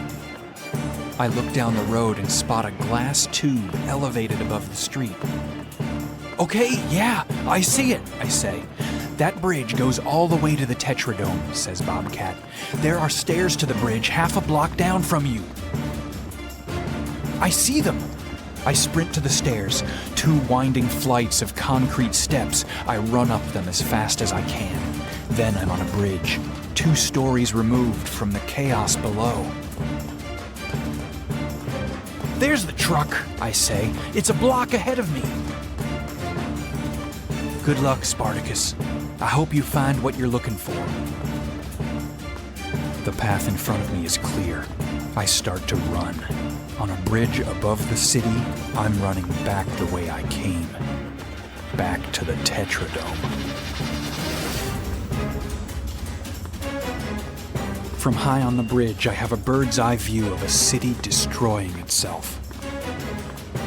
There is rioting everywhere now. It seems like everyone in New Rome has come outside to join in the fight. The truck carrying the Eagle has pushed its way through the worst of the crowd. I'll have to run faster to keep up.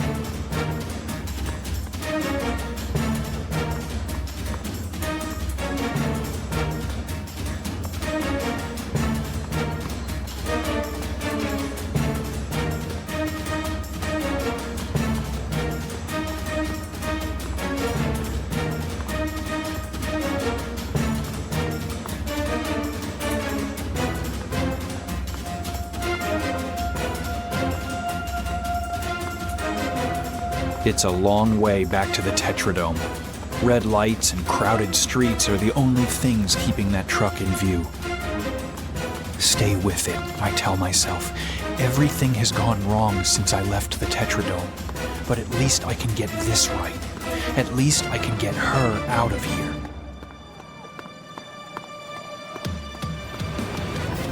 The truck turns off the main road, but I can still see it from up here on the bridge. It's trying to use the side streets to cut past the crowd. I have to move fast. I can't lose sight of it. No matter what, I will run fast enough to keep that truck in view.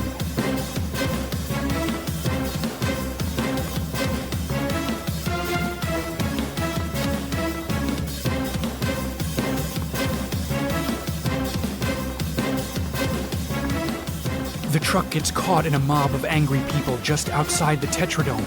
Now's my chance to catch up. I'm nearing the end of the bridge. Come on, I need to move faster. I'm at the end of the bridge and I'm rushing down the stairs.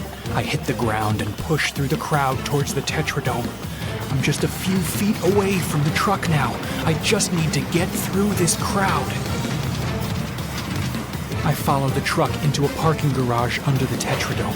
It's way ahead of me now, but there's open space between the levels of this garage, and if I got to the edge, I could... No time to think about it. I run to the edge of the road and jump. I land hard on the level below, but I'm all right, and the truck is just ahead of me. I pull myself to my feet and chase after it.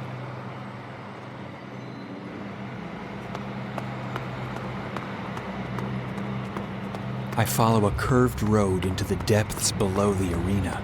I can hear the truck ahead of me. The road flattens out and I'm in a concrete tunnel. I can't see the truck, but I can smell the exhaust. It was just here. It's getting darker as I get deeper into this tunnel. Pretty soon, I won't be able to see at all. Spartacus, where are you? Comes Bobcat's voice in my ear. I followed the truck into a tunnel underneath the Tetradome, I say. It's pretty dark down there, isn't it? Bobcat says. His voice is so casual. Something about the way he says the words bothers me, and I don't respond. Getting darker and darker, isn't it, Spartacus? It almost sounds like he's taunting me now. Something isn't right about any of this.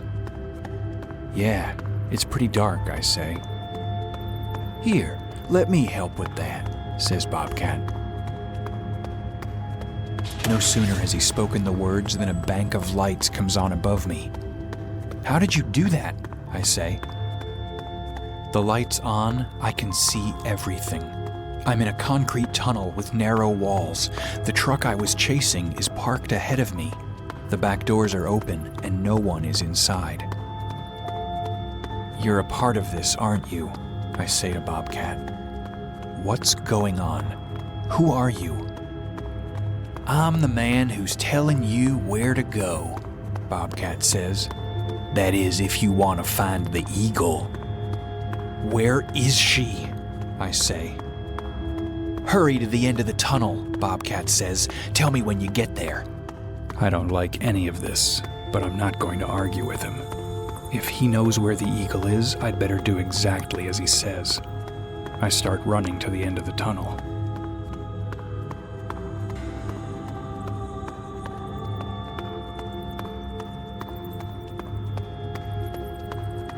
Okay, I'm at the end of the tunnel, I say. There's a door to the stairwell on your left. You'll want to climb the stairs all the way to the top. I push open the door and start running up the concrete steps. You played your part well, Spartacus, Bobcat says. You should be proud. I'm not Spartacus, I say. You freed the slaves, says Bobcat. You led the city in a revolt. All that's left for you to do is serve justice to the mayor and the Senate. That's why I'm here, isn't it? I say. You kidnapped the eagle and used her to lure me here so I could complete the story for you. It's what the people expect from Spartacus, says Bobcat. The revolution won't be complete until the old government has had their day in court. I think about the story of Spartacus they told in the mines. The ending of that story was everyone's favorite part to tell. The slaves used the story of Spartacus to imagine the perfect retribution against the government of New Rome. In some versions of the story, Spartacus killed them outright in front of a roaring crowd. In others, he locked them in the gas mines and made them live out their lives as slaves. You're leading me into the Tetradome, aren't you? I say. You have the mayor in there and you want me to kill him. Relax, Spartacus. I know you're not a killer. You just stay focused on finding the eagle. How are you coming on that stairwell? I'm almost at the top, I say. Good. You'll see a door at the end. I want you to go through it. I come to the door and push it open. I'm in a huge winding corridor now. It seems to go on forever. There are doors on either side of me, going forward as far as I can see. Every door has a number on it. The first one I pass is number 1. The eagle is on the other side of door number 98, Bobcat says. Get running.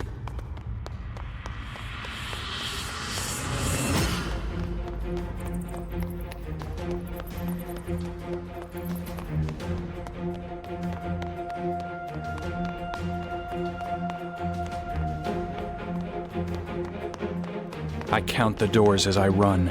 2, 3, 4. They pass in groups of 3s. There's door number 8, number 9, number 10. The corridor curves as I move. I'm running in a giant circle. Who are you, and why are you doing this? I say into the microphone. I'm no different than everyone else in New Rome, Bobcat says. I hate the mayor and the senators, and I'm ready for them to go. I suppose I was a bit more motivated than everyone else to make it happen. You see, when the mayor's gone, I'll be the most powerful person in town. I pass door number 49. Halfway there, I tell myself. My given name is Donnie Devlin, but all my friends call me Bobcat, he says. That D on the side of the truck you were chasing is my logo. I am the owner of the Tetradome. I am the producer of the Tetradome Run. Door number 60, 62, 65. It was my wife's idea to use our position of influence to get this revolution started, Bobcat says. She was the one who realized that the winner of the Tetradome Run could get this town excited enough to act. I'm passing door number 78, 79. You know, the legend says that after Spartacus leads the revolution, he puts the government on trial, Bobcat says. But we must remember, Spartacus has spent his life as a slave. There is only one kind of justice Spartacus understands. 96, 97. I'm at the door now, I say. Go on through, Spartacus. She's waiting for you on the other side. I take a deep breath and open the door. I see her immediately. She is sitting on a chair far away from me. Really far. I've opened the door onto an enormous and familiar expanse. Go ahead, Spartacus, Bobcat says. She's waiting for you. I step through the door and into the Tetradome. The crowd explodes upon my entrance. A voice booms through the arena. There he is, ladies and gentlemen! Let's all welcome Spartacus back to the Tetradome! Run to her, Spartacus, says Bobcat. Everybody's waiting. If I run, will you? Yes, Spartacus. If you run to her, I guarantee she will walk away a free woman. I start running. I don't know what's going on, and I don't care. I've come this far, and the eagle is right in front of me. Ignoring the crowd, who is going crazy now, I run to her. She is sitting comfortably in a chair on the arena floor. She is smiling at me. There are no guards around her. She doesn't seem like she's in any distress at all. Why doesn't she just get up and go? Spartacus, I'd like to thank you for your devotion to the safety of my wife, Bobcat says. It was her idea to pretend to get captured. She knew it was the surest way to lure you back to the Tetradome. The eagle stands up. The smile on her face is huge now. No, I say, it's not true. Did you ever wonder how the eagle was able to contact you in the mines without arousing any suspicion? Did you ever wonder how she could deliver forbidden letters? How how she seemed to know everything, how she was able to meet you in a tunnel underneath the Tetradome and give you the key you needed to set everyone free? Suddenly, the smile on the eagle's face looks a lot more menacing. It was all a lie, I say. The enclaves in the wilderness, the people who wanted to set us free, the eagle. We like to keep it in the family, Spartacus, says Bobcat. The girl who gave you the headset outside the Tetradome is my daughter. The woman you know as the eagle is my wife. Still smiling at me, the eagle walks to a microphone that stands a few feet in front of her. She speaks into it and her voice is amplified throughout the Tetradome. Ladies and gentlemen, as promised, Spartacus has returned to give a fair trial to the mayor and his gang of criminals. The crowd explodes with joy at this pronouncement. I look for a way out, but there are armed guards standing all around the arena. They are carrying shotguns and looking right at me, just like they did when I ran the Tetradome run. It's time for you to write the final chapter of this story, says Bobcat. Spartacus promised the people of New Rome that he would give the same justice to the mayor and senate that they provided to their enemies. In front of me, a hole opens in the floor and a platform starts to rise. There are a dozen people on the platform. They look terrified as the platform lifts them into the arena. The crowd turns nasty as these people appear. You know who those people are, don't you? Bobcat asks. The mayor and the senate, I say. That's right. You're going to give them a fair trial now, as the legend demands. I don't know what you're talking about, I say, and I want no part of this. Oh, I'm afraid you don't have a choice. You see, you are a loose end on an otherwise perfect plan. We can't have you telling anyone how this revolution really came about, so we intend to make you a martyr for the cause, Spartacus. Something happens at the other end of the arena that makes the crowd go crazy. The terror on the faces of the new arrivals to the arena is palpable now, and they all start to scatter, some of them screaming as they run. I turn around to look behind me and see a pack of angry wolves barreling down the arena. In the legend, Spartacus runs with the criminals, Bobcat says. He does it to prove to the world that the trial is fair, that the mayor and senators are getting the exact same chance at freedom they once gave to him. I turn to the eagle, the look in my eyes begging her for help. The look she gives me in return sends a shiver down my spine.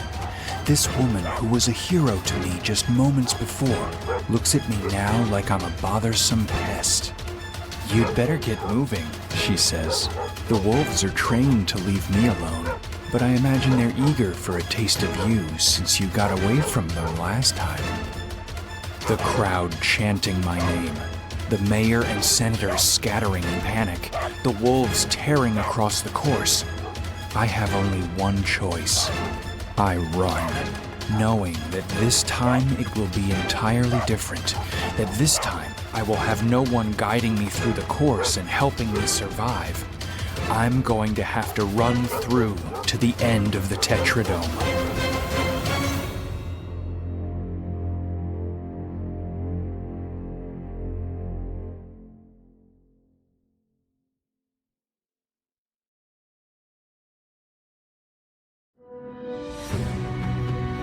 The Tetradome Run, a Runtastic story run written by Spencer Baum, narrated by Robert Forge. For more information about Runtastic story running, including further story runs, visit runtastic.com/storyrunning.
Runtastic presents The Tetradome Run, Part 3.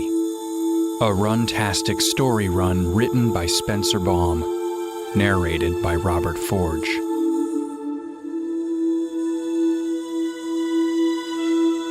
I have no regrets. Even though everything the Eagle told me was in service of a lie, I don't regret what I've done. Even though powerful people used me as the spark to light the revolutionary powder keg in New Rome, even though I got tricked into returning to the Tetradome, I don't regret it.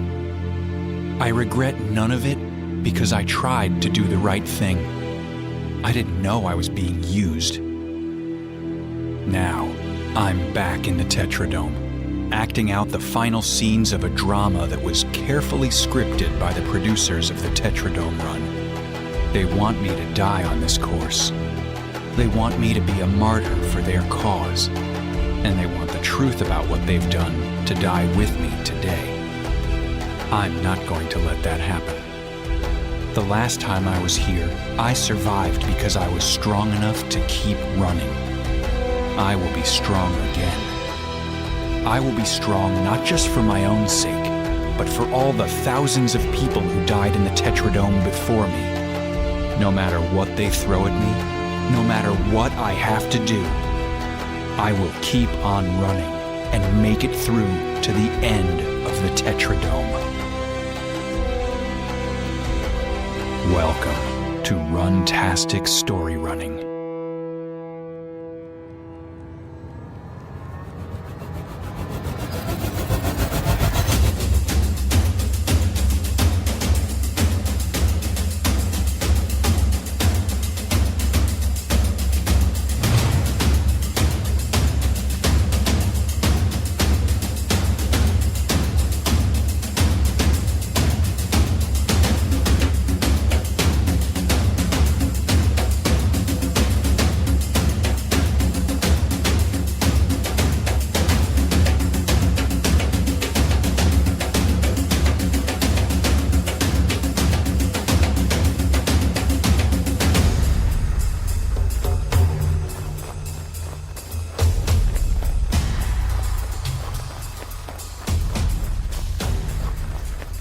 I'm running in the Tetradome again.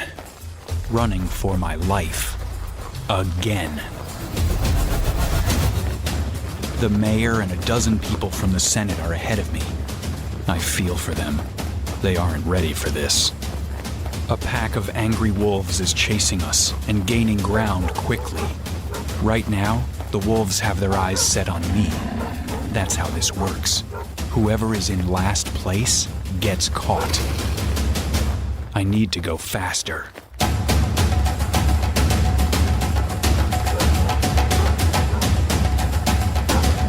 I pass a man, one of the senators.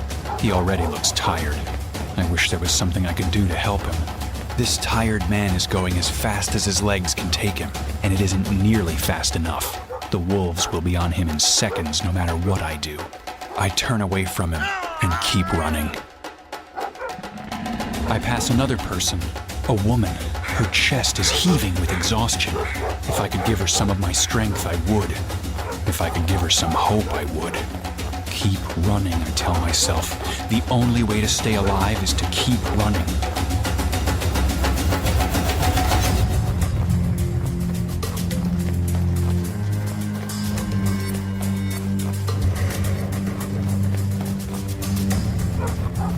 Looking good, Spartacus, comes a familiar voice in my ear. I'm still wearing the headset Bobcat used to lure me back to the Tetradome. I reach up for it, thinking it might be time to toss it aside. Let's not do anything rash, Spartacus, says Bobcat. I've got a show to put on here, and I don't want to see you killed in the first few minutes.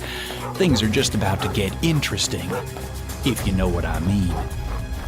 If I were you, I'd keep to the left. The instant he says the words, the ground breaks apart beneath my feet. I jump to the left, narrowly avoiding a huge chasm that swallows two of the runners ahead of me. They scream as they fall into the darkness. 8 runners ahead of me, 2 behind. The ground is disintegrating on both sides of us now, forcing everyone into a narrow pathway. Ahead, a thick curtain of fog is falling from the ceiling, making it impossible to see what we're running towards. I have no idea what will happen to us if we survive the wolves. Another crack opens in the arena floor, dividing the already narrow pathway. I stay to the left, running clear of the widening chasm.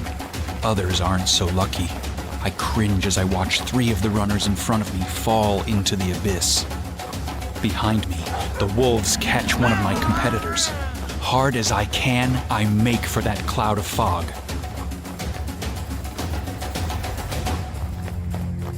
As I near the fog, the ground begins to crumble on all sides of me. It's a race now between me and the ground disappearing beneath my feet. The runners ahead of me have already disappeared in the fog, all except for one of them, a man. He's approaching the fog now, but he's slowing down. "Keep going!" I yell at him. "Keep running!" The man is at the edge of the fog and has completely stopped running. What is he doing? Can't he see that we're about to be swallowed up by the growing sinkhole? Behind me, I hear the wolves yip and howl as they fall into the widening cracks in the ground. Even they aren't safe. "Why are you doing this?" I shout into the headset. I hear Bobcat laughing in response.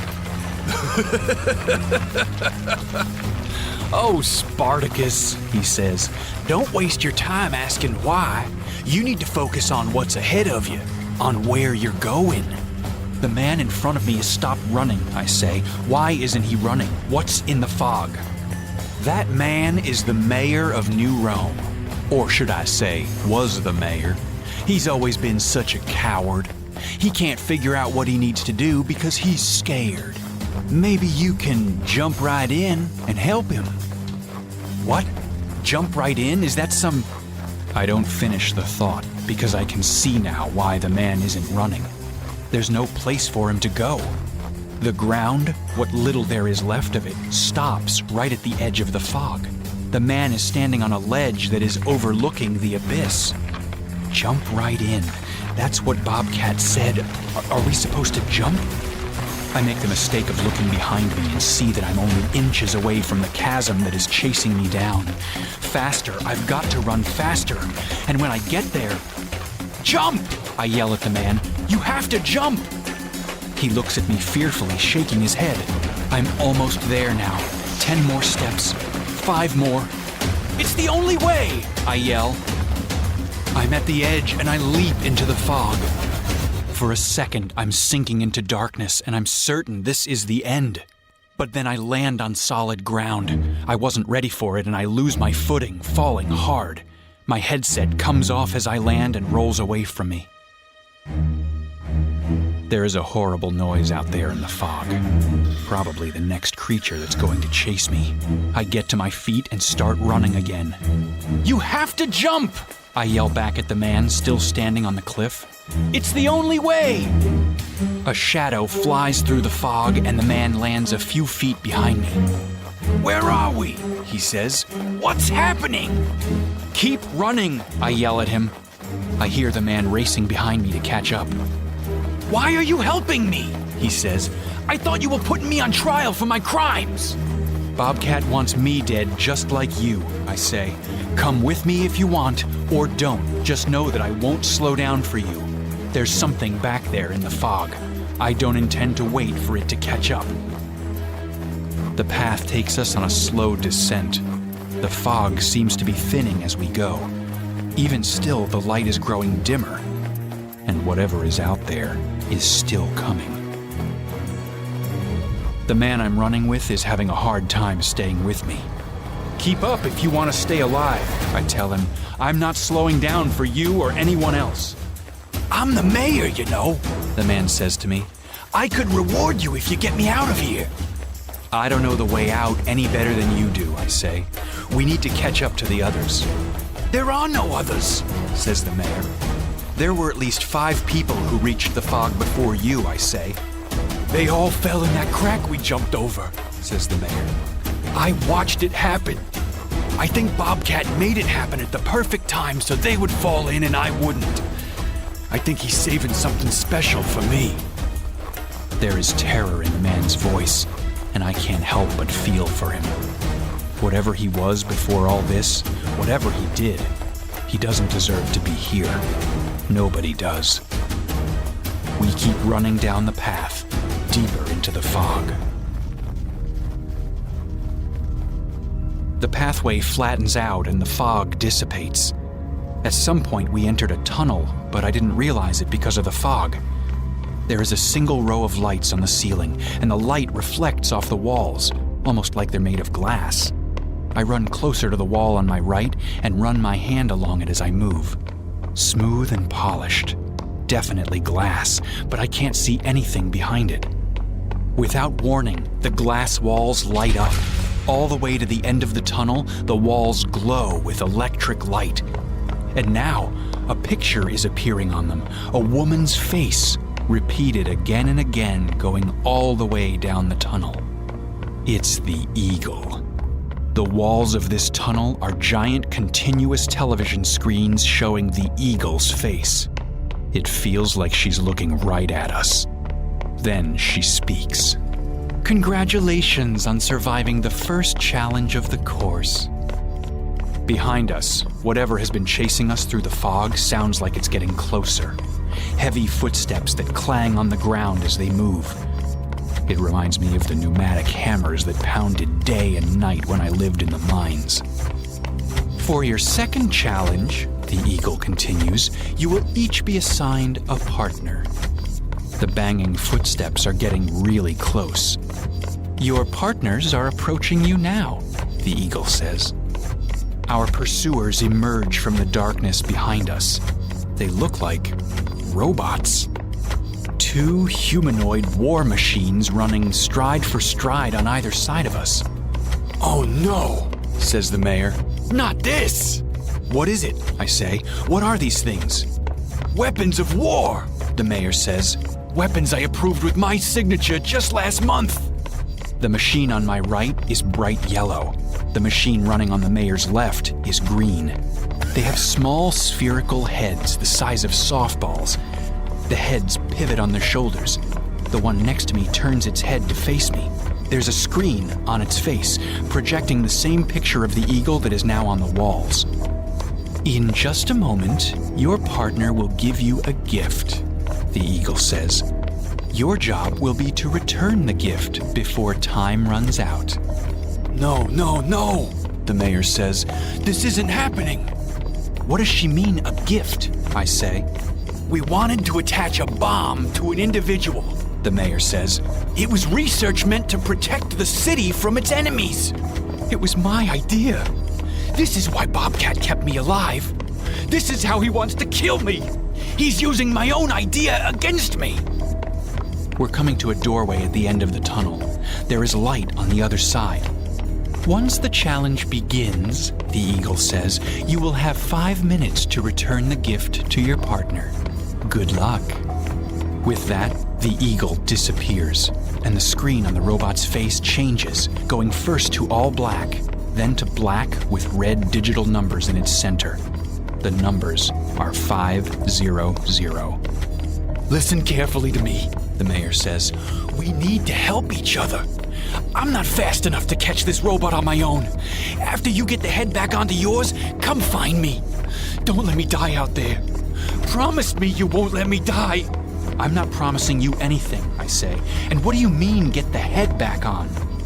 With a popping sound, the heads of both robots come off their bodies and fly right at us. It's so fast, there's no way to stop it from happening. The yellow robot's head zips into my hand and sticks there. I try to shake it off, but it's like the head has been cemented on with unbreakable glue. You can't shake it loose, the mayor yells at me. The head will let go of you when you put it back on the robot's shoulders, but not before. I reach out for the robot, but it runs away from me with surprising speed. And as I run faster to catch up to it, it runs faster too. In my hand, the monotone voice of a computer comes out of the robot's head. 4 minutes, 55 seconds remaining. I look down at the yellow metal ball stuck to my palm. The clock on the screen has changed. No longer at 500. The red numbers on the screen are counting down. 4:55, 54, 53. What happens when this clock gets to 0? I say. Kaboom, says the mayor.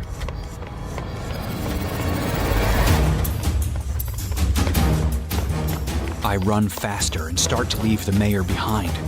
The yellow robot is zipping along like a jackrabbit now, but the green robot is going at a steady pace, just slightly faster than the mayor. I'm about to pass the green robot from the right. Help me catch it, the mayor begs. Please!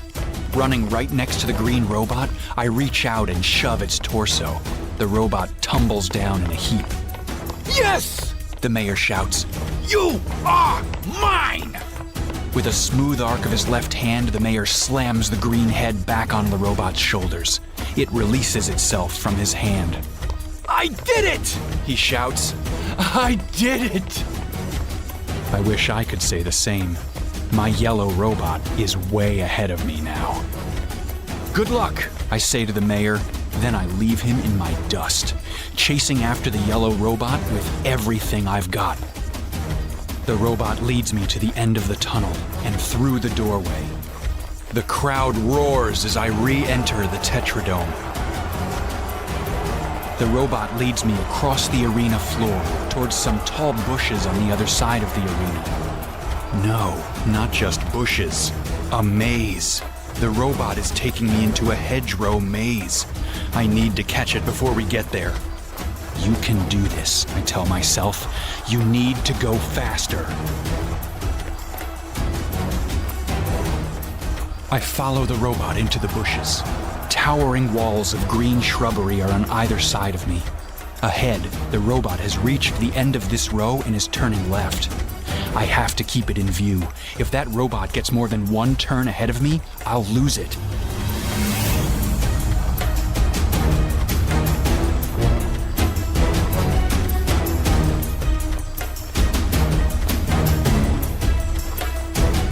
I turn left to follow the robot. It's already at the end of this row. I can't let it get any farther ahead.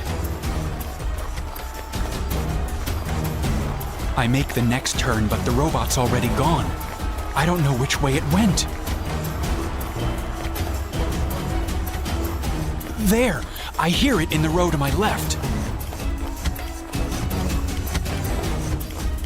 I feel like I'm getting closer, but I don't have much time left. The ticking numbers on the screen say I have less than 3 minutes to go. I come to a long, straight row. It's gotta be this way. Don't give up now. Keep running.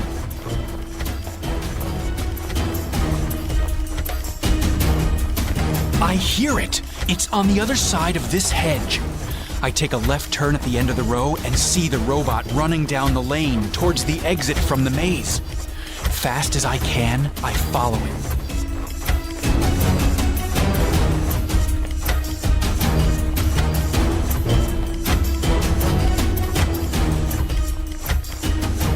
The robot has a big lead on me, but I know I can catch it. A voice comes out of the sphere in my hand. 2 minutes remaining, it says. Come on, push. I need to run harder and catch that robot in time.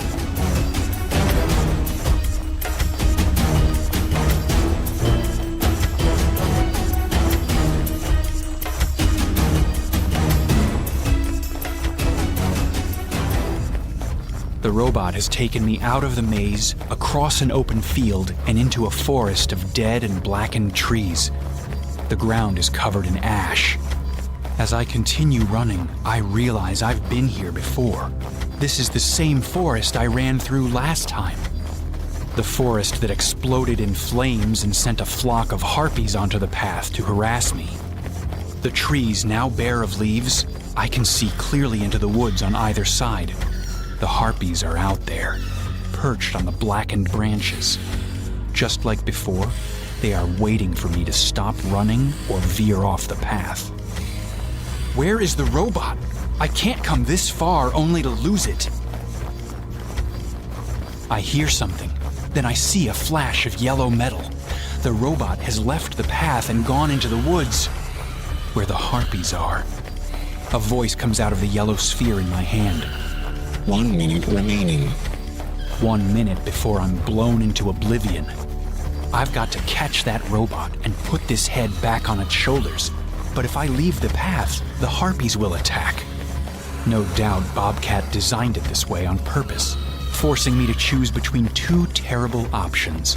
Stay out here and have this bomb explode in my hand, or go in there and get torn to shreds by the harpies. 40 seconds remaining. While the robot trudges through debris and ash, I'm running on the clear pathway through the forest, gaining ground. I've almost completely caught up. If it weren't for those harpies, I'd leave the path and make a go for it. But I can see them staring at me from their perches with hungry eyes. The harpies want me to enter their realm. It's like they're protecting that robot from me, like it's their little treasure, running through the ash, all sprightly and playful and yellow. The last time I ran down this path, I crossed a yellow orchid. Then I kept running until I came to a service road that cut through the woods. Is that service road still here? An idea in my head, I run faster. I have to get a lead on the robot if I'm gonna pull this off.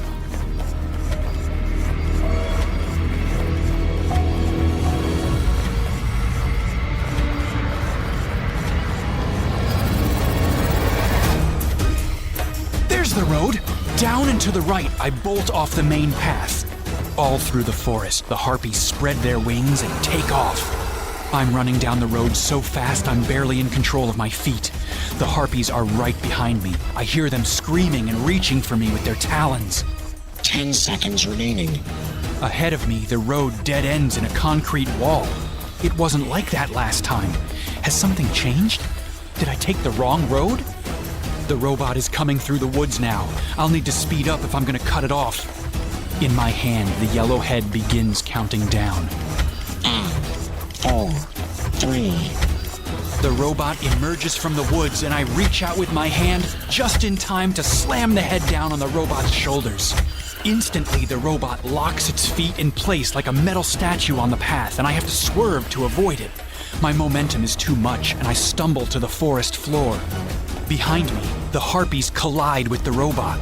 I see a jumble of arms, claws, wings, and yellow steel barreling down the road. The robot's head is the first thing to collide with the concrete wall. An enormous explosion, a raging fireball that vaporizes the harpies and blasts a hole in the concrete. I duck my head, expecting debris to come raining down, but the explosion was so powerful it blasted the concrete into dust. Spartacus? I look up to see the mayor standing on the service road. He's staring at the hole in the wall. My eyes follow his gaze.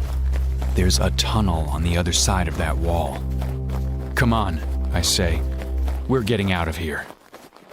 With the mayor following me, I run down the path and through the hole in the wall.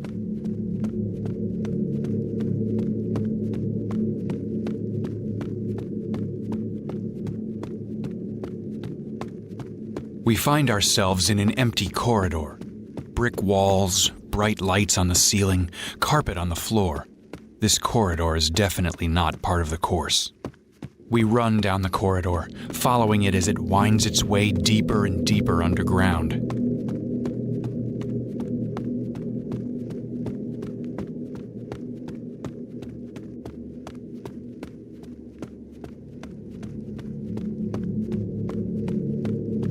There's movement behind us, and voices. There are people looking for us, but it sounds like we've got a good lead on them. We keep running.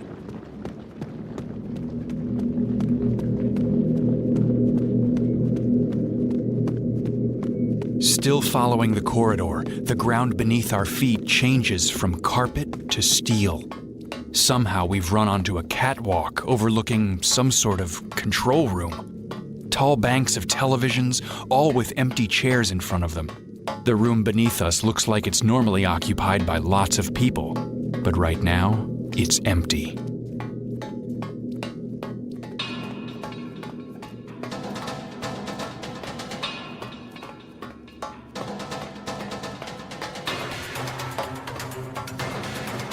There they are, comes a shout from behind me.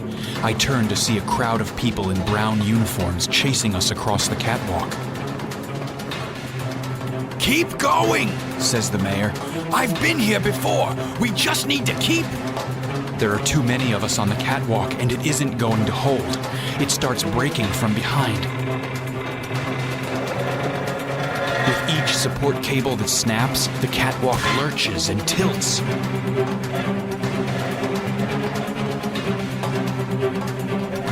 It's gonna go down, I shout. Run! The catwalk is dangling by only a few cables now.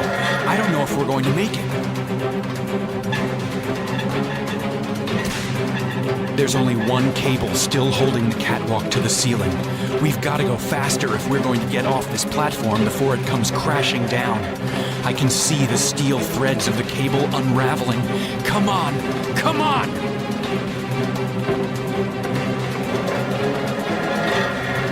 The final cable snaps and the whole thing plummets to the floor below, taking the guards, the mayor, and me with it.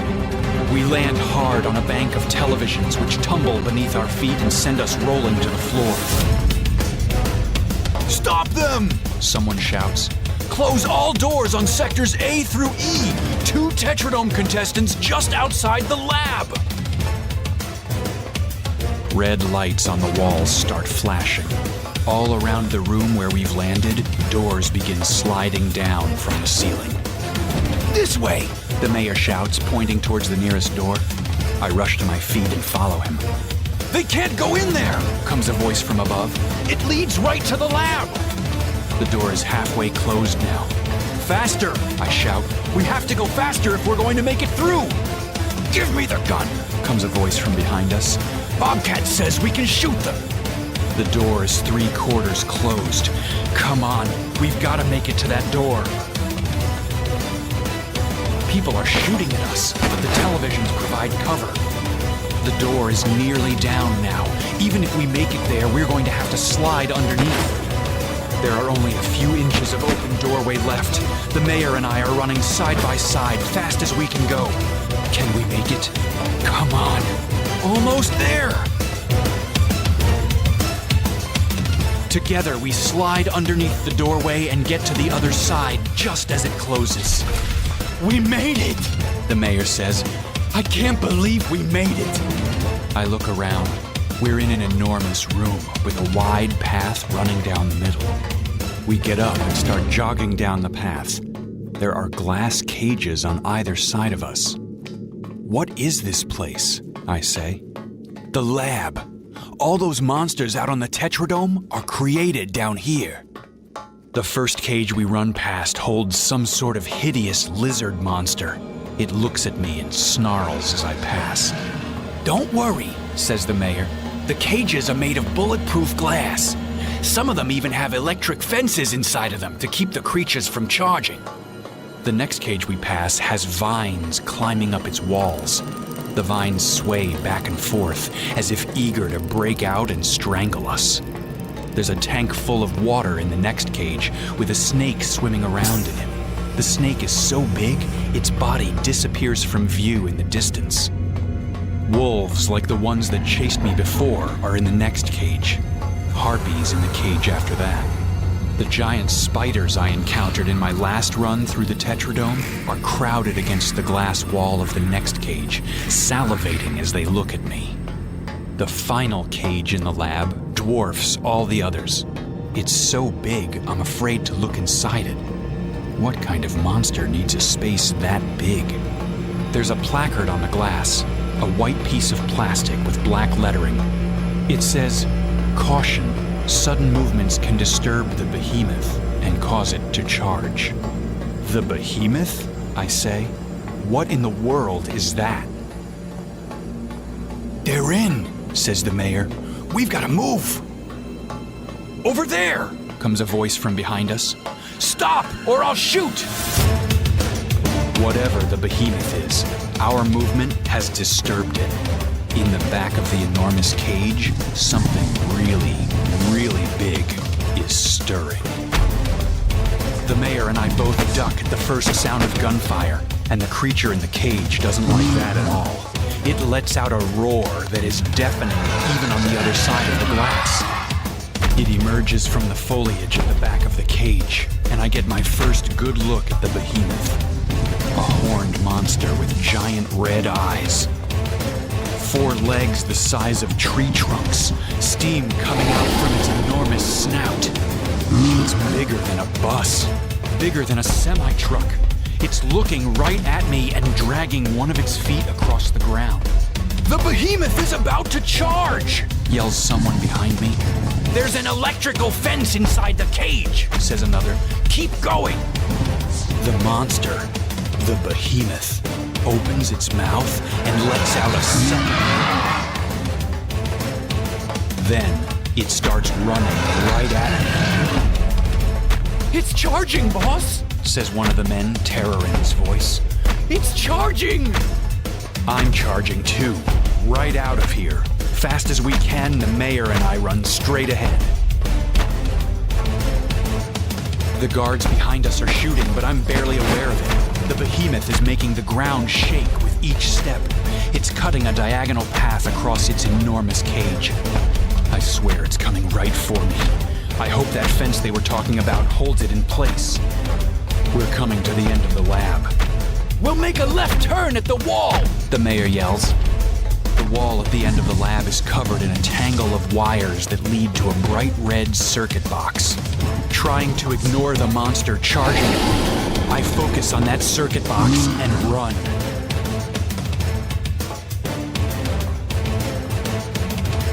One of the bullets strikes the electrical box in front of me, and it bursts in a shower of white sparks. All the lights go out. "What's happened?" shouts one of the guards behind me. "The electrical fence!" shouts another. "If the power's down!" "Turn back!" shouts the guard.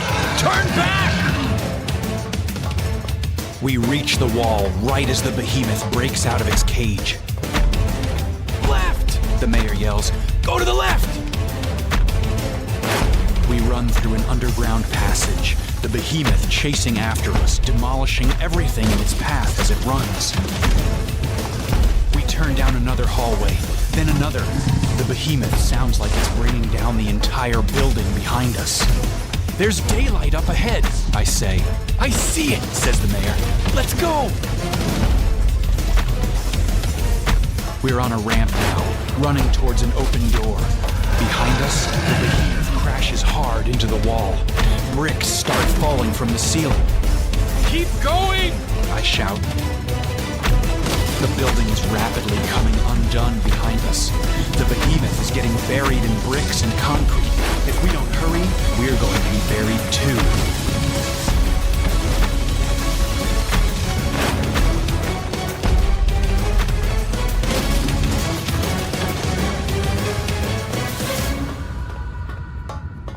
A huge chunk of the ceiling collapses behind us. I don't hear the behemoth anymore. Maybe it got buried. I don't know for sure. There's no way I'm stopping to look. I'm running for the daylight at the end of this tunnel.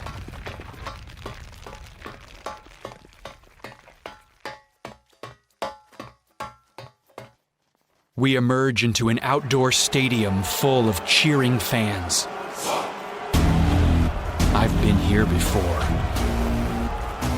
Victory Road. We've found our way to the end of the course. For the second time, I've survived the Tetradome run. But that doesn't mean they're going to let me live. At the other end of the stadium, I see the Eagle rushing down a set of stairs to the arena floor. 3 guards with shotguns are running with her. She has an angry look on her face. "What happens now?" says the mayor. "I don't know, but I guarantee you they're not going to let us walk out of here." The Eagle starts speaking into a walkie-talkie. All along the perimeter, guards with guns step forward. I look for a way out, but there's nowhere to go. A familiar man in a blue tracksuit runs towards us. "You did it again!" he says. Good gravy, that's twice now you've run through the Tetradome. No one else in history has ever. What was that? Says the man in the blue tracksuit. The mayor and I share a glance. We both know what made that huge booming sound. Without a word between us, we start to run as fast as we can away from the entrance ramp. Hey, where are you going? There's no time to answer the man in the tracksuit. There's no time to worry about the guards who have now raised their guns. The behemoth bursts into the arena in an explosion of brick and concrete, and everything turns to chaos. People screaming and running in all directions. The guards start shooting at the monster. It sounds like they're just making it angry. This way, the mayor shouts at me. He's headed for stairs that would take us up into the crowd. But the crowd is in a total panic. People are piling on top of each other in an attempt to get to the exits. I know a better way to go. Over here, I shout. The green door! Follow me to the green door! Last time I was here, I needed a key to go through the green door, but this time, it's hanging wide open. Right, I see it, says the mayor. With people scattering in all directions, the mayor and I run in a straight line across the stadium floor, going to the same door I used to escape last time.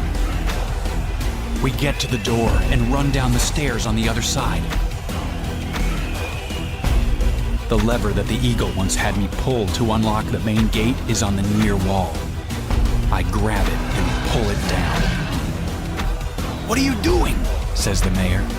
Shutting off the main power, I say, so we can open the gate. Come on.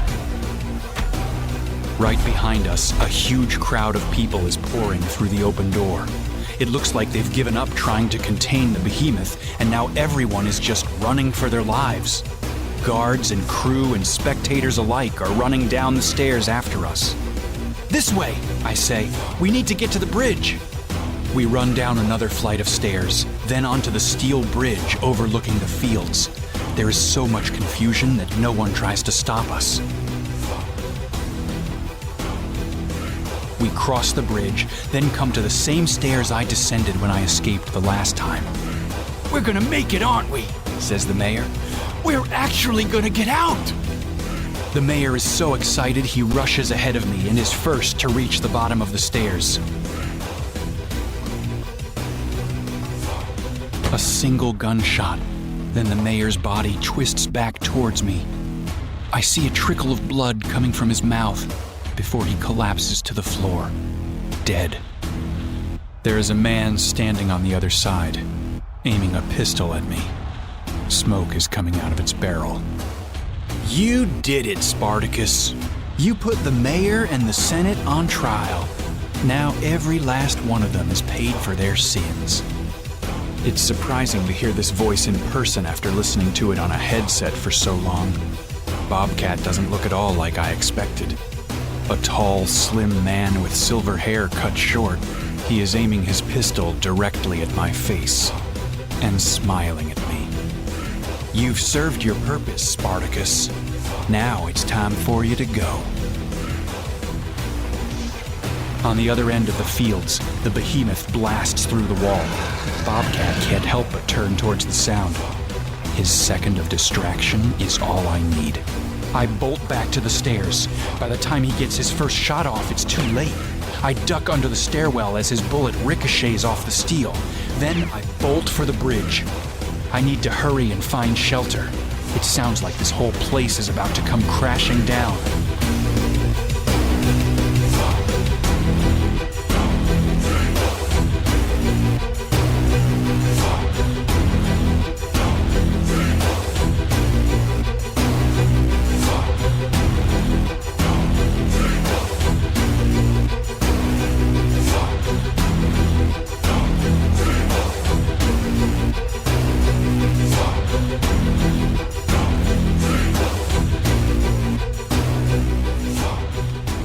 I run out from my hiding place under the stairs.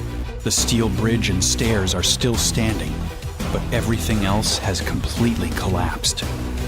The sun, once blocked out by the high ceiling over the fields, is shining down on an enormous pile of rubble. There's a hand sticking out from the base of that pile, its fingers wrapped around a pistol. Bobcat won't be chasing me anymore. There will be no more runs in the Tetradome. My ears adjust to the larger world, and I hear chaos just beyond the fields. Thousands of spectators have fled the Tetradome and are running into New Rome. Watching them flee into the shadows of the skyscrapers, I think about how poorly that city treated me the last time I was there, and wonder if it's my only option. I wonder if there's somewhere else I can go.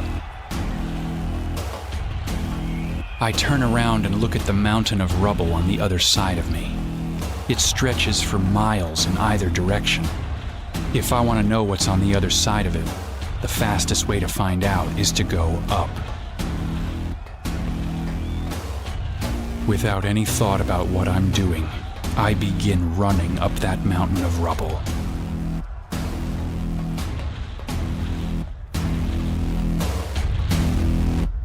With each step, I move faster. I'm growing stronger as I move. Stronger as the realization comes over me that it's all over. That no matter what I find on the other side, I've done all I could possibly do.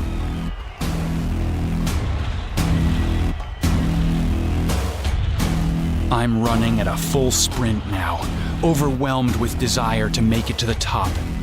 The freedom that was promised me the first time I ran through the Tetradome was an illusion, but the freedom I feel now, as I run with all I've got, is absolutely real, and no one is going to stop me.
The wilderness.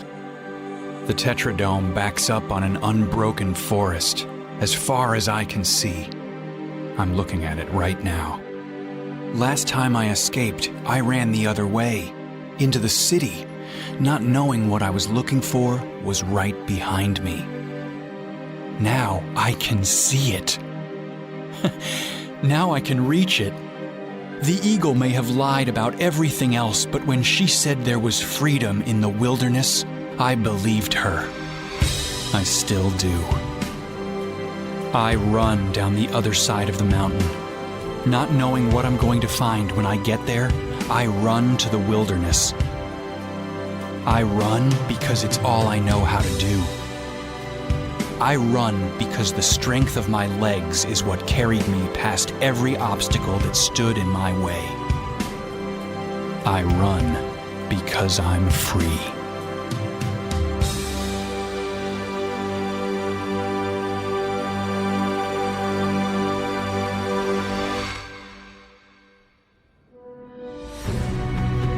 The Tetradome Run, a Runtastic story run written by Spencer Baum.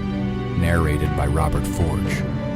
For more information about Runtastic story running, including further story runs, visit runtastic.com/storyrunning.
Runtastic presents The City is Our Gym, a Runtastic story run written and narrated by Power Malu, sound by Marco Polo and Shiloh. Hey yo, it's Runtastic. Word up. We set it off like JD and the cool SV. It's Runtastic. No doubt. The legendary FD and that dude MP. It's Runtastic. This one's for the bridge runners. Check it. Yo. Fortified by special request. It's shot Element X. Recorded live direct in the flesh. New York City. A collage of cultures nicely blended together like a bunch of ingredients, eclectic flavors, colorful fruits and vegetables going into a blender to make one delicious smoothie. My name is Baby Power, aka Power Malu. I'm a native New Yorker, a true Yorker from the legendary Bridge Runners, and the city is our gym. Welcome to Runtastic Story Running.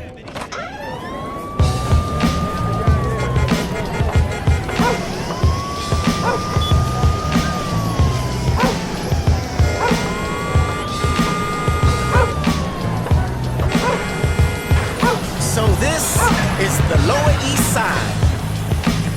Let me take you to the Bridge Runners headquarters. We're gonna meet up with the crew and go on one of our legendary runs through New York City. Bridge Runners is a running crew from New York City. We've been instrumental in creating a running revolution around the world. We meet every week at Bridge Runners headquarters on the Lower East Side of Manhattan. We are ambassadors and guides of New York City. We navigate this city off of sheer instinct. Running through alleys, we may find a hidden gem in the form of an amazing graffiti mural painted on a wall, or an authentic hole-in-the-wall restaurant that's been family-owned and operated for generations. We take mental notes as we run, so we can share these lucky finds with others. We support and encourage runners everywhere to spread crew love.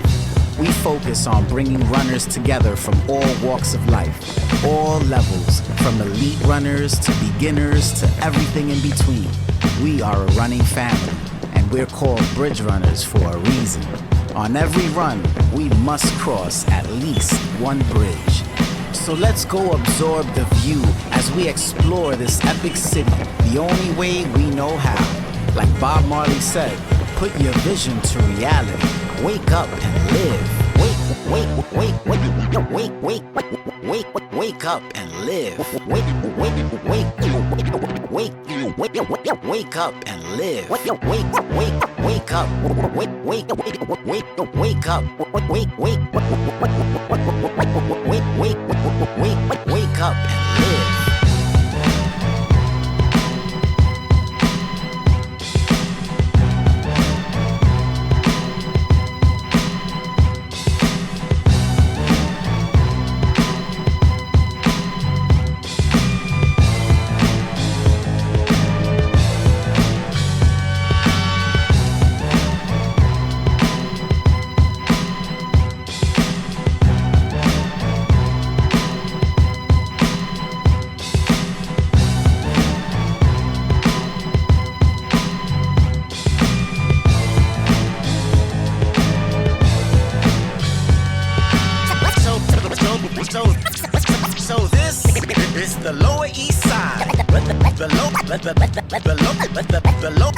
the Lower East Side.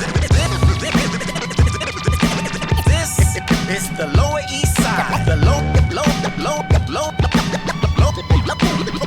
East Side.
It's runtastic.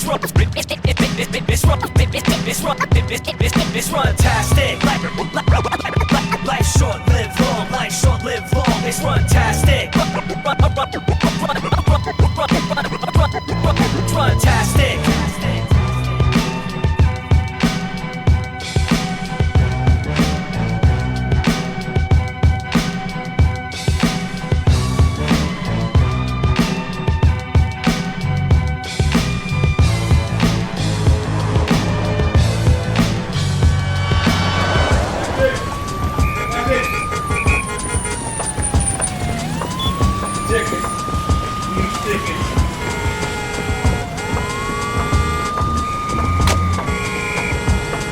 Yo, listen up, guys.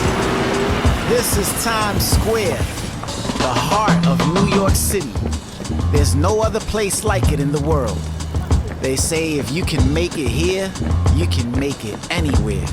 Well, the same rings true for today's run. New York City is where it all began. And now this running movement is worldwide, and you are a part of it. They call Times Square the crossroads of the world. We represent those crossroads. Every week, we are joined by crews from all over the world. People looking to explore and experience New York City with us. This is what inspired us to start the Bridge the Gap movement. A movement that focuses on bringing people together from various cultures and ethnicities via running. Times Square wasn't always a welcoming place. This place was once a haven for illegal activity. It was sort of an underground for drugs, prostitution, and anything that involved street hustling. Back in the day, in Times Square, you couldn't walk down the street without hearing people on the corner yelling out advertisements for various services. Check it out, 2 for $5, 2 for $5. Guys would be selling 4 or 5 random items like socks, gold watches, bootleg cigarettes, and perfume. Now we have bright lights, huge colorful billboards, vendors selling delicious smelling food, and tickets to Broadway shows. The streets are blocked off from vehicle traffic and are now decorated with chairs and tables. You can see people sitting down, eating and enjoying their gourmet coffee. Families take turns posing with New York City police officers, having their picture taken. Couples sit in front of professional artists who draw their faces on canvases. While people are purchasing tickets to a Broadway show, there is a musical happening on the street. You can see dancers performing amazing choreography for spectators and musicians, providing the right soundtrack. When you have taken it all in, you can continue your exploration of the Big Apple. Just hop on one of the many tour buses that'll take you around this beautiful city for more sightseeing. That's why I love running in New York, because it gives you an opportunity to explore this big city. You will see things you are not normally exposed to. Every run brings you a new experience, a new possibility to live life to the fullest. Every step you take helps you to build confidence, knowing that you are not alone on these streets. Stay focused and remain in the zone. Look around you and take in the sights. Don't think too much about the destination. Enjoy the journey and the experience you are having. This is not a race. We are explorers. Hey, get out of the way! Let's head this way, back downtown, towards Ground Zero.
We gotta pick up the pace a bit.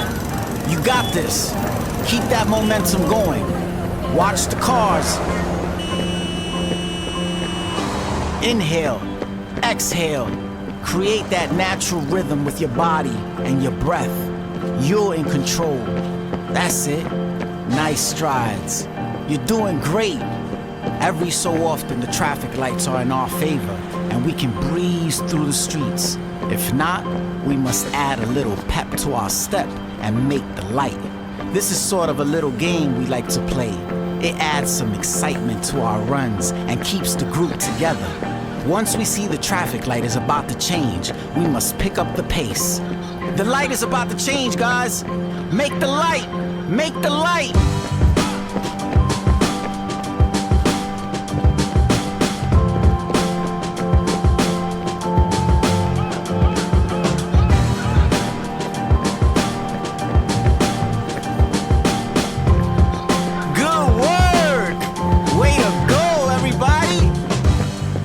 now passing Canal Street and will approach the Freedom Tower, sometimes referred to as Ground Zero and the World Trade Center. This is where the Twin Towers once stood.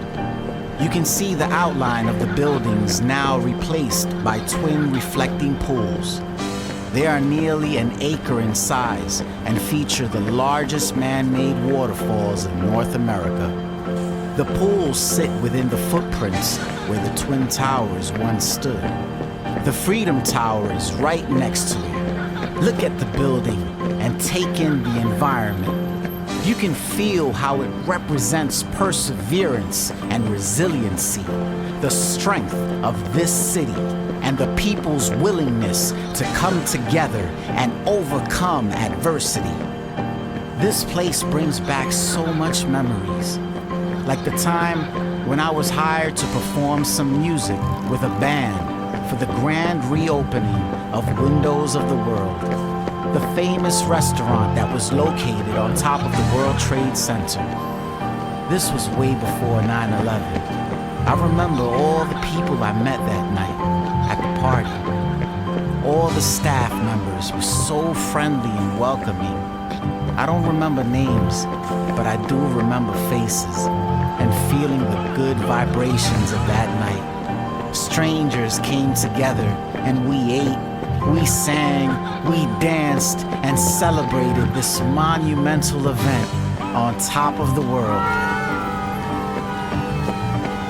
Yo, you see guys, it's good to reminisce, but don't drift off too far. Gotta stay focused on these streets. We're almost there. Even if you're feeling a little tired, don't give up. There will always be ups and downs and detours and such. Don't get discouraged. Prove to yourself that you can do it. Savor each moment and be present every step of the way. There's always room for us to improve. That's the beauty of it. Running is the new international language. This is how we break through barriers. We are blessed to have something this healthy and this much fun as part of our lifestyle. The cool thing about running with a crew is that we share a common goal. We feed off of each other's energy and the satisfaction that comes with accomplishing that goal. Running brings us together as we run in the same direction. Don't worry, when you're with a crew, no one gets left behind. Will Smith said it best. The first step is you have to say that you can, and he should know because he's a runner himself. Let's go! We're heading north towards the legendary amphitheater in the East River Park.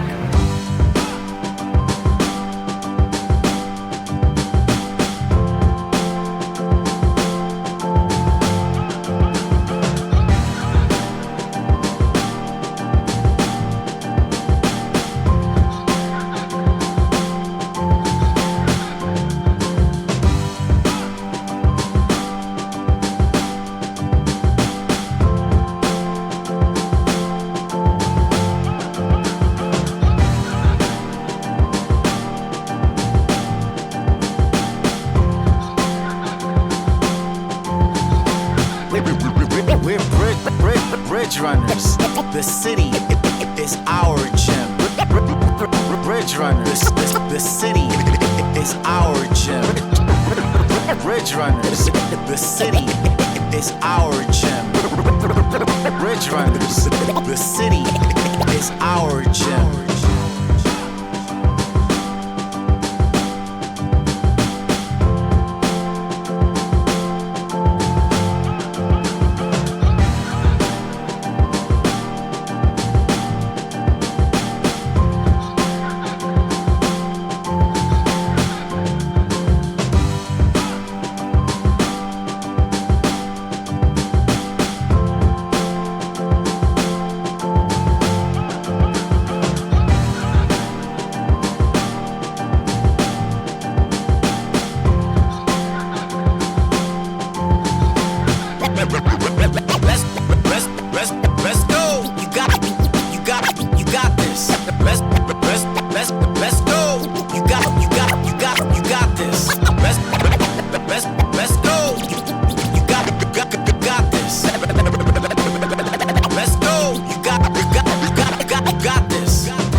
guys? You can see the world-famous East River Park Amphitheater from here. The theater seats remain intact, as well as the band shell and the theater stage, except for a few details. They used it for scenes in the first hip-hop motion picture, Wild Style. It introduced hip-hop culture to the world. We, the Bridge Runners, are known to have a wild style of running, so this fits us just right. Imagine the parties that were held here with DJs, dancers, graffiti artists, and MCs. The large crowds from neighborhoods far and wide filling the amphitheater. In the 1950s, Joseph Papp launched his series of free Shakespeare performances right here. The Public Theater's annual outdoor tradition of Shakespeare in the Park began here on this amphitheater stage on the Lower East Side. We used to play a game called hide and seek, where we would run from each other and hide inside the once abandoned amphitheater building. Now we run with each other and never hide our wild style. Sounds like someone hit a home run. Let me tell you something about having a wild style. Individuality is what it's all about. Sometimes when you do things out of the norm, you are looked at by the rest of society as being weird and crazy. We welcome people from all backgrounds and cultures. We encourage them to hold on to their individual style and way of being. When we first came on the scene, all of the popular running clubs and organizations would laugh at us. They would look down on us and consider us outsiders. We weren't interested in being confined to one location. We run these streets. What they fail to realize is that we were never in it to try to fit in. That's just not what we're about. We come from a place where having a wild style is celebrated. Long and behold, we started a running revolution around the world with individuals who were tired of being plain and boring. Those same people that once tried to stop us now try to emulate our style, but can never come close. Never compromise your style. You were created differently for a reason. Be proud of that. Yo, time to catch up. Remember, we're bridge runners, so we gotta cross at least one bridge. We're heading towards the Brooklyn Bridge. They'll be waiting for us on the other side. We gotta pick up the pace. Sounds like a good game, but we gotta keep it moving. Brooklyn Bridge, here we come, baby. Like Michael Jordan said, some people want it to happen. Some wish it would happen.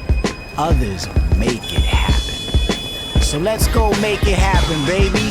You got this.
So let's go make it happen, baby. Let's go, let's go, let's go, let's go, let's go, let's go make it happen, baby.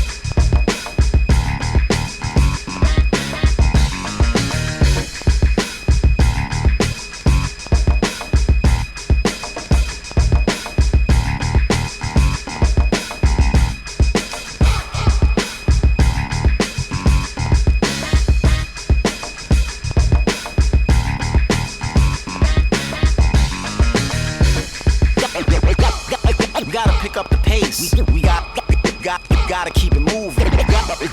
Gotta pick up the pace. Gotta keep it moving. Gotta pick up the pace. Gotta keep it moving. Gotta pick up the pace. Gotta keep it moving.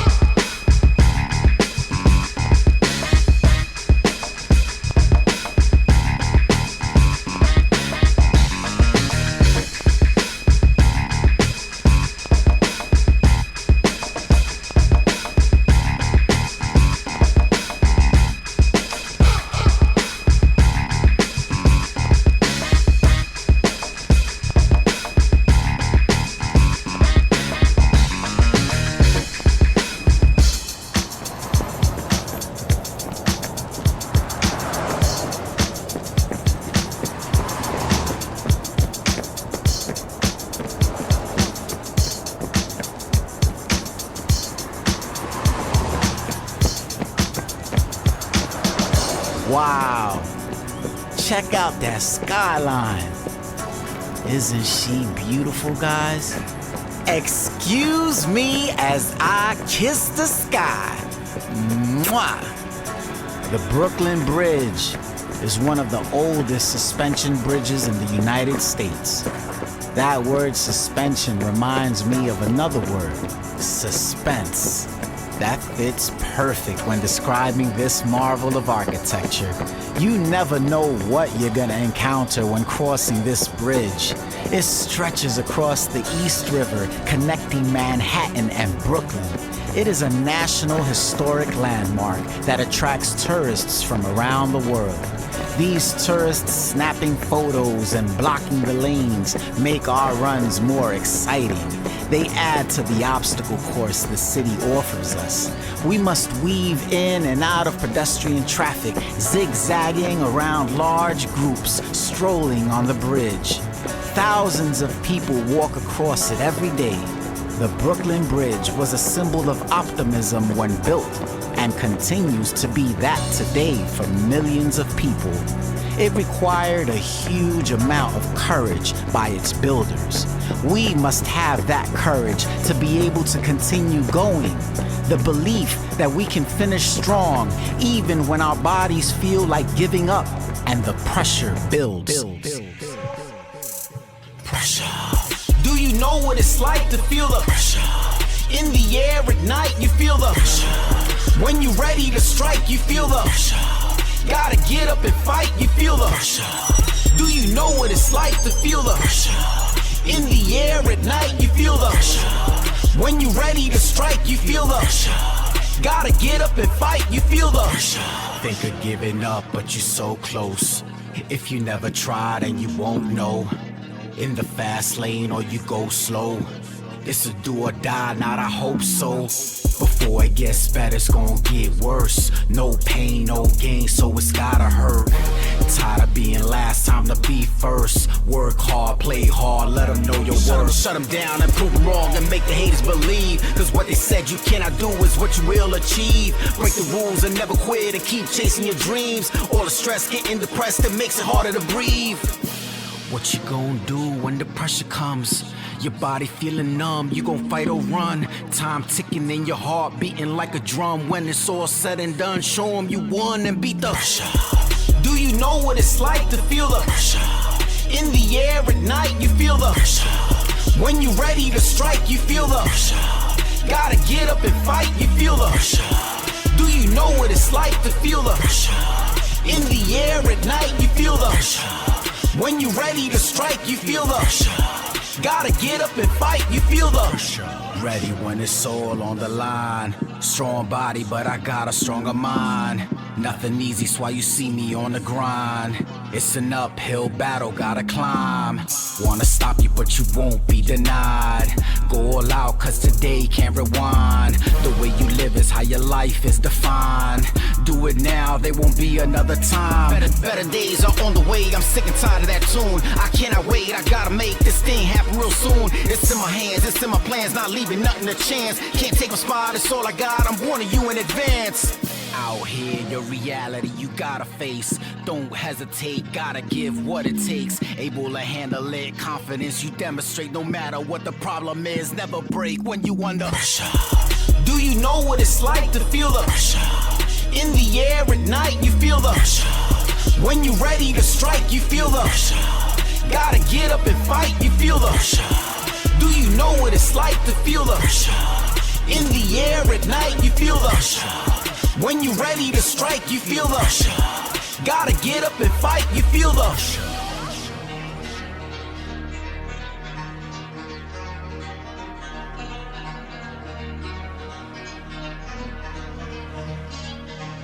Shut them down and prove them wrong and make the haters believe. Cause what they said you cannot do is what you will achieve. Break the rules and never quit and keep chasing your dreams. All the stress getting depressed and makes it hard to breathe.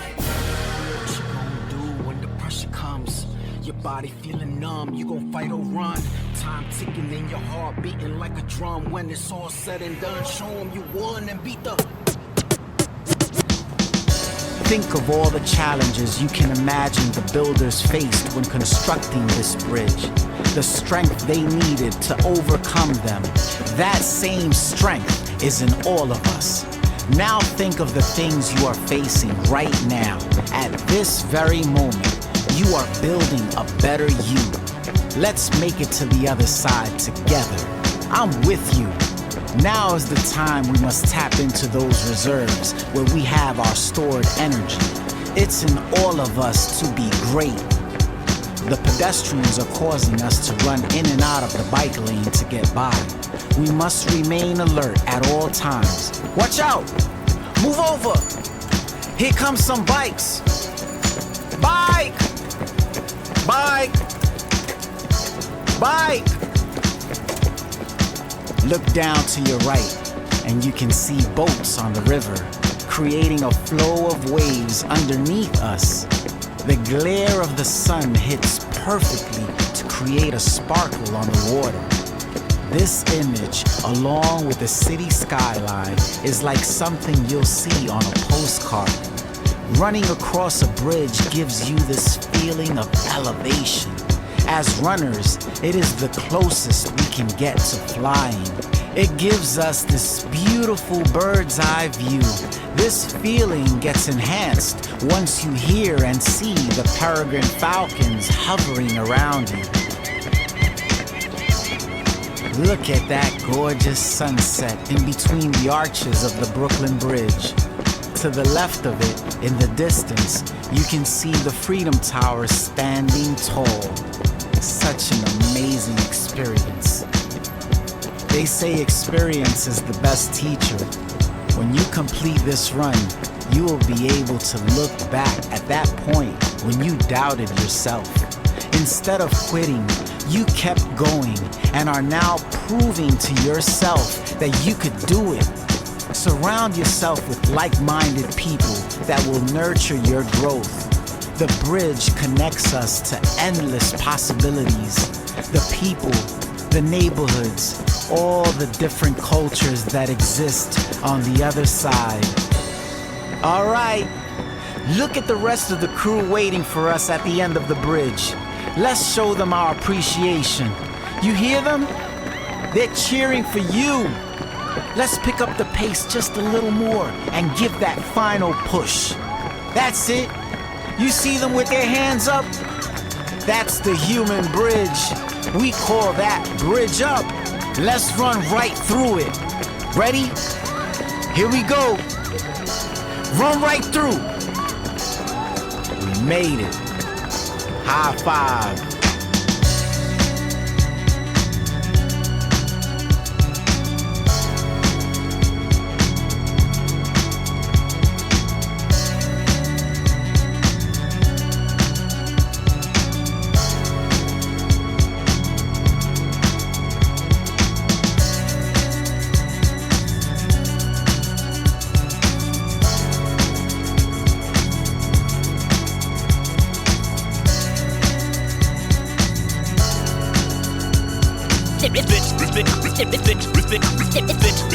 This one's for the bridge runners.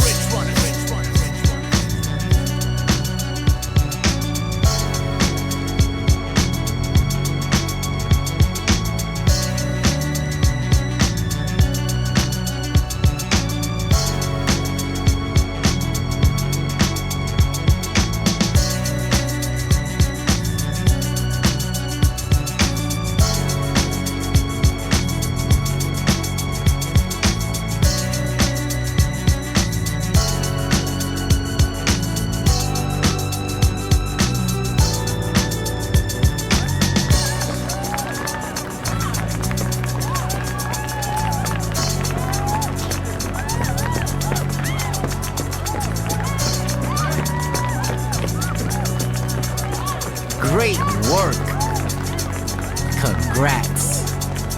Okay, guys, we're going over to celebrate like we do after every run. We're going to show some love to one of our fellow runners who also happens to be a great artist. This is the opening of her art show in this gallery. Free food and drinks, too. You know how we do. What could be better than that? In and out of traffic, we be dipping, use the city as equipment. Use this epic New York City experience to propel you to the next level. Like Bruce Lee said, there are no limits. There are only plateaus, and you must not stay there. You must go beyond them. So let's keep moving forward together. The city is our gym, and membership is free. Just show up.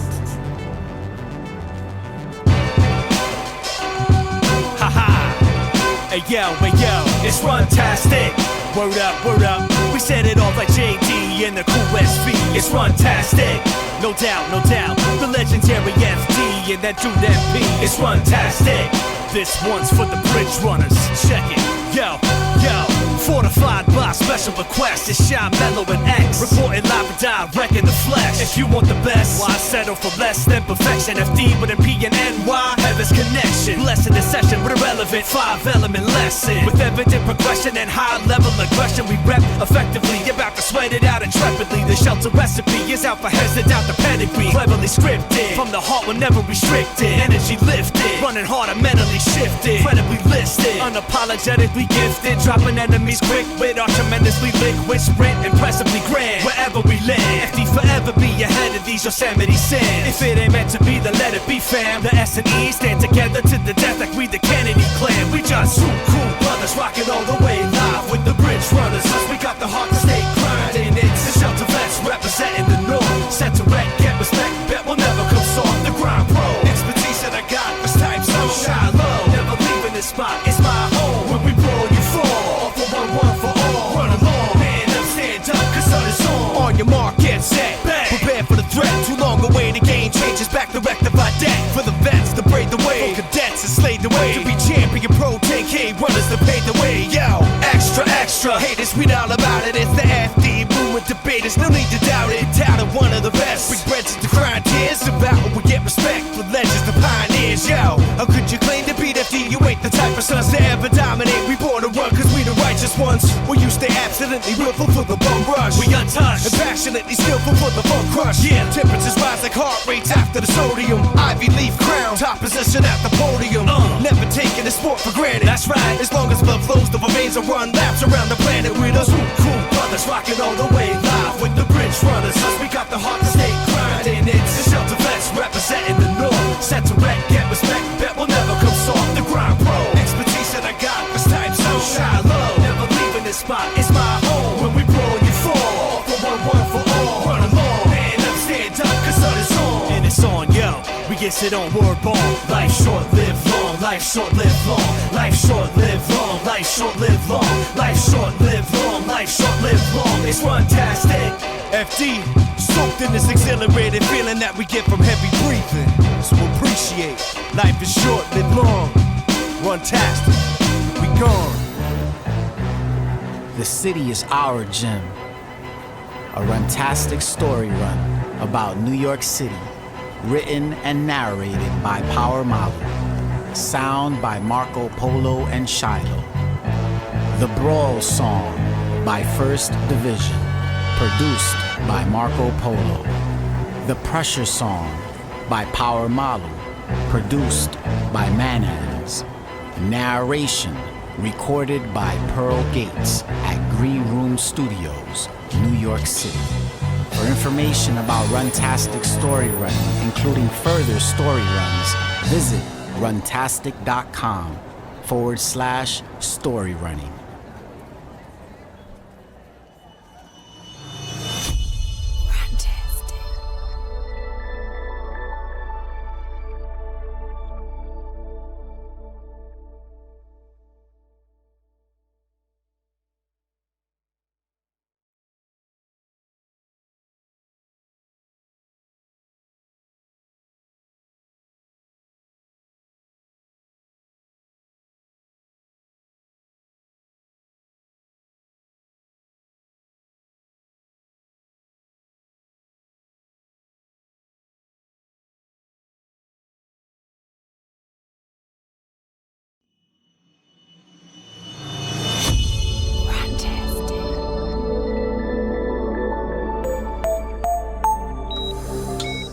up, runner.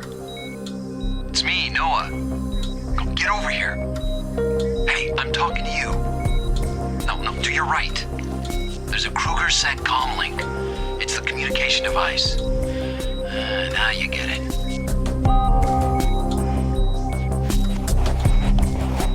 Are you all right? Can you hear me? Oh, man, this comlink is a mess. Can't hear you at all. Seems like the microphone is broken. It's too bad you lost your beat link, but you don't remember, do you? You don't remember anything. All right, listen. You need to trust me now. You're in a hospital, and I'm your only hope to escape this place alive.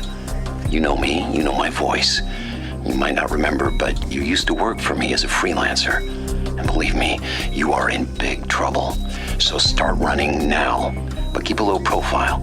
If they see you, we're screwed. All right, come on, let's get you out of here.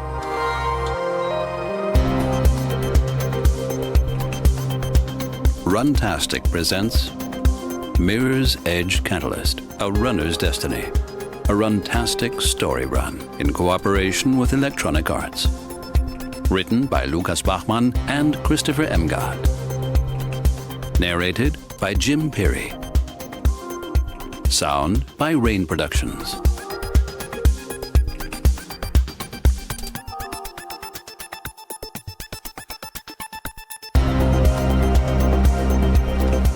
Get into the next room. You'll find some clothes and shoes. Put them on. Okay, you see that little device on your left? It's called a shotgun, but it's not a weapon. It belongs to you. Don't lose it. You're gonna need it later. I'll explain everything to you in a minute, but first get dressed and keep running. And yes, I can see you.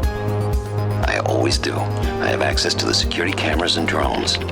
I'll guide you through the building, so get moving.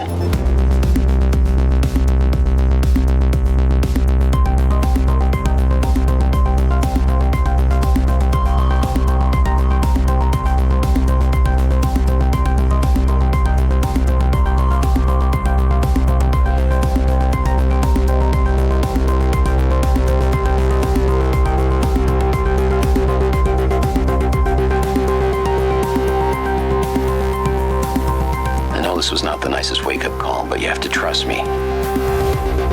And you're lucky to wake up at all. A few Kruger-sec protectors beat you up pretty bad with their pacifiers. They stunned you. That's why you never finished your mission. Still don't remember anything, do you? All right, don't worry about it for now. I'll explain it all later on. Okay, run down the corridor. Speed up a little.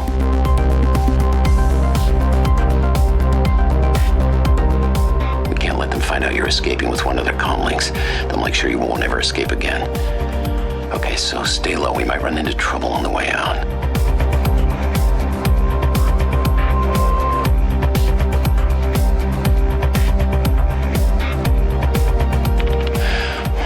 Okay, this is the hospital's high security wing. All the exits are locked. Okay, we have to be quick if we want to get to the public part of the building. See that red door over there? The nurse is going to open it in a few seconds. Just keep the pace and slip through the door when it opens.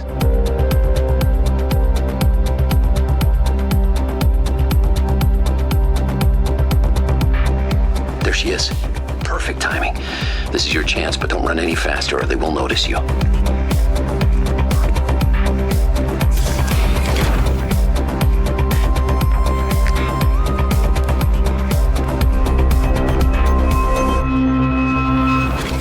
Yes, nicely done. Nobody noticed you. Okay, just keep on running. You should pick up the pace a little bit, though. All right, I'm working on an extraction route for you right now. Oh, man, this place is huge. Okay, you have to get to the roof. That's the only way to avoid the guards or any other unpleasant surprises. Look, we definitely have to make sure that the alarm doesn't go off. At the end of this corridor... Yeah, okay, you have to take a big blue door to access the stairwell.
Go through the door and up the stairs. I'll check the cameras to make sure the area is clear.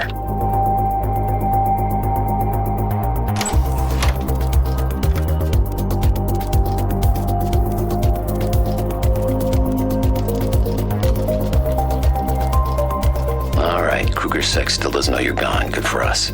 Yeah, I can see you're confused, so let me answer some of the questions that I'm sure you'd ask me if you could. You're a runner, and you're on a very important mission. Well, you were before you ran into Kruger Sect. They were sent by the conglomerate to stop you.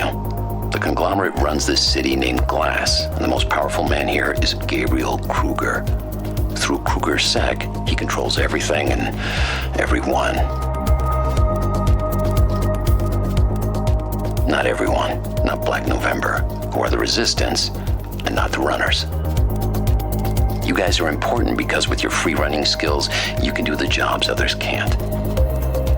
I'd tell you more about yourself, but this is not a very secure channel, and honestly, you've told me next to nothing about you. We've only met a few times, but even with a functioning communication device, you're not much of a talker.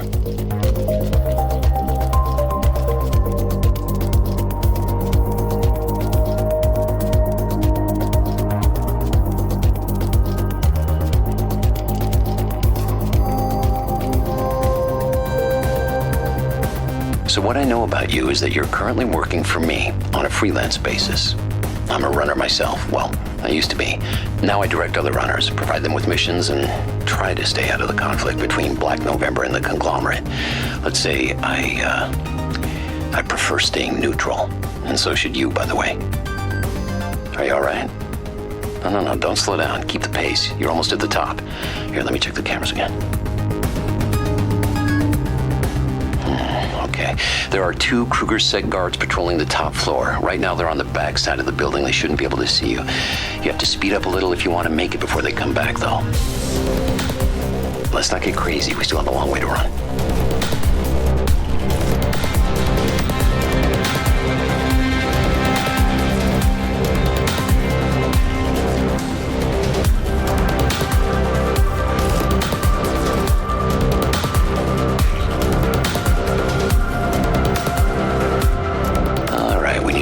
Your mission.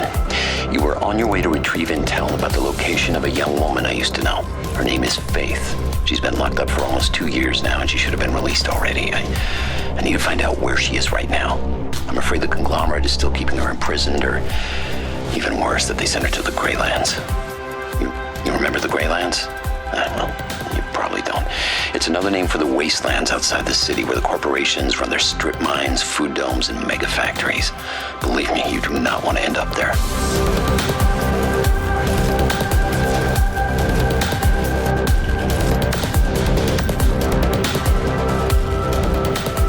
Okay, you need to give me a copy of Faith's database file from a server in one of Kruger's buildings called the Diamond as soon as possible. Faith might be in great danger. And yeah, we've had our difficulties, but she still means a lot to me. And I won't let them take her to the Greylands.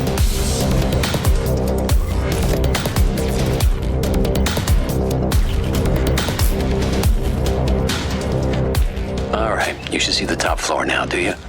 Look, there's only one door. You can't miss it. There you go. The Kruger Sec protectors are coming closer. Crap, don't slow your pace.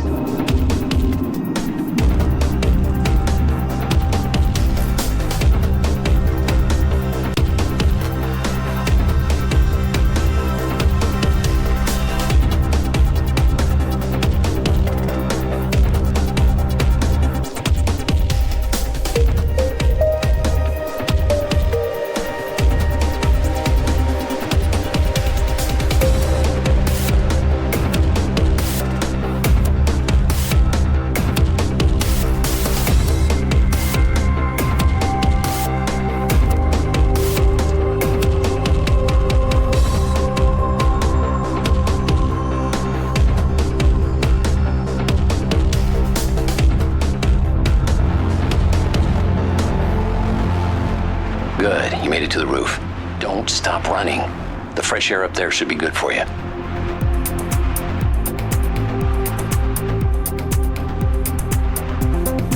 Okay, now that you can see the city of Glass from the top, do you remember anything?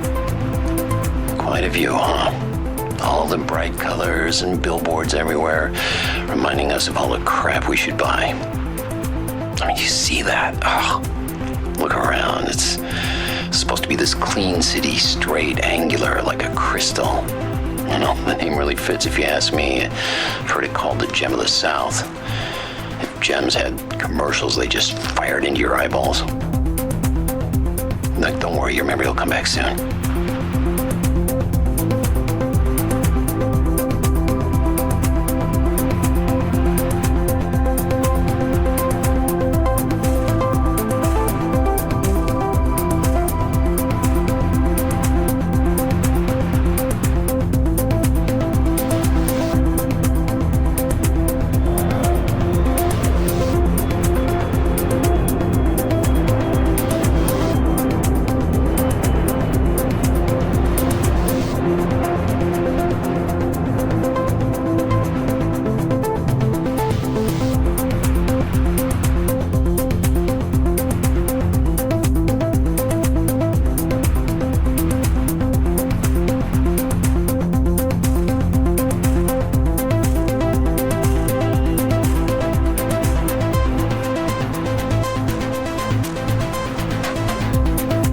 See that big skyscraper on your left?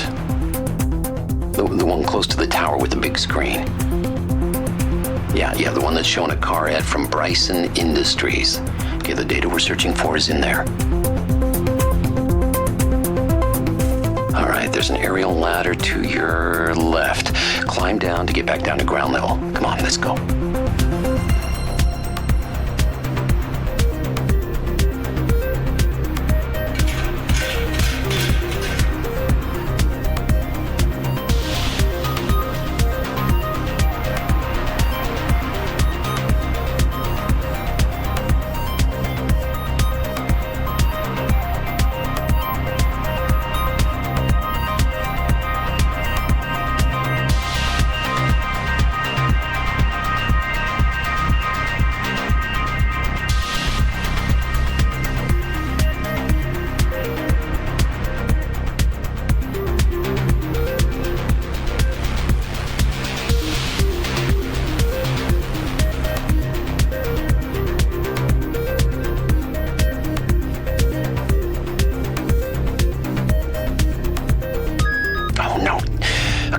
Somebody sounded the alarm. The guards must have seen you on your way out. Don't look back, just keep going.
Okay, you're on safer ground now.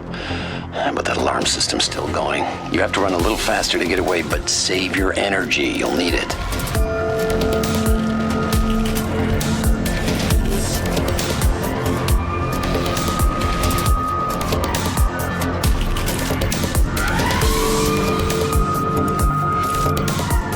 Oh, man, that alarm's annoying. Looks like Kruger's Sack's really eager to catch you. They usually don't make such a fuss about just a regular runner. What makes you so special? God, it's driving me crazy I can't hear you. But knowing you, I bet you didn't answer anyway. Anyway, we should get you off the streets. Okay, turn right on the next corner. There you can access the river promenade. It's much quieter there, and now that it's getting dark outside, you can stay hidden from the drones and overhead sensors if you run underneath the trees.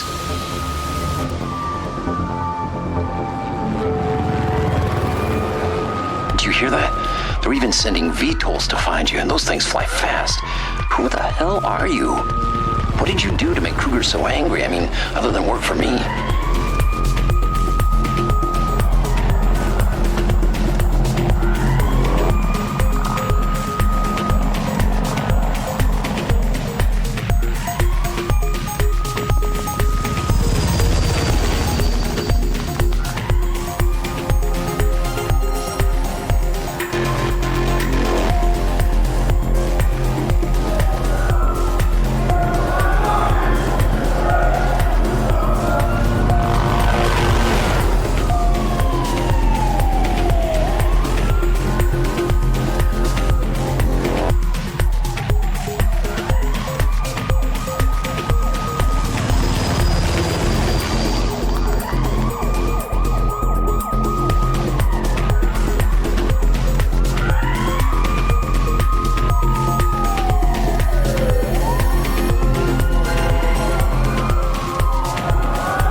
Okay, this is much better. The VTOLs can't see you through the trees. It's okay, you can slow down a little now. Reserve your energy. Yeah, I don't think they know where you are. God, wish they'd turn off that annoying alarm.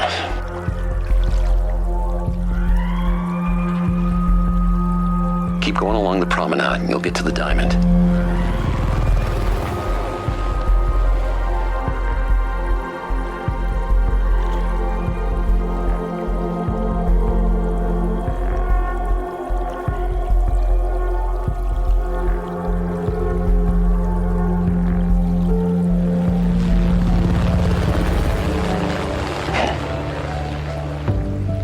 The city looks so different when it's dark outside, doesn't it?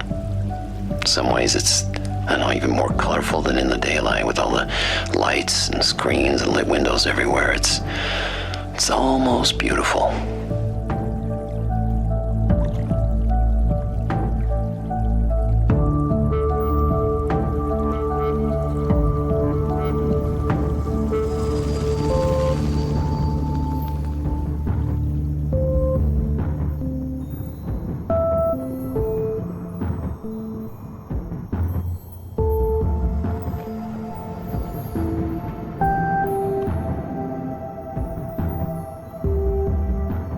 Hey, listen, they're still looking for you. I just intercepted their communications. It seems like Kruger has sent out his best men to find you. They saw you on a security camera and are on their way to your position right now.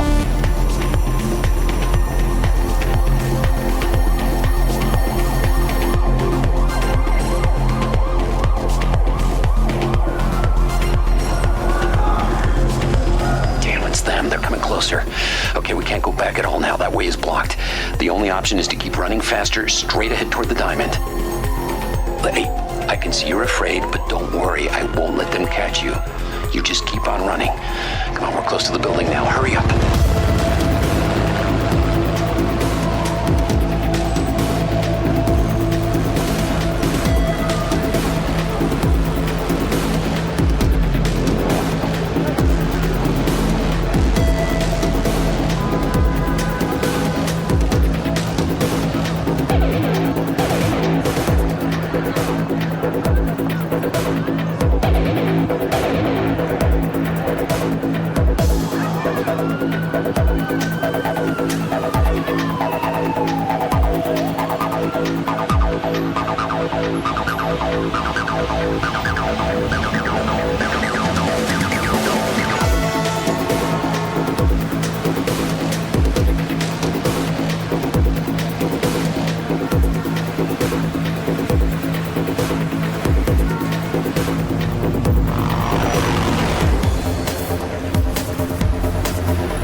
we go. You see that building over there? The one with the huge entrance hall and the green lights? Yeah, that's the Diamond.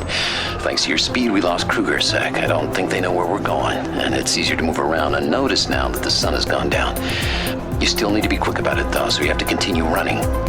Now, of course, we can't just simply stroll casually in through the main entrance. There's cameras and guards everywhere, so we have to take a side entrance. So run to the back of the building.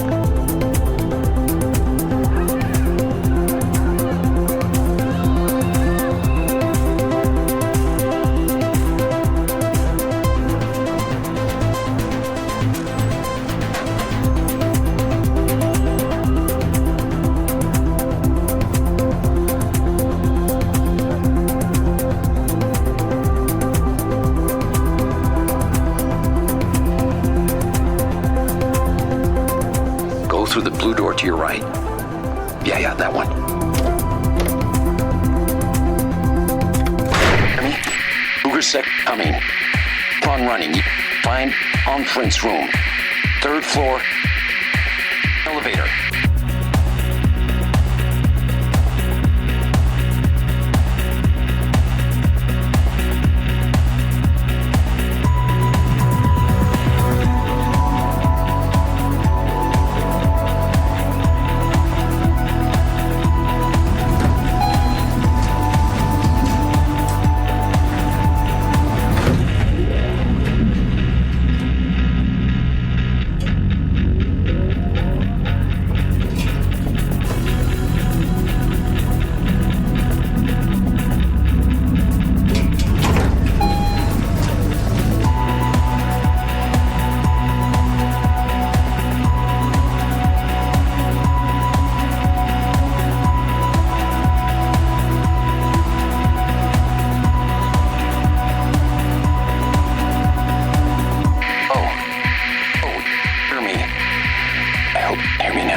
But I'm back.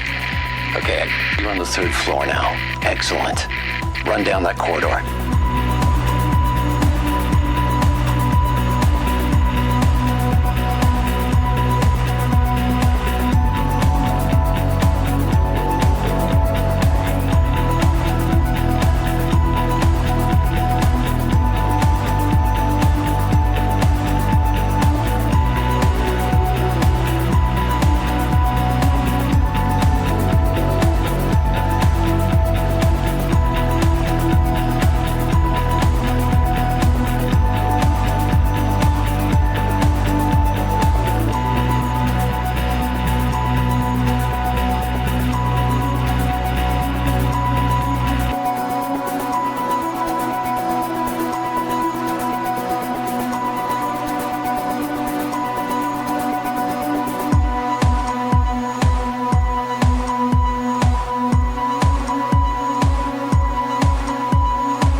Turn left and follow that corridor.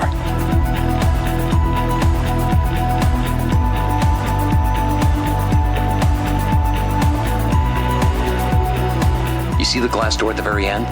That's the conference room, and the server room we're looking for is right behind it. The door should be open.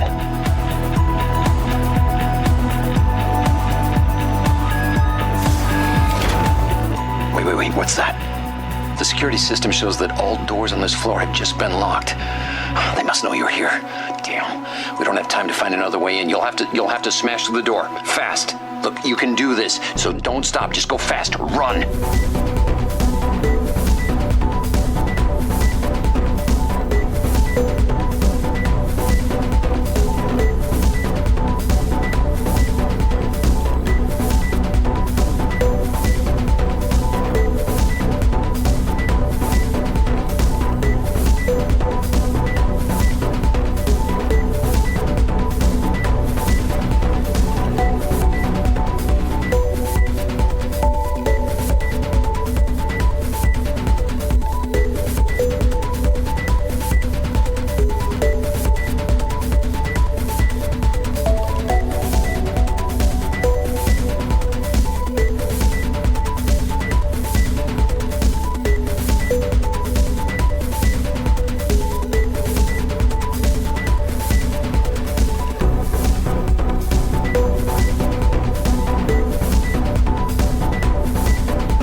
the door behind the table. There's a little server room.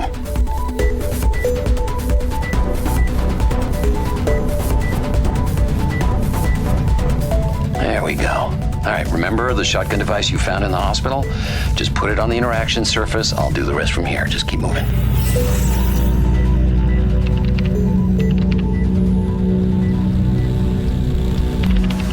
All right, I got it. Faith is still in the correction facility. Oh, damn it, but they're planning to send her to the Greylands.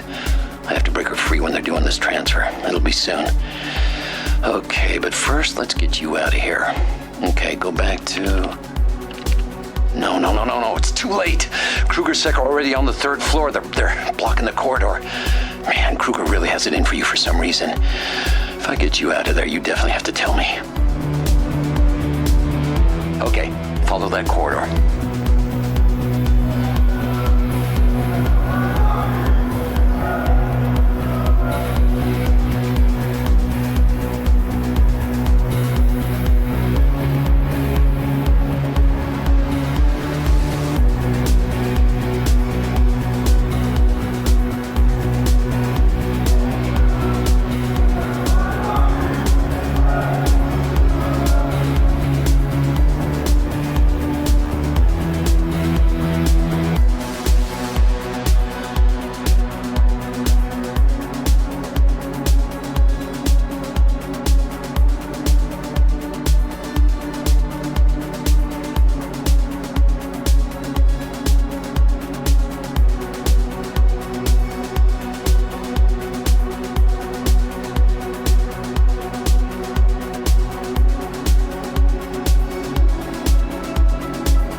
You're too high up to jump down.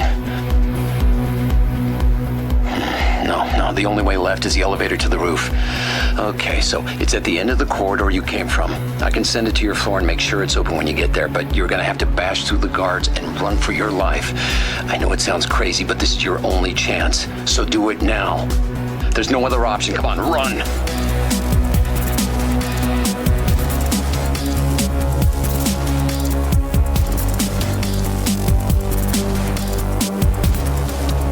Run as fast as you can.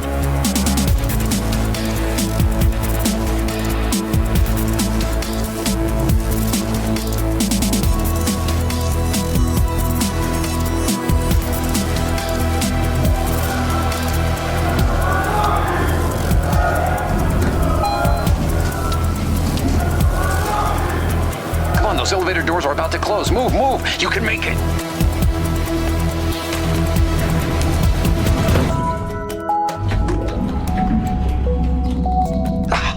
You made it. Perfect timing. You are one hell of a runner, whoever you are.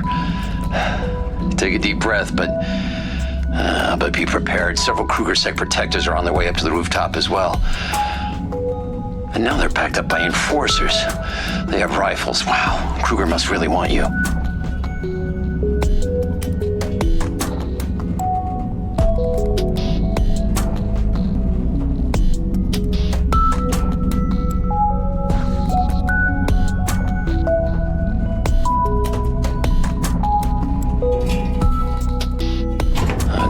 There we are.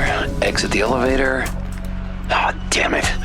I don't know where you should go next, but keep moving. I'll think of something. Kruger Sec are coming up in another elevator right behind you.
What's that?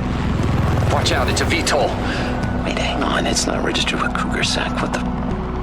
Let's see. Belongs to the Bryson family. Who are you really working for here? Oh, wait. I heard that one of the Bryson heirs went missing a while back. Are you... I bet you are. Ah, damn, Krugersack are here. Okay, run for the VTOL. No, you have to run as fast as you can one last time. Come on, go!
Great job.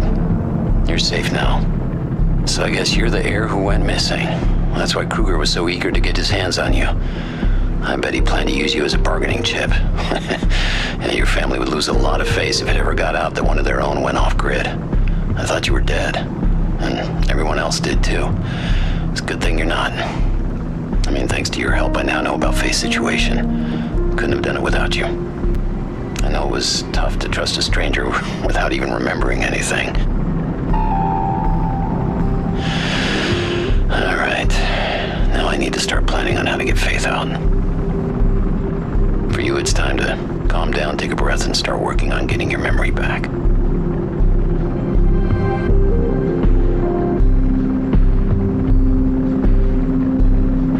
And hey, if you ever want to do another run, you know how to contact me.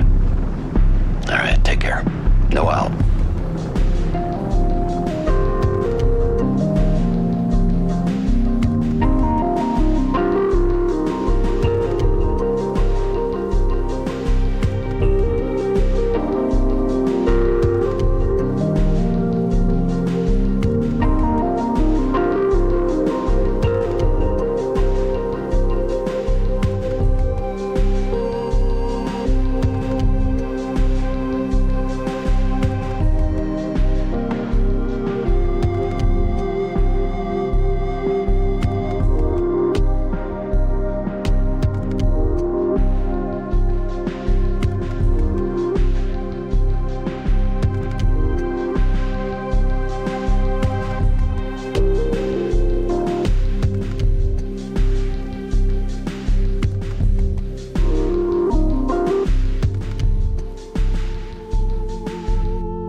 Mirror's Edge Catalyst, a runner's destiny.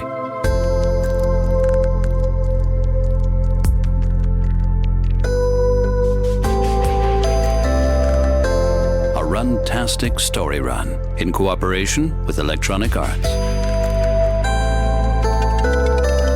Written by Lukas Bachmann and Christopher Emgard. Narrated by Jim Perry. Sound by Rain Productions.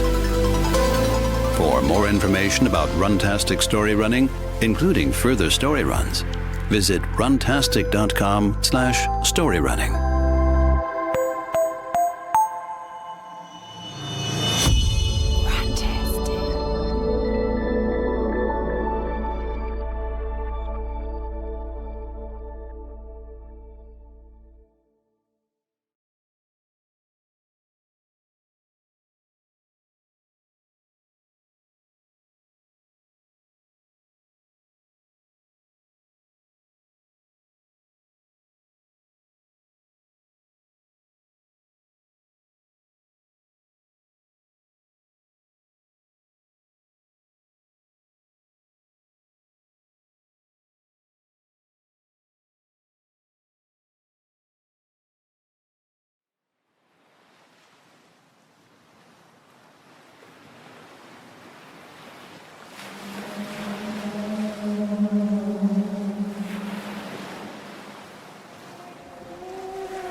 Back to the Oceans, a cooperation with Adidas and Parley for the Oceans.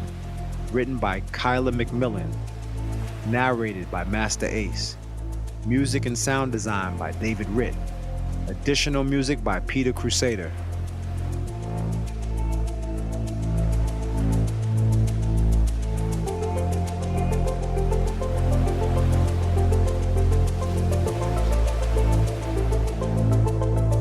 It's like diving into a galaxy, into the Milky Way, only it's down instead of going up. And what you're diving into is a living system. And every one of those little sparks is something alive. It's like diving into the history of life on Earth. All of the major divisions of life that have ever been have some representation in the sea. The ocean is where the action really is.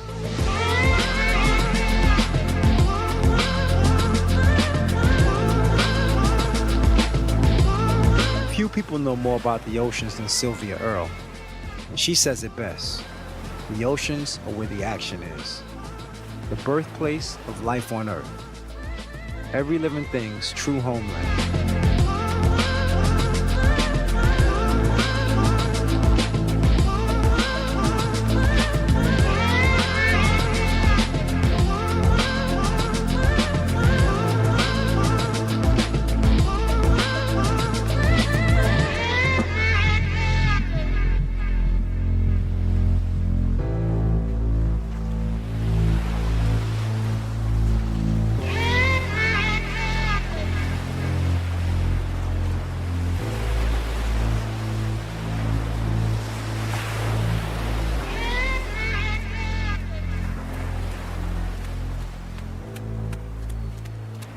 Let's start with something easy, a warm-up if you will.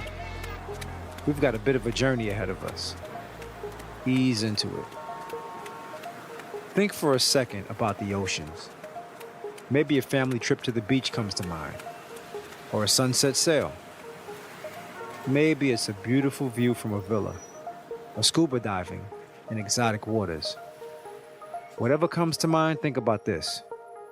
Humans have only seen about 5% of our oceans to date. 99% of living things live in the oceans. We've just begun to touch the surface. There's so much that we don't know.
So let's start with what we do know.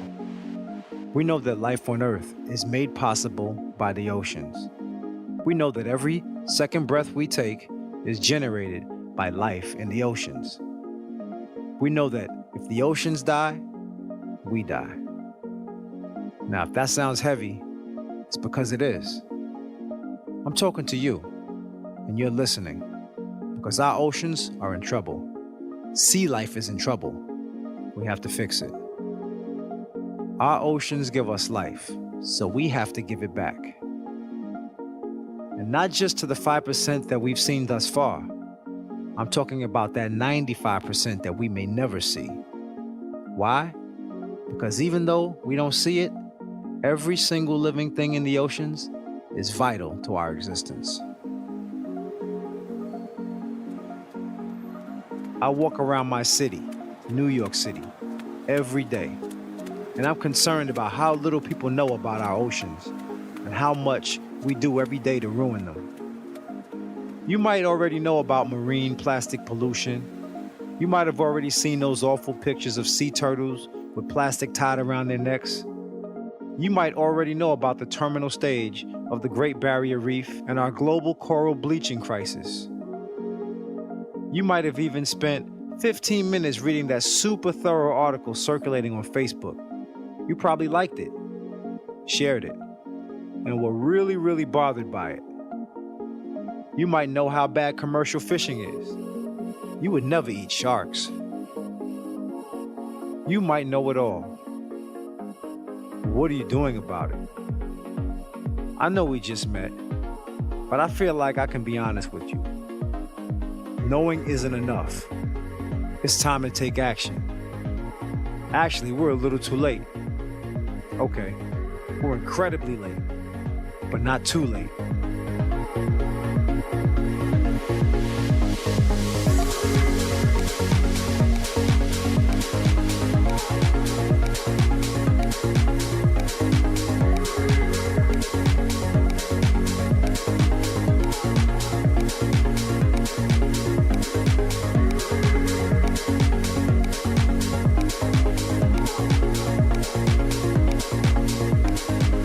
So let's go back to the oceans. Come with me. I'm on my way back there now. Let's take all this knowledge we have and start doing something about it. Step by step, one foot in front of the other. We're not gonna stop until we get there. Let's go back to where we came from and fix the mess we made.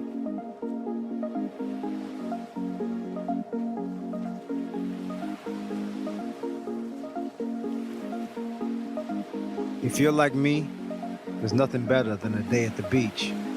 There's nothing better than hearing the waves crash or the feeling of water washing over your feet. That alone is enough to want to save our oceans. But the truth is, even if you don't like the beach, or you've never been, even if you can't remember the last time you saw the ocean, you're affected by it. Wherever you are right now, whether you're walking, or running, or you've stopped to retie your shoelace, please double knot those laces. We're behind and we don't have time to stop. Really, leading scientists agree we have less than 10 years left to turn things around. But whatever it is you're doing in this moment, you are breathing.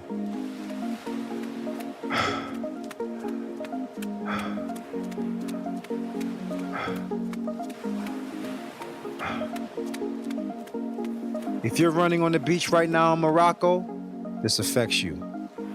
If you're on a treadmill at your hotel gym in Tokyo, this affects you. If you're on the streets of Mexico City, this affects you.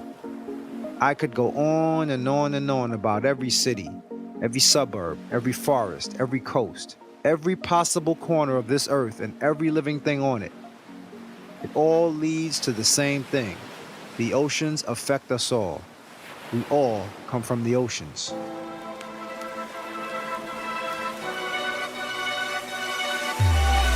Keep calling, you got me the word to say.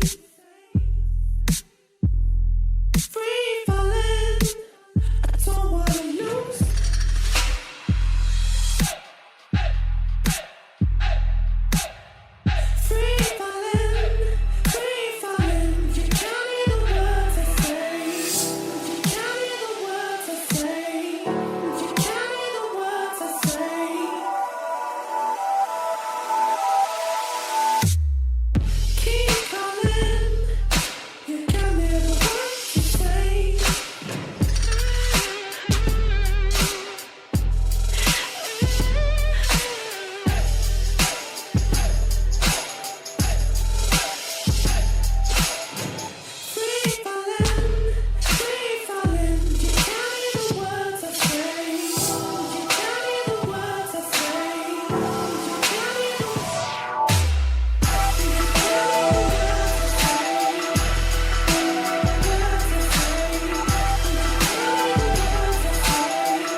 So what now? Seriously. Feel like we're all doomed? That's a natural reaction. How can one person do enough to fight an issue as big as preserving our oceans? How can one person save all the whales and coral reefs and stop all the plastic from polluting our waters? How? Well, first of all, give yourself more credit. Now's not the time to be modest. It's the time to use your voice. And secondly, it's not totally up to you. But you can start by changing the way you're thinking. Because truthfully, the way we're thinking about our oceans isn't working. Nothing truly great in the history of mankind has ever happened without someone who was fearless enough to start thinking differently. To not only question the status quo, but also to endeavor to change it. Now's the time for a new form of activism. Now is the time for creators, thinkers, and leaders. These are the roles we need to play now. Just by running for the oceans right now, you've become an activist. So how does an activist behave? We challenge preconceived ideas about the way things are. We raise our voices, or in this case, we run to raise awareness. And by getting in control of the conversation and taking steps forward towards change, we move the conversation forward. We make an immediate impact and drive the real lasting changes until the movement becomes so big, we can't even mention life before it. That's what we owe our oceans. The problems of our oceans is everyone's problem. That's why we need creators to solve it. We need artists, teachers, educators, traditional scientists in the lab, and the citizen scientists in the field. The finance guys I see on Wall Street, the marathoners, and the couch potatoes. Every person of every color, every religion, every gender. We need all eyes on the ocean and all minds on the solution. This challenge, this opportunity, is everyone's to own.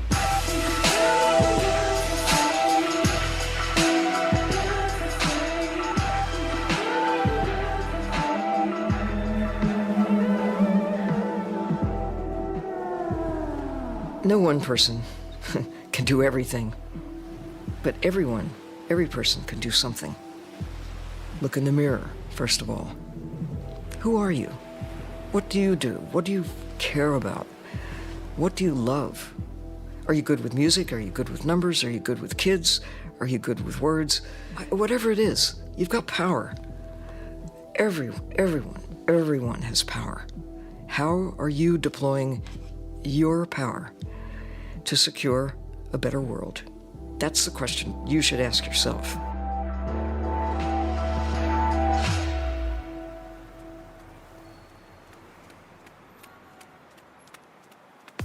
This movement is bigger than any one of us alone. Sometimes it's hard to get really motivated by the things we can't see. And when it comes to the oceans, there's a lot we can't see. But we've learned a lot from the things we've explored. In our everyday lives, there are things each and every one of us does that disrupts the stability of our oceans. For starters, take a look around you. I bet $1 million that there's some unnecessary plastic in sight. As I'm running, I'm passing bags from grocery stores, potato chip bags that have missed the garbage can, just tons and tons of unnecessary plastic that makes my city ugly and makes our oceans and all the life in our oceans sick. The presence of plastic alone is causing our oceans enough trouble, but that's just the beginning. Despite our big brains, capacity for reason, and sophisticated communication tools, many of the things humans say and do are actually pretty absurd. We've become so good at lying to ourselves, we don't even realize we're doing it. We even lie to heartbroken friends. One of the most common examples of these fabricated realities is the saying, "There's plenty of fish in the sea." There's not. 90% of big fish species have disappeared since 1950. We're filling up on seafood platters while dismantling life in the oceans. We're even putting our fish in pet food. All the while we're thinking that there's plenty more, and there isn't. There really isn't. So I'm gonna stop saying there's plenty of fish in the sea. One, because it's not true. And two, because even if there were an infinite amount of fish in the world, they aren't ours for the taking. Marine life is essential life. It functions independent of us all. We didn't know this, could not understand the capacity that we have to destroy at the level that we have now demonstrated that we can, that we have, that we will continue to, and unless we wake up and say, no, we have to stop the killing and realize that the living value of sharks, of swordfish, of shrimp, lobsters, all the ocean wildlife that we now extract, believing somehow that it's infinite in its capacity to recover. We've got the evidence that by the middle of this century, we might have crossed, in fact, maybe we already have crossed, critical milestones, the point of no return. I hate to say it, but we're friends now. And I have to be honest, it gets worse. What do you think happens to all that garbage we dump in the oceans? It doesn't just go away. The fish eat the garbage, and then we eat the fish. We are polluting our own oceans, and then we're eating the marine life we've poisoned. We are poisoning ourselves. I can't say it enough. We come from the oceans. We need the oceans to survive. Everything we're doing to the oceans, we're doing to ourselves. The good, the bad, and the toxic. This is what I mean when I say we need to change the way we think. We need to change the conversation. I'm going to give you a second to deal with all that. It's a lot to swallow, pun intended. Now's probably a good time to pick up the pace, sweat it all out.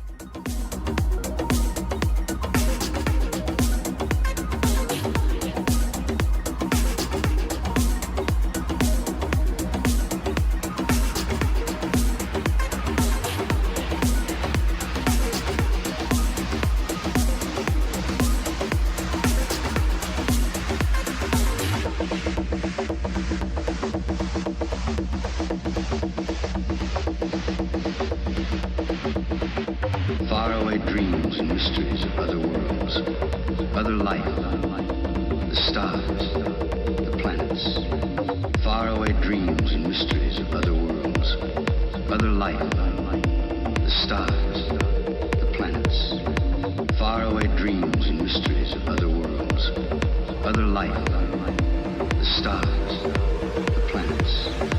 Faraway dreams and mysteries of other worlds, other life, the stars, the planets. Faraway dreams and mysteries of other worlds, other life, the stars, the planets. Faraway dreams and mysteries of other worlds, other life, the stars, the planets. Faraway dreams and mysteries of other worlds, other life, the stars.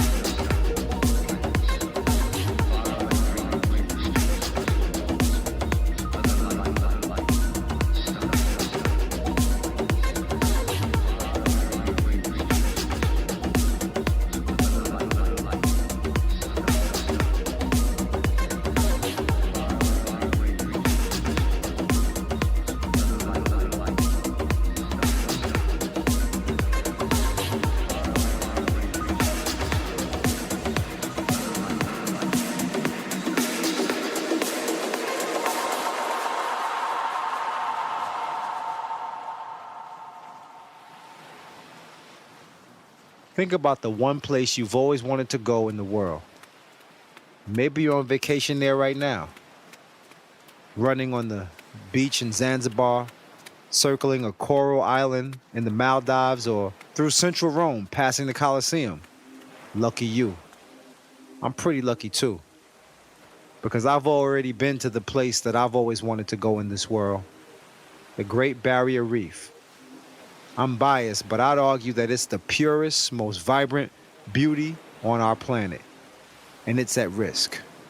In the case of the Great Barrier Reef, we're reminded that despite our love for our oceans, we're not doing our job to take care of them. Coral bleaching. Just uttering those words is a bummer. The ultimate bummer. What is it? Well, let me put it this way. We are stressing coral out. Really, really stressing it out. Thanks to global warming, thanks to me and you, the lack of nutrients, rising temperatures, and overexposure to light, all of this is taking the rainbow that was the Great Barrier Reef and turning it white. Our way of life on the planet is sucking the life out of our oceans. Now, I can't say for sure that you or your kids or their kids will even have dreams of seeing the Great Barrier Reef like I did. Very soon, it won't be the stuff that dreams are made of anymore.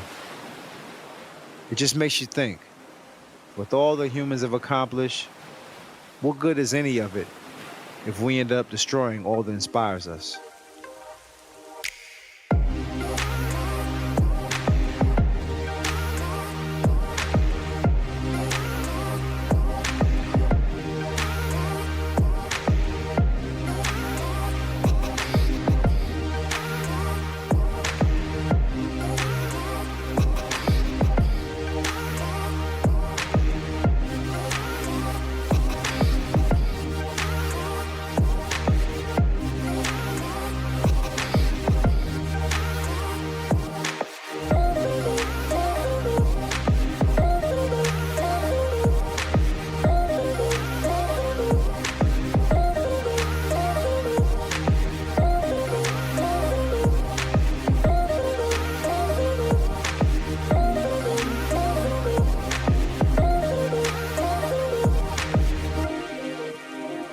I just want to take a moment to say thank you. Have I thanked you yet? Right now, you're taking action to save your life, my life, every living thing's life. That's a big deal. They don't call this sort of thing a movement for nothing. By running with me right now, you've joined the movement of people trying to preserve our oceans. You're already part of the solution.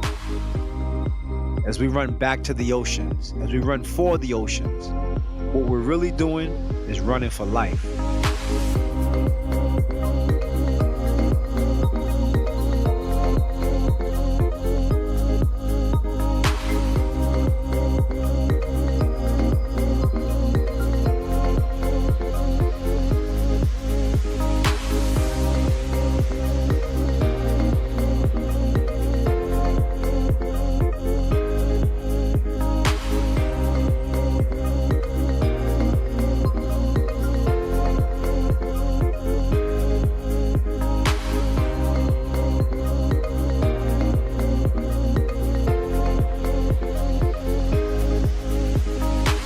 This run won't last forever, so we have to think beyond this moment about what we can do to protect and restore our oceans long term. What's the number one reason that stops people from taking risks? If you ask me, it's fear. Fear of the unknown. I think that's why so many people are afraid to tackle saving our oceans. There's so much we don't know. But if we change our thinking, the unknown is a reason why we should save our oceans. During the cutting edge of exploration, the greatest era of exploration in all of human history, that would be now, when for the first time we have access to places that we could not go until right about now. For the first time, we can satisfy our curiosity and open the door to thousands of new questions about who are we? Where did we come from? And most importantly, armed with knowledge, armed with this power of knowing, where are we going from here? Are you feeling tired? I know. Making progress isn't as easy as it seems.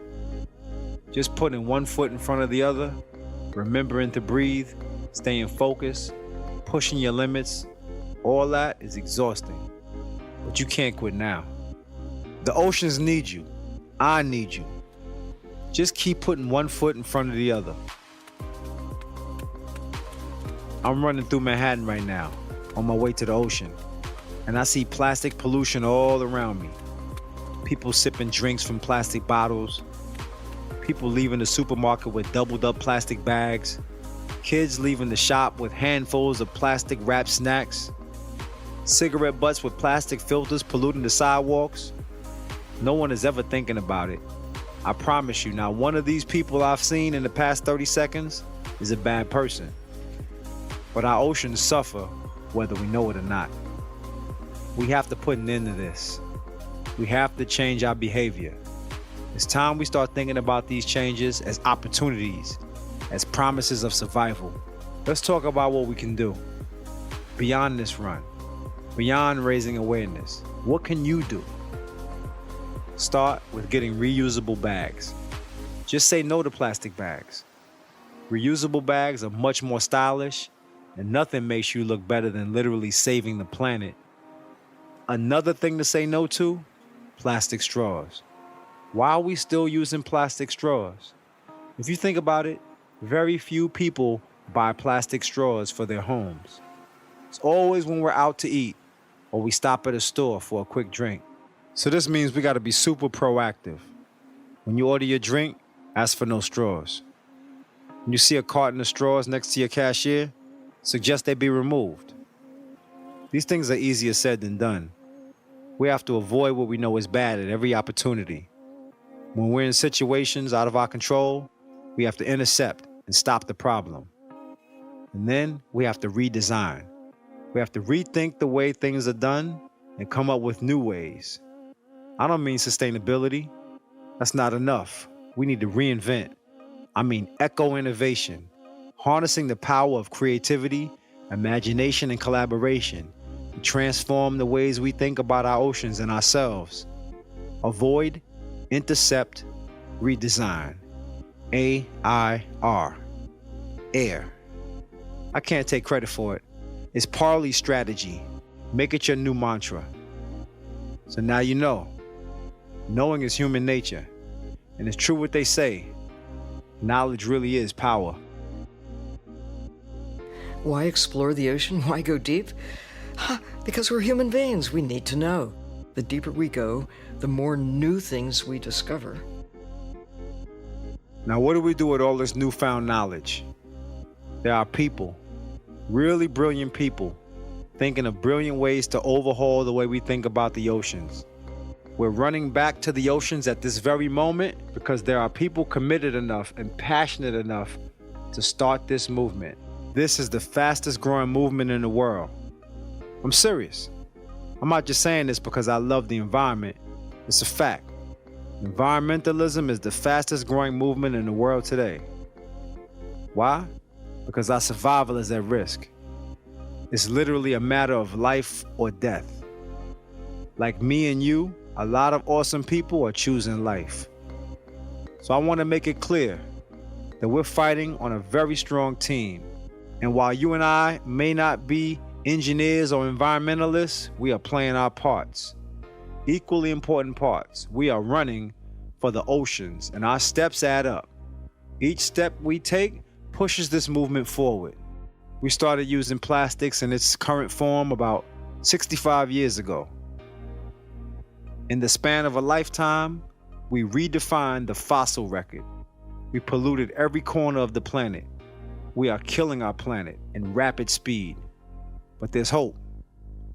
We know what we're doing. We can see the destruction, but we also have the tools to end it. Never before in human history have we had the tools, knowledge, and technology we have today.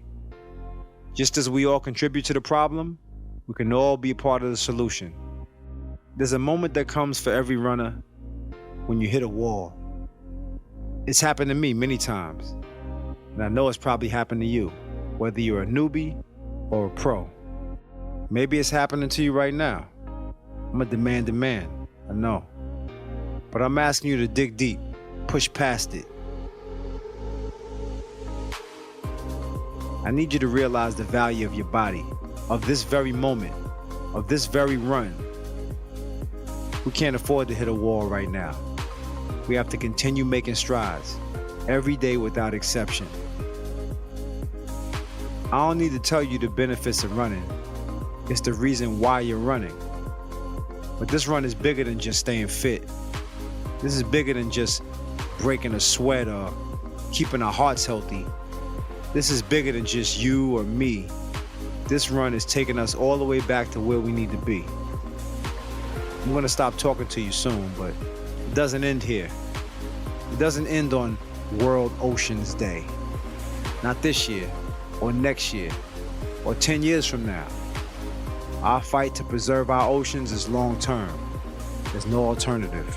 Right now, I'm running down the path at the beach. I'm looking out at the water as I have on many, many occasions that I've run back to the oceans. And at this moment, at the peak of my awareness, I'm watching a man a few feet in front of me, littering.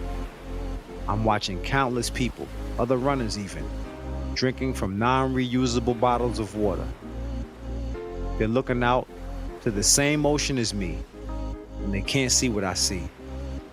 They do not seem to know what we know, not yet. But that doesn't stop me, and you can't let it stop you. Because the truth is, right now, a lot of people do not see the problem. A lot of people don't see the problem clearly.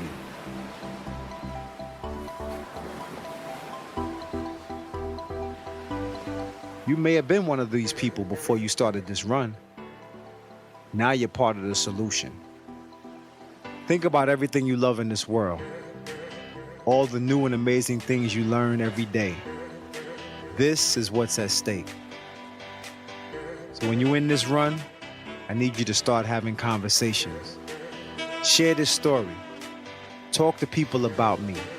Talk to your neighbors, your family, your friends, your elected officials. We need each other just as much as we need the oceans. If the oceans die, we die. We can't let that happen.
Back to the Oceans, a cooperation with Adidas and Parley for the Oceans. Written by Kyla McMillan, narrated by Master Ace. Music and sound design by David Ritt. Additional music by Peter Crusader. For more information about how to take action yourself, visit adidas.com/parley.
Adidas Runtastic presents Run Wild, the elusive snow leopard, an Adidas Runtastic story run, in cooperation with the United Nations Environment Program and Snow Leopard Trust.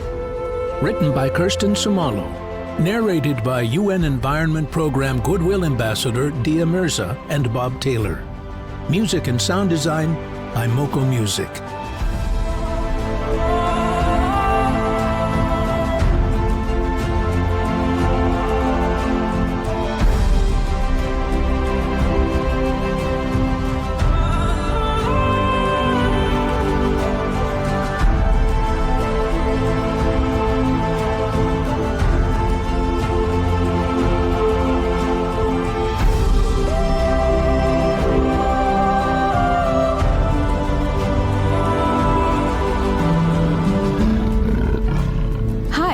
I'm Lela, a 7-year-old snow leopard from Mongolia. I usually don't talk to people. I hide from humans. We all do. But I'm thrilled that you want to know more about my life. So let me take you on an adventure, high up in the Mongolian mountains. For you, it will be an adventure. For me, it's everyday life. I'll tell you about my struggles to survive, the stunning beauty of untouched nature, my fears and worries about how to provide for my 2 little cubs, the feeling of relief and pure joy when I finally watch them feeding away on the prey I've killed. It's a whirlwind of emotions. Are you ready? Let's run wild together.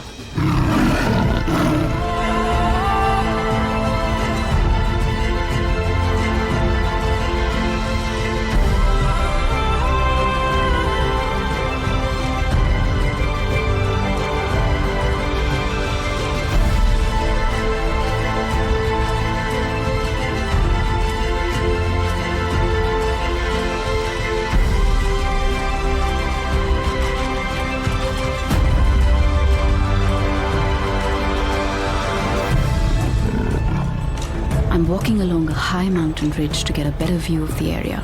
That's vital if you're on the lookout for prey. We finished our last meal a week ago, a mountain goat called an ibex that was too slow to respond to my swift approach.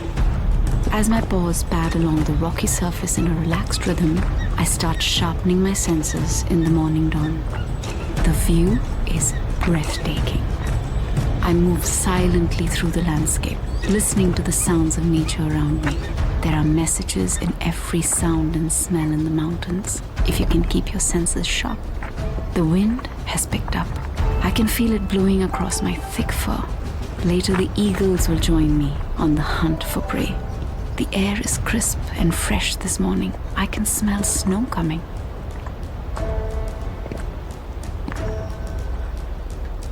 Whoops, I almost slipped. It's getting steeper, and the rocks easily roll away under my paws. There's another ibex. Wait, it's an entire herd of wild mountain goats. But they're still pretty far away. I'll try to sneak up on them. I hope the noise of the tumbling rocks doesn't give my position away. The snow leopard, a beautiful shy cat living in lofty heights, roaming steep, rocky slopes in the rugged mountain ranges of Central and South Asia. They are so rarely seen that locals baptize them mountain ghosts. Due to their elusive nature, there are no exact numbers of the current population.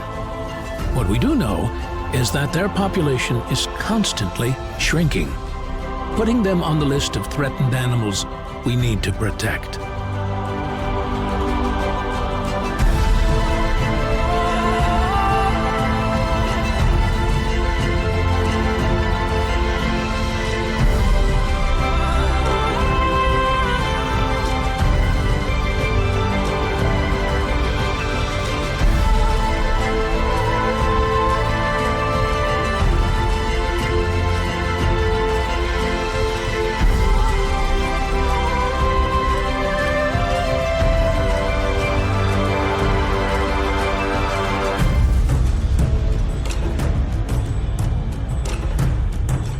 Let's take a step back and have a look at how these precious big cats actually live. Snow leopards are native to Central and South Asia. Their current population is estimated to be as little as 3,900 to 6,400 adult animals. All of them share a habitat totaling approximately 2 million square kilometers, while a single snow leopard's home range can cover up to 1,000 square kilometers depending on its age, sex, and status. Snow leopards are solitary nomads, usually living alone. It is only during mating season that males and females are seen together, and if several of them appear in a group, it's usually a female and her cubs. The habitat of the snow leopard stretches across 12 countries: Afghanistan, Bhutan, China, India, Kazakhstan, Kyrgyzstan, Mongolia, Nepal, Pakistan, Russia, Tajikistan, and Uzbekistan. 60% of the entire population live on Chinese territory. As the name implies, the snow leopard lives in cold regions and is perfectly suited to move through and survive in the snow. In northern countries like Mongolia and Russia, snow leopards are found at an altitude of about 1,000 meters above sea level, whereas in the Himalayas, the elusive cat's habitat is in mountain ranges 3,000 to 5,400 meters up.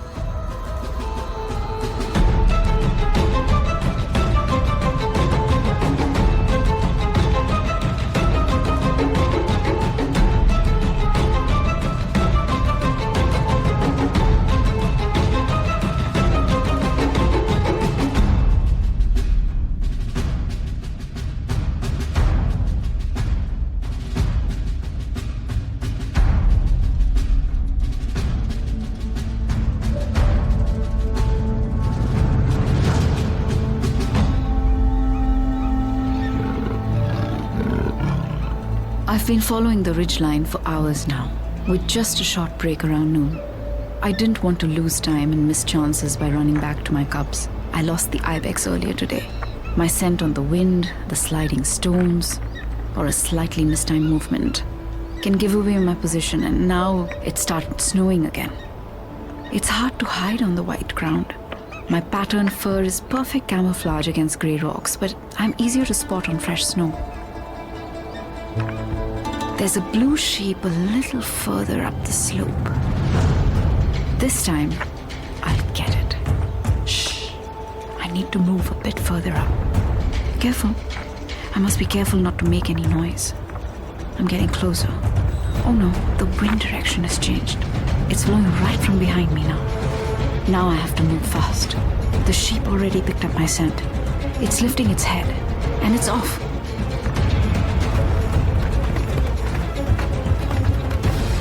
The hunt is on. I feel like I'm flying at full speed. I don't even notice the ice-cold snow under my balls. How can the sheep run so fast?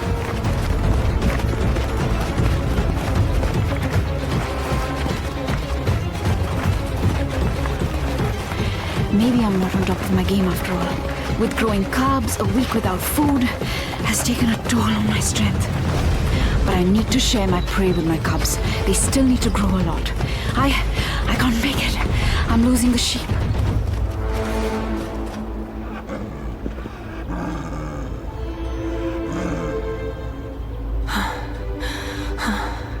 I was so close. I need a break. My muscles are trembling.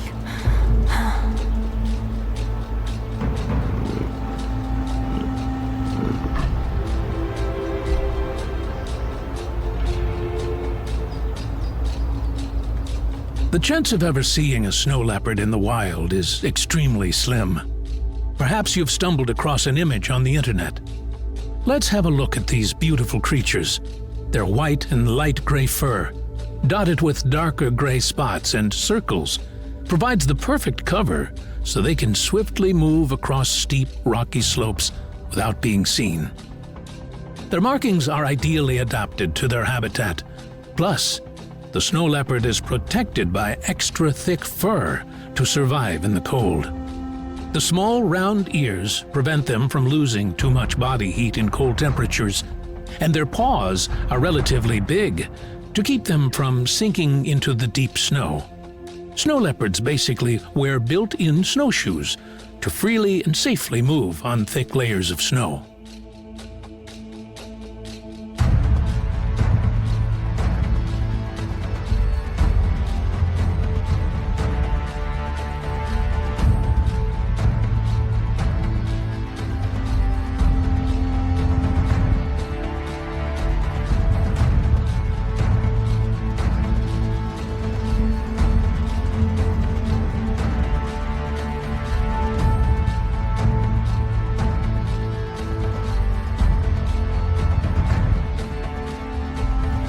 On average, snow leopards reach a height of about 55 to 65 centimeters, with a body length of between 90 and 110 centimeters. Another characteristic where Mother Nature showed her brilliance is the snow leopard's tail. Not only is it almost as long as the animal's body to improve stability on steep mountain slopes, but it also serves as a fluffy scarf. If it gets cold, snow leopards wrap their thick, bushy tails around their nose in order to keep extra warm. Adult snow leopards usually weigh between 30 and 60 kilograms and are equipped with strong hind legs that allow them to cover up to 10 impressive meters with one single leap.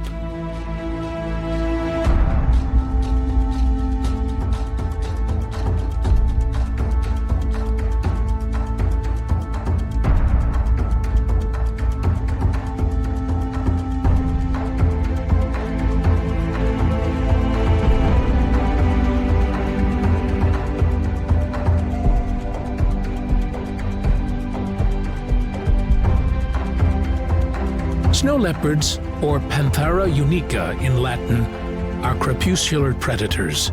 This means they are carnivores and active mostly at dusk and dawn. The felines mainly feed on different kinds of wild goats and sheep, like ibex, an Asiatic wild goat, argalis, wild sheep, blue sheep, also called baral, and markhor, mountain goats with impressive spiral horns. On average, an adult snow leopard kills one large animal, about twice as big as itself, every 8 to 10 days to survive. The rather slow eaters live off their prey for 3 to 4 days, defending it against vultures and ravens until only bones are left. When they attack a corral with domestic livestock, the opportunistic predators can kill up to 40 goats in just one night, in an adrenaline rush. But they rarely consume more than one, even if allowed to stay with their kill.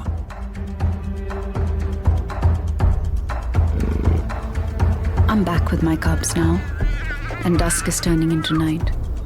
They looked at me with their hungry little eyes when I returned, without food. It breaks my heart to see them hungry. But there's no time for self-pity. I know I can do this. My little ones give me the strength to go out and hunt every single day until I kill another animal. But it's tough, being responsible for them on my own. Making sure they get enough food to grow into healthy adults. Teaching them how to hunt so they can survive on their own. Some snow leopards sneak into more civilized regions further down the mountains at dusk, where the herders keep their sheep and goats. When we're really desperate, we have to kill those animals. It's so much easier, but we hate to do it. We prefer to hunt in the wild, far away from settlements. The cubs are asleep, wrapped around each other. Maybe I should run towards the next village. Maybe I'll just have a look to check out the situation.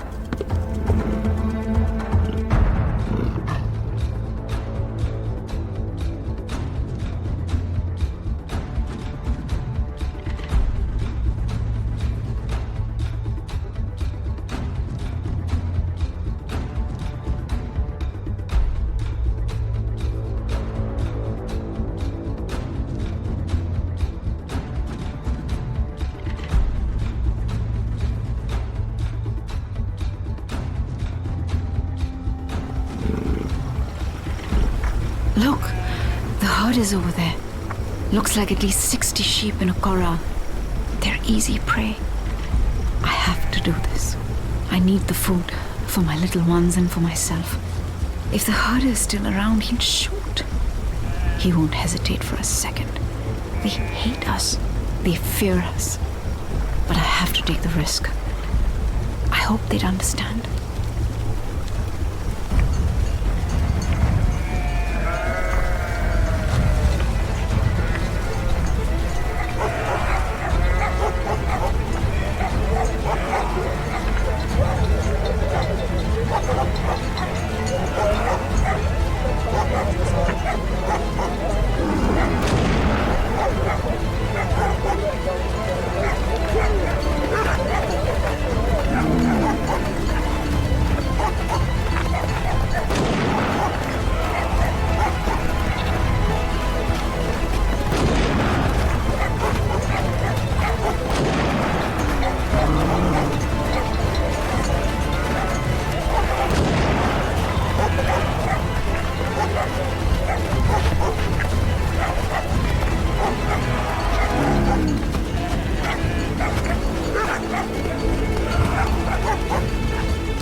What do snow leopards do to survive as a species?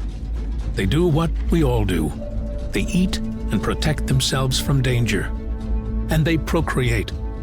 It is usually only during mating season, from January to mid-March, that males and females are seen together. After mating, they each go their own way again, even though the male patrols his territory vigilantly to try and keep other males away and protect his family. The gestation period is approximately 100 days, which means that cubs are born in June or July. That's when the female snow leopards turn into what we call single mothers and have to take care of their offspring on their own. One litter is typically 2 or 3 cubs, but snow leopards are known to have carried up to 4 cubs to term. For the first 2 months, the female nurses her cubs in the safe place where they were born. She may move carefully by carrying them in her mouth if she senses danger. At around 3 months, the little cubs start following their mother across her territory. Over the next months, the cubs will learn to hunt for prey and how to survive on their own. After 18 to 22 months, the female snow leopard and her offspring part ways as she finds a partner to give birth again, and the young ones embark on their new journey to find their own home ranges with enough prey and few competitors. If the young females manage to survive the weather, hunt enough prey, and aren't killed by poachers, herders, or other predators, in another 1 or 2 years they reach sexual maturity and are ready to find a partner and give birth. Young males have a tougher life, but they may need help to emigrate to distant lands or survive stealthily within other males' territories until they are strong enough to challenge them. In the wild, a snow leopard's life expectancy is 10 to 12 years. It's twice as high in captivity. Around 600 snow leopards currently live in zoos. There are several protected areas within snow leopard habitats, but nearly half of them are smaller than what can be defined as a single snow leopard's home range. I still shake when I think about the herder's bullets passing my head. I was lucky tonight. Now I'm following animal paths along the ridgeline to alter my pace every time I need to climb up or down a steeper slope. It's even colder today, but the wind has stopped. I'm trying a different area now. I have a feeling I might find some ibex there. Wait, what was that? I lift my gaze. There it is, right above me, about 3 leaps away from me. An ibex. It's a big one. My entire body tenses. Jump, leap, catch it.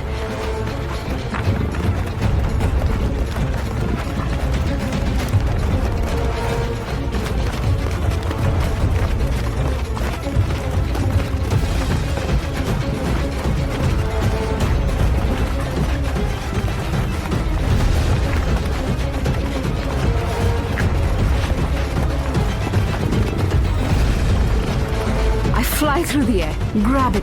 My claws dig into its skin. It trips. Finally, I got it.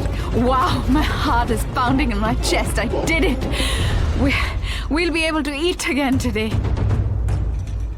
Now I have to drag the goat back to the cubs. It's big and heavy, but I don't mind. I'm just looking forward to sharing this meal with my little ones. Whoa, it's slippery here. But we're safe for another week at least. What a relief.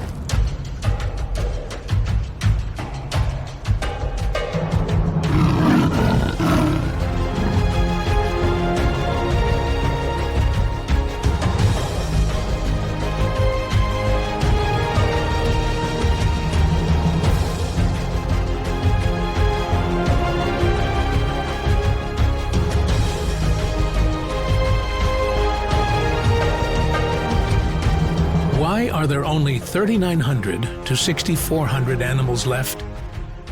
One of the many reasons for the drastic decline in the number of snow leopards is poaching.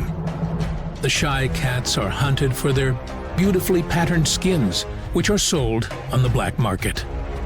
But illegal hunting is not the only issue. Farmers and herders often hunt snow leopards to protect their own livestock, or in retaliation. In some areas, 30% of the snow leopard's diet is livestock, and they venture into civilization to attack sheep or goat herds. The herders, who rely on livestock to make a living, then either hunt down the snow leopards and kill them in revenge, or set snares to protect their livestock from being killed. It's a cycle of death and despair. Some reports say that 220 to 480 snow leopards are being killed and traded every year.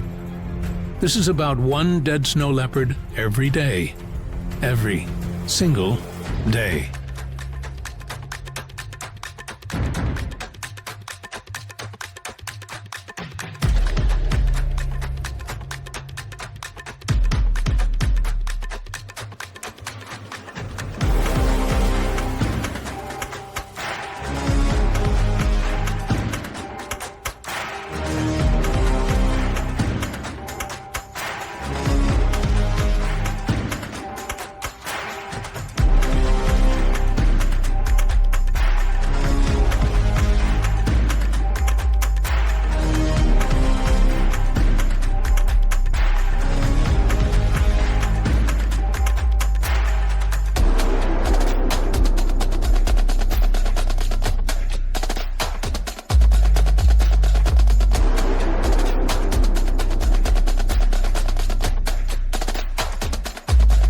Another issue that puts snow leopards on the list of vulnerable animals, according to the IUCN Red List, is their loss of habitat caused by the ever-expanding infrastructure and mining.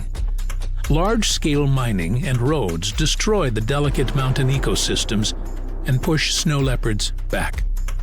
Last but not least, a phenomenon that poses a threat to every living creature on the planet further harms the snow leopard situation. Climate change. Rising temperatures around the globe also affect the Himalayas and Central Asia's mountain ranges.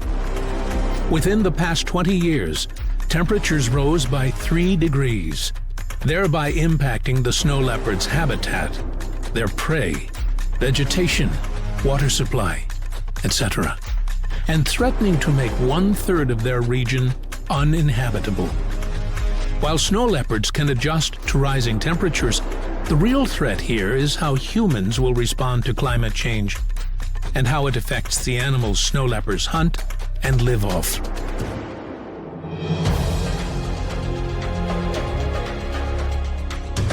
So, what can we do? What can you do to help? The most obvious thing, and we're pretty sure you never even thought about it anyways, don't buy products made of skin or other body parts of snow leopards. Support organizations fighting for their protection. Learn more about these rare, beautiful cats and inspire others to care for our planet with all its inhabitants. And always remember, every single one of us can join the fight against climate change by making even the smallest, yet significant changes in our daily lives.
We just left the remainders of our last feast. The ibex I killed a few days ago, and now the three of us are walking along the slopes of this beautiful mountain.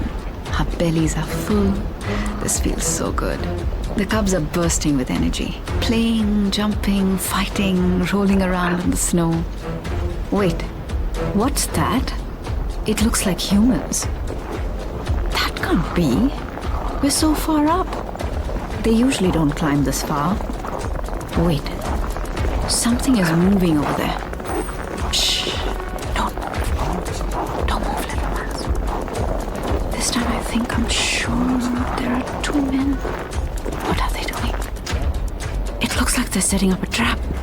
Poachers! We need to get away from here as fast as possible. Why are they hunting us? My babies! I need to protect them. Run! Follow me! Come on! I know a place to hide. Faster! You need to keep up with me. We can't stop. We must keep running. We're almost out of sight. One last effort. Come on!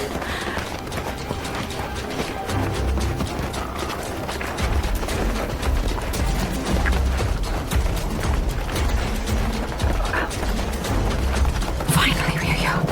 On safe, rocky ground where we can hide, and our fur is excellent camouflage. Lay down flat, my babies. I need to catch my breath again. My heart is pounding in my chest. We're safe for now. My cubs, they would have been such easy prey. They would have wandered right into that trap. Will I be able to provide them enough food to turn into strong young adults? Will I be able to teach them everything they need to know to survive on their own? Will I?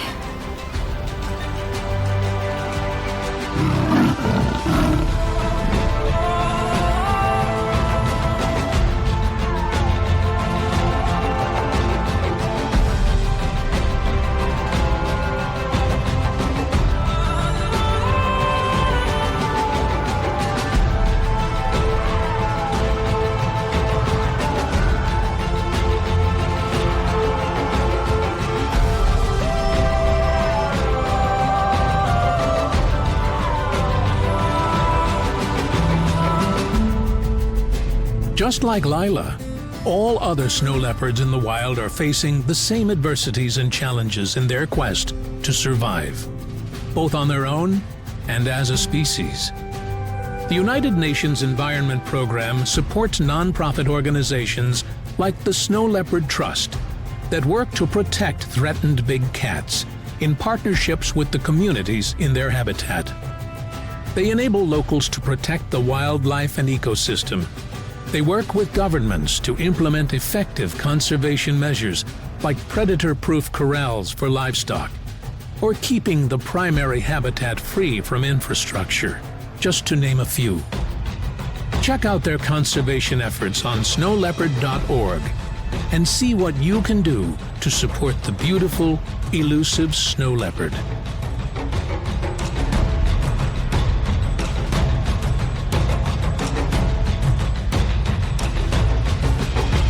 Run Wild, the elusive snow leopard, an Adidas Runtastic story run, in cooperation with the United Nations Environment Program and Snow Leopard Trust. Written by Kirsten Sumalo. Narrated by UN Environment Program Goodwill Ambassador Dia Mirza and Bob Taylor. Music and sound design by Moko Music. For further information about the inspiring work of the Snow Leopard Trust and how to support them in the future, please visit snowleopard.org.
Wach auf, Runner. Ich bin's, Noah.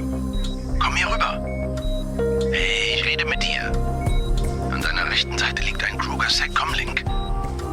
Damit können wir kommunizieren. Jetzt hast du's.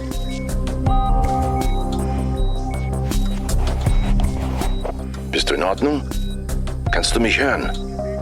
Mann, das Com-Link funktioniert nicht richtig. Ich kann dich nicht hören. Das Mikrofon muss kaputt sein.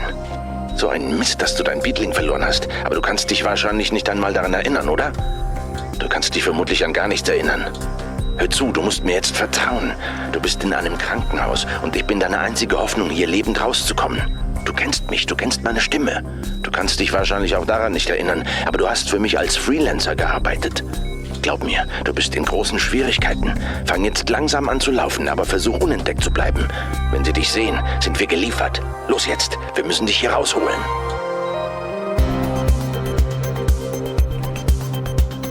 Runtastic präsentiert Mirror's Edge Catalyst, A Runner's Destiny. Inspiriert vom Action-Adventure-Game Mirror's Edge Catalyst. Ein Runtastic Story Run in Zusammenarbeit mit Electronic Arts. Geschrieben von Lukas Bachmann und Christopher Emgord. Gesprochen von Carlos Lobo. Sound von Rain Productions.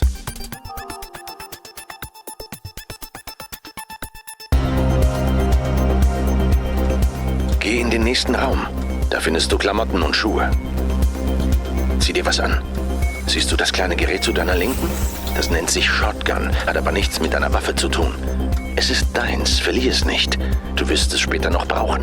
Ich erkläre dir gleich alles, aber zieh dich erst mal an und lauf weiter. Ja, ich kann dich sehen. Das kann ich immer. Ich habe Zugang zu den Überwachungskameras und Drohnen. Ich führe dich aus dem Gebäude. Du musst los, beweg dich.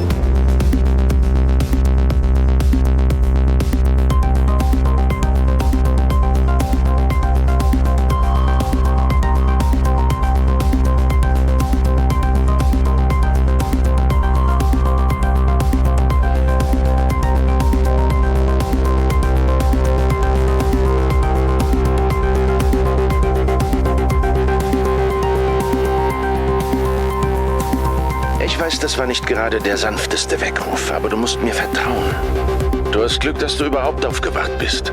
Ein paar Kruger-Sec-Mitarbeiter haben dich mit ihren Schockern ganz schön aufgemischt. Die haben dich ruhig gestellt, deswegen konntest du deine Mission nicht beenden. Du kannst dich immer noch nicht erinnern, oder? Alles klar, mach dir darüber jetzt keine Gedanken. Ich erkläre dir alles später. Lauf den Gang runter und lauf ein bisschen schneller.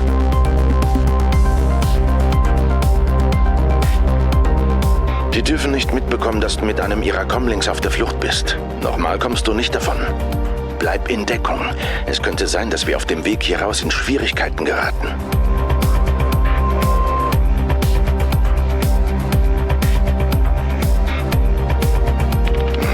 Wir sind im Hochsicherheitstrakt des Krankenhauses. Alle Ausgänge sind verschlossen. Wir müssen schnell sein, um in den offenen Bereich zu kommen. Siehst du die rote Tür da hinten? Eine Krankenschwester wird die Tür in ein paar Sekunden öffnen. Behalte deine Geschwindigkeit bei und lauf durch die Tür, sobald sie offen ist.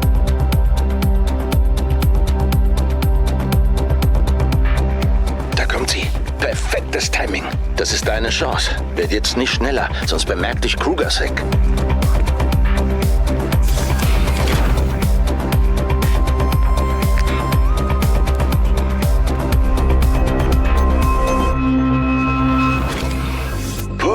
Starke Aktion. Keiner hat dich gesehen. Lauf weiter. Du solltest jetzt ein bisschen schneller werden. Ich arbeite gerade an deinem Fluchtweg, aber das Gebäude ist riesig. Du musst es irgendwie aufs Dach schaffen. Das ist die einzige Chance, um den Runtastic-Wachen und anderen bösen Überraschungen aus dem Weg zu gehen. Und wir sollten unbedingt vermeiden, dass der Alarm ausgelöst wird. Am Ende des Flurs musst du die große blaue Tür nehmen, um ins Treppenhaus zu kommen.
Das ist sie.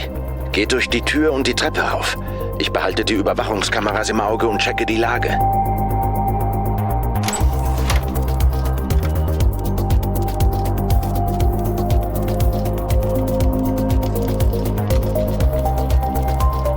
Alles klar. Runtastic weiß noch nicht, dass du abgehauen bist. Gut für uns. Ich sehe dir an, dass du verwirrt bist. Ich beantworte dir jetzt ein paar Fragen, die du mir sicherlich gerne stellen würdest. Du bist ein Runner und du bist auf einer sehr wichtigen Mission. Du warst es zumindest, bevor du auf Runtastic gestoßen bist.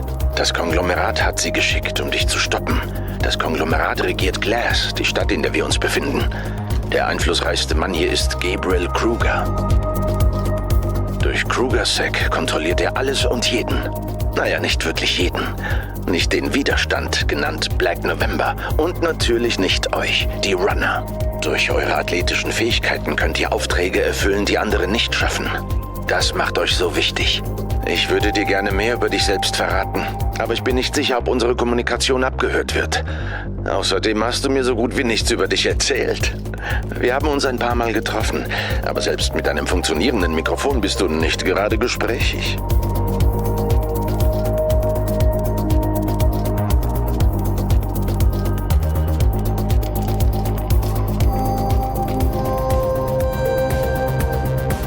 Was ich weiß, ist, dass du gerade als Freelancer für mich arbeitest. Ich bin selbst ein Runner. Naja, ich war es zumindest. Jetzt konzentriere ich mich darauf, anderen Runnern Aufträge zu verschaffen und mich so gut wie möglich aus dem Konflikt zwischen Black November und dem Konglomerat rauszuhalten. Ich bleibe lieber neutral. Das solltest du übrigens auch. Werd jetzt nicht langsamer. Du bist schon fast oben. Lass mich nochmal die Kameras checken. 2 Runtastic-Mitarbeiter patrouillieren auf der obersten Etage. Gerade sind sie auf der Rückseite des Gebäudes. Sie sollten dich also nicht sehen. Werde ein bisschen schneller, um ihnen aus dem Weg zu gehen, aber übertreibe es nicht.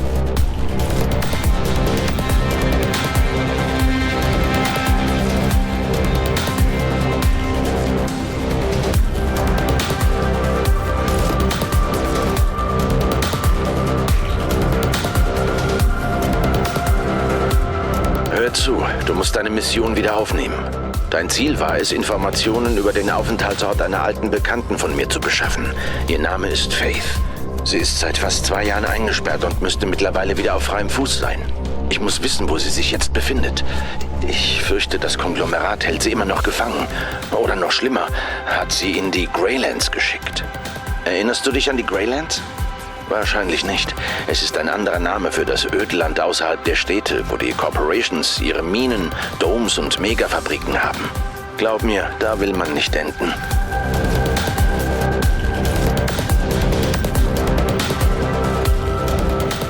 Du musst mir so schnell wie möglich eine Kopie von Faith-Daten von einem Server besorgen.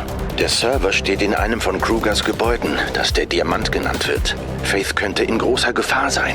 Wir hatten unsere Differenzen, aber sie bedeutet mir immer noch sehr viel. Und ich werde nicht zulassen, dass sie in die Greylands geschickt wird.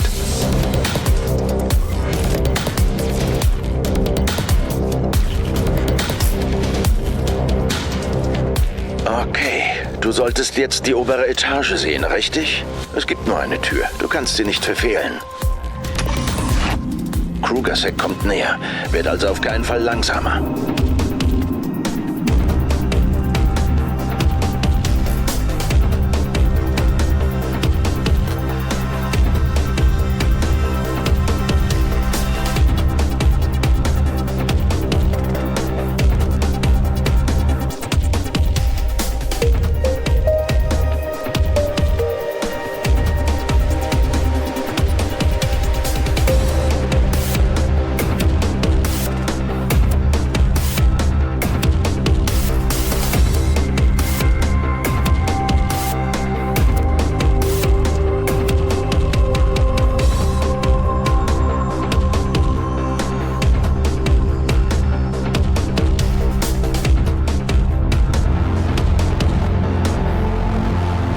Super, du hast es aufs Dach geschafft.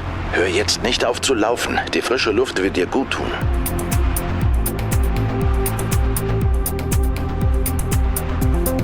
Jetzt, da du die Stadt Glass von oben siehst, kannst du dich an irgendetwas erinnern. Beeindruckende Aussicht, oder? Die klaren Linien und hellen Farben. Die Werbebildschirme sollen uns an den ganzen Mist erinnern, den wir kaufen sollen. Siehst du das? Schau dich um. Glass ist eine sehr kantige Stadt, wie ein Kristall. Der Name Glass passt, wenn du mich fragst. Horton Bryson, der Chef von Bryson Industries, nannte sie damals den Juwel des Südens. Keine Sorge, deine Erinnerung wird schnell zurückkommen.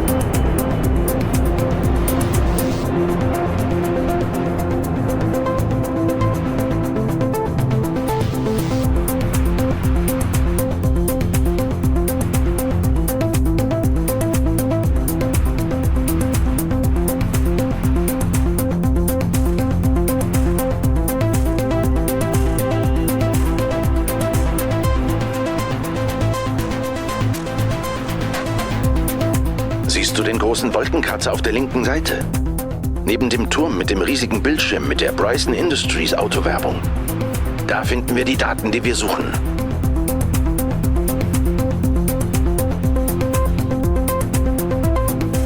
Auf der linken Seite des Dachs ist eine Leiter. Kletter runter, um zur Straße zu gelangen. Los jetzt!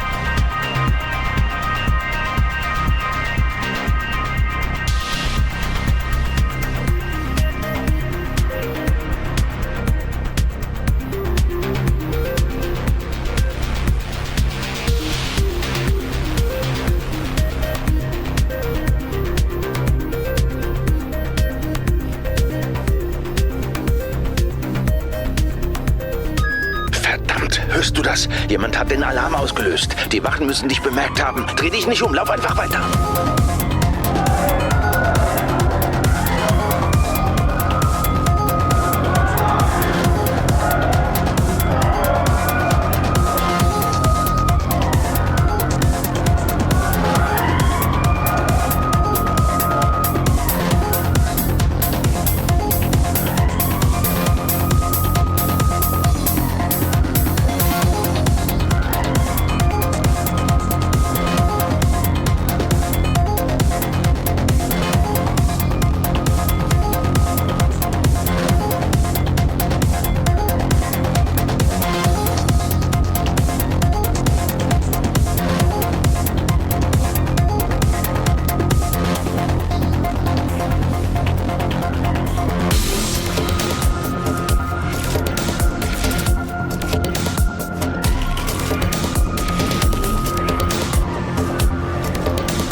Okay, du bist wieder auf festem Boden, aber der Alarm ist noch aktiv.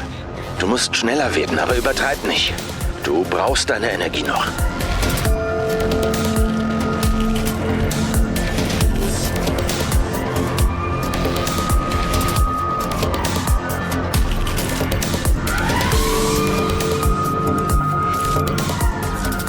Der Alarm ist echt nervig. Sieht so aus, als wäre Krugers Hex sehr eifrig hinter dir her. Sonst machen sie nicht so einen Wirbel um einen normalen Runner. Was macht dich so speziell? Was für ein Mist, dass ich dich nicht hören kann. Ich wette, du würdest mir trotzdem nicht antworten. Egal, wir sollten dich schnell von der Straße holen. Lauf nach rechts zur nächsten Ecke, dann kommst du zur Flusspromenade. Dort ist es ruhiger. Es wird dunkel. Da kannst du dich unter den Bäumen besser vor Drohnen und Sensoren verstecken.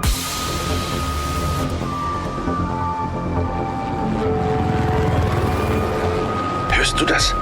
Die senden sogar VTOLs, um dich zu finden. Die Dinger fliegen verdammt schnell. Wer zur Hölle bist du? Womit hast du Kruger so verärgert, außer dass du für mich arbeitest?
Okay, das ist besser.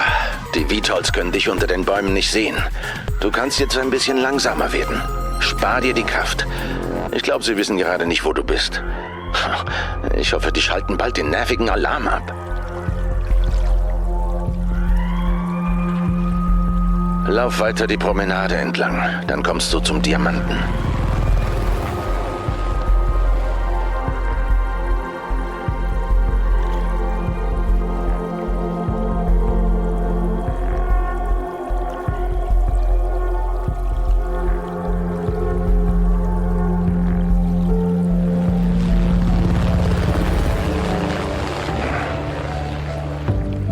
Stadt sieht im Dunkeln ganz anders aus, oder? Sie ist sogar noch farbenfroher als bei Tageslicht. Mit all den Lichtern, Bildschirmen und erleuchteten Fenstern erscheint sie fast so hell wie am Tag. Beinahe schön.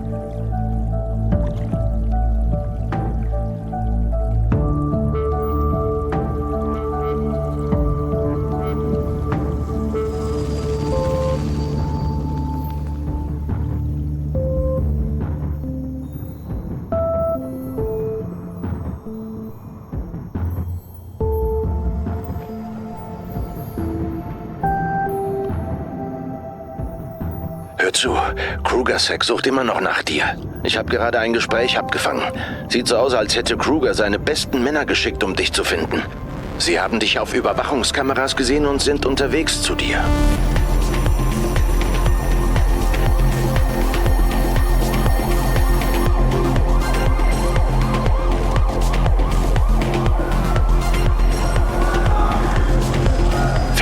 Da sind sie. Sie kommen näher. Du kannst nicht zurück. Der Weg ist versperrt. Du musst schneller laufen. Auf direktem Weg zum Diamanten. Ich sehe deine Angst, aber keine Sorge. Ich lasse nicht zu, dass sie dich erwischen. Lauf einfach weiter. Du bist schon fast am Gebäude. Lauf noch etwas schneller.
Siehst du das Gebäude da drüben?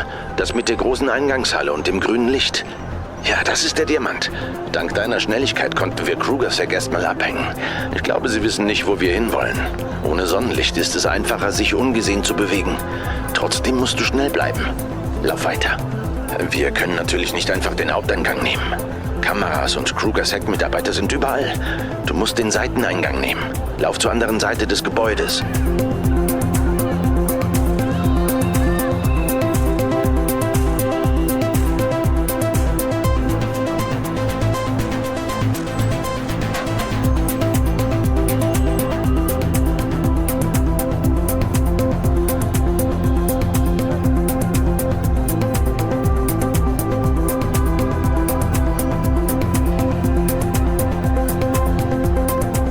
Die blaue Tür da vorne rechts. Ja, genau die. Hörst du? Krugers zu dir. Lauf weiter. Sir, Konferenzraum. 3. Stock. Aufzug.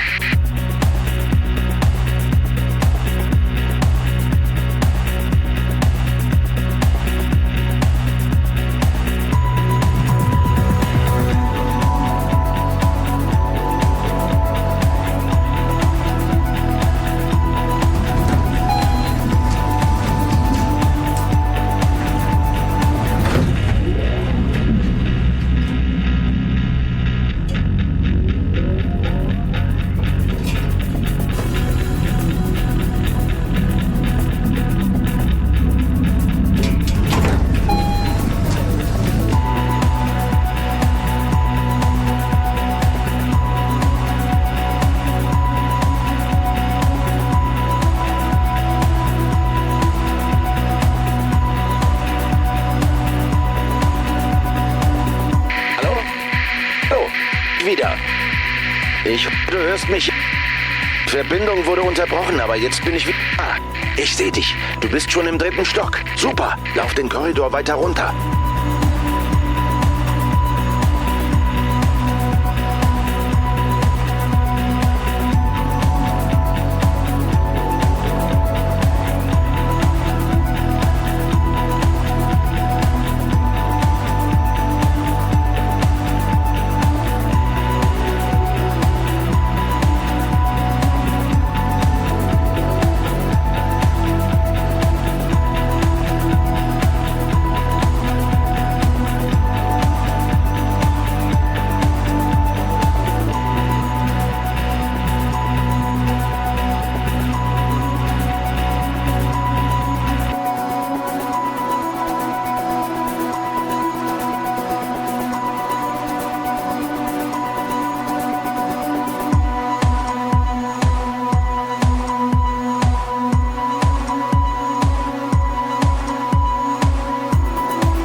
Jetzt nach links und dem Gang folgen.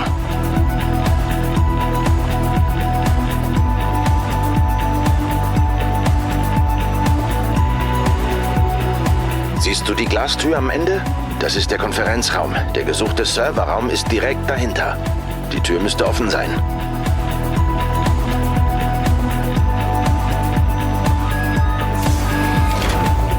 Oh nein, was jetzt? Das Sicherheitssystem zeigt gerade, dass alle Türen in diesem Flur verschlossen wurden. Die wissen, dass du hier bist, verdammt. Wir haben keine Zeit, einen anderen Weg zu finden. Du musst die Tür einrennen. Schnell! Du musst schneller werden. Lauf!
Du bist drin.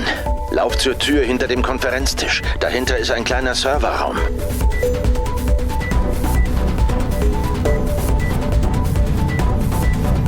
Ja, genau. Erinnerst du dich an das Shotgun-Gerät aus dem Krankenhaus? Lege es auf die interaktive Oberfläche des Servers und ich übernehme den Rest. Lauf weiter und halte Ausschau.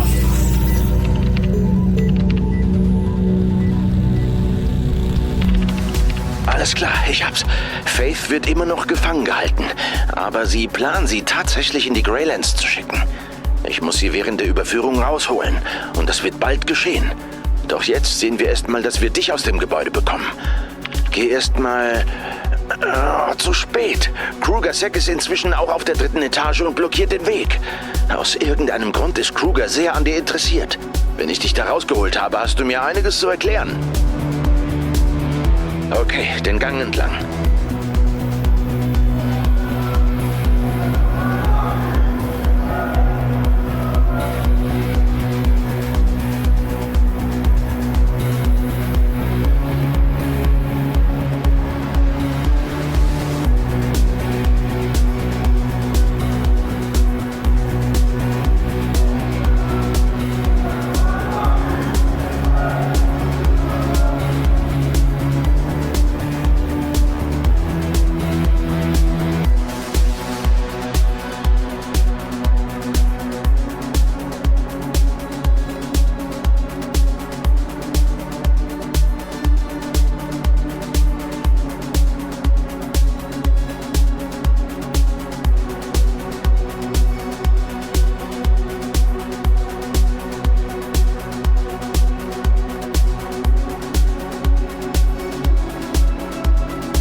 könntest aus dem Fenster springen, aber du bist zu hoch.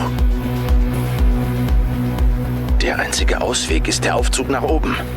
Er ist am Ende des Korridors, aus dem du gekommen bist. Ich kümmere mich gerade darum, dass er offen auf dich wartet. Aber du musst erst mal an Krugersack vorbei. Du musst um dein Leben laufen. Das hört sich total verrückt an, aber mach's einfach. Los, du hast keine Wahl. Lauf!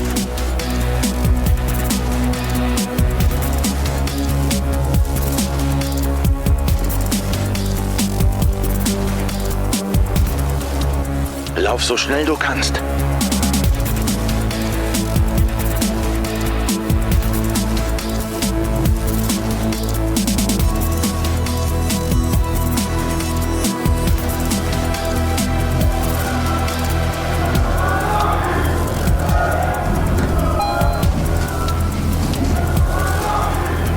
Die Aufzugtüren schließen sich, beeil dich. Noch kannst du es schaffen.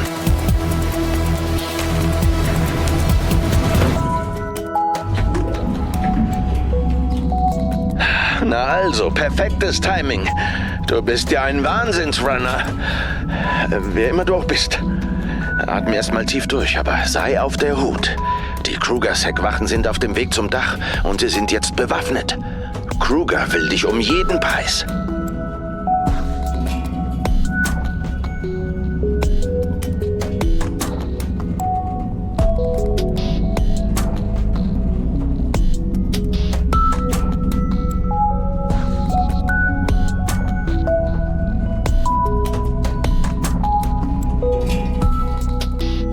Da wären wir. Raus aus dem Aufzug. Verdammt. Ich weiß gerade nicht, welche Richtung die beste ist. Lauf weiter über das Dach. Ich muss nachdenken. Krugersack kommt mit dem nächsten Aufzug.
Was ist das? Pass auf, ein Vitor. Warte, der ist nicht auf Krugersack registriert. Was zum... Es gehört zur Bryson-Familie. Für wen arbeitest du hier? Moment. Ich habe gehört, ein Bryson-Erbe wird vermisst. Darum ist Gabriel Kruger so hinter dir her. Mist, Krugersack ist angekommen. Lauf zum Vitor. Du musst ein letztes Mal laufen. Lauf so schnell du kannst. Los, los, los!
es geschafft. Super. Jetzt bist du erstmal sicher. Ich glaube, du bist der verschwundene Erbe.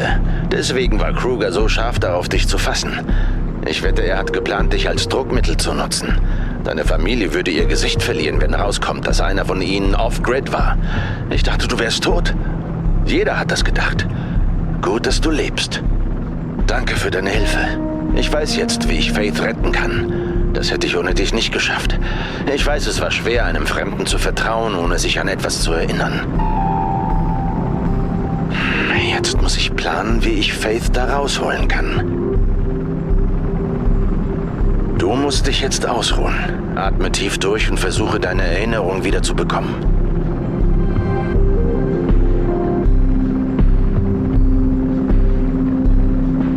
Ach ja, und wenn du wieder einen Run machen willst, weißt du ja, wie du mich kontaktieren kannst. Pass gut auf dich auf. Noah out.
Mirror's Edge Catalyst, a runner's destiny.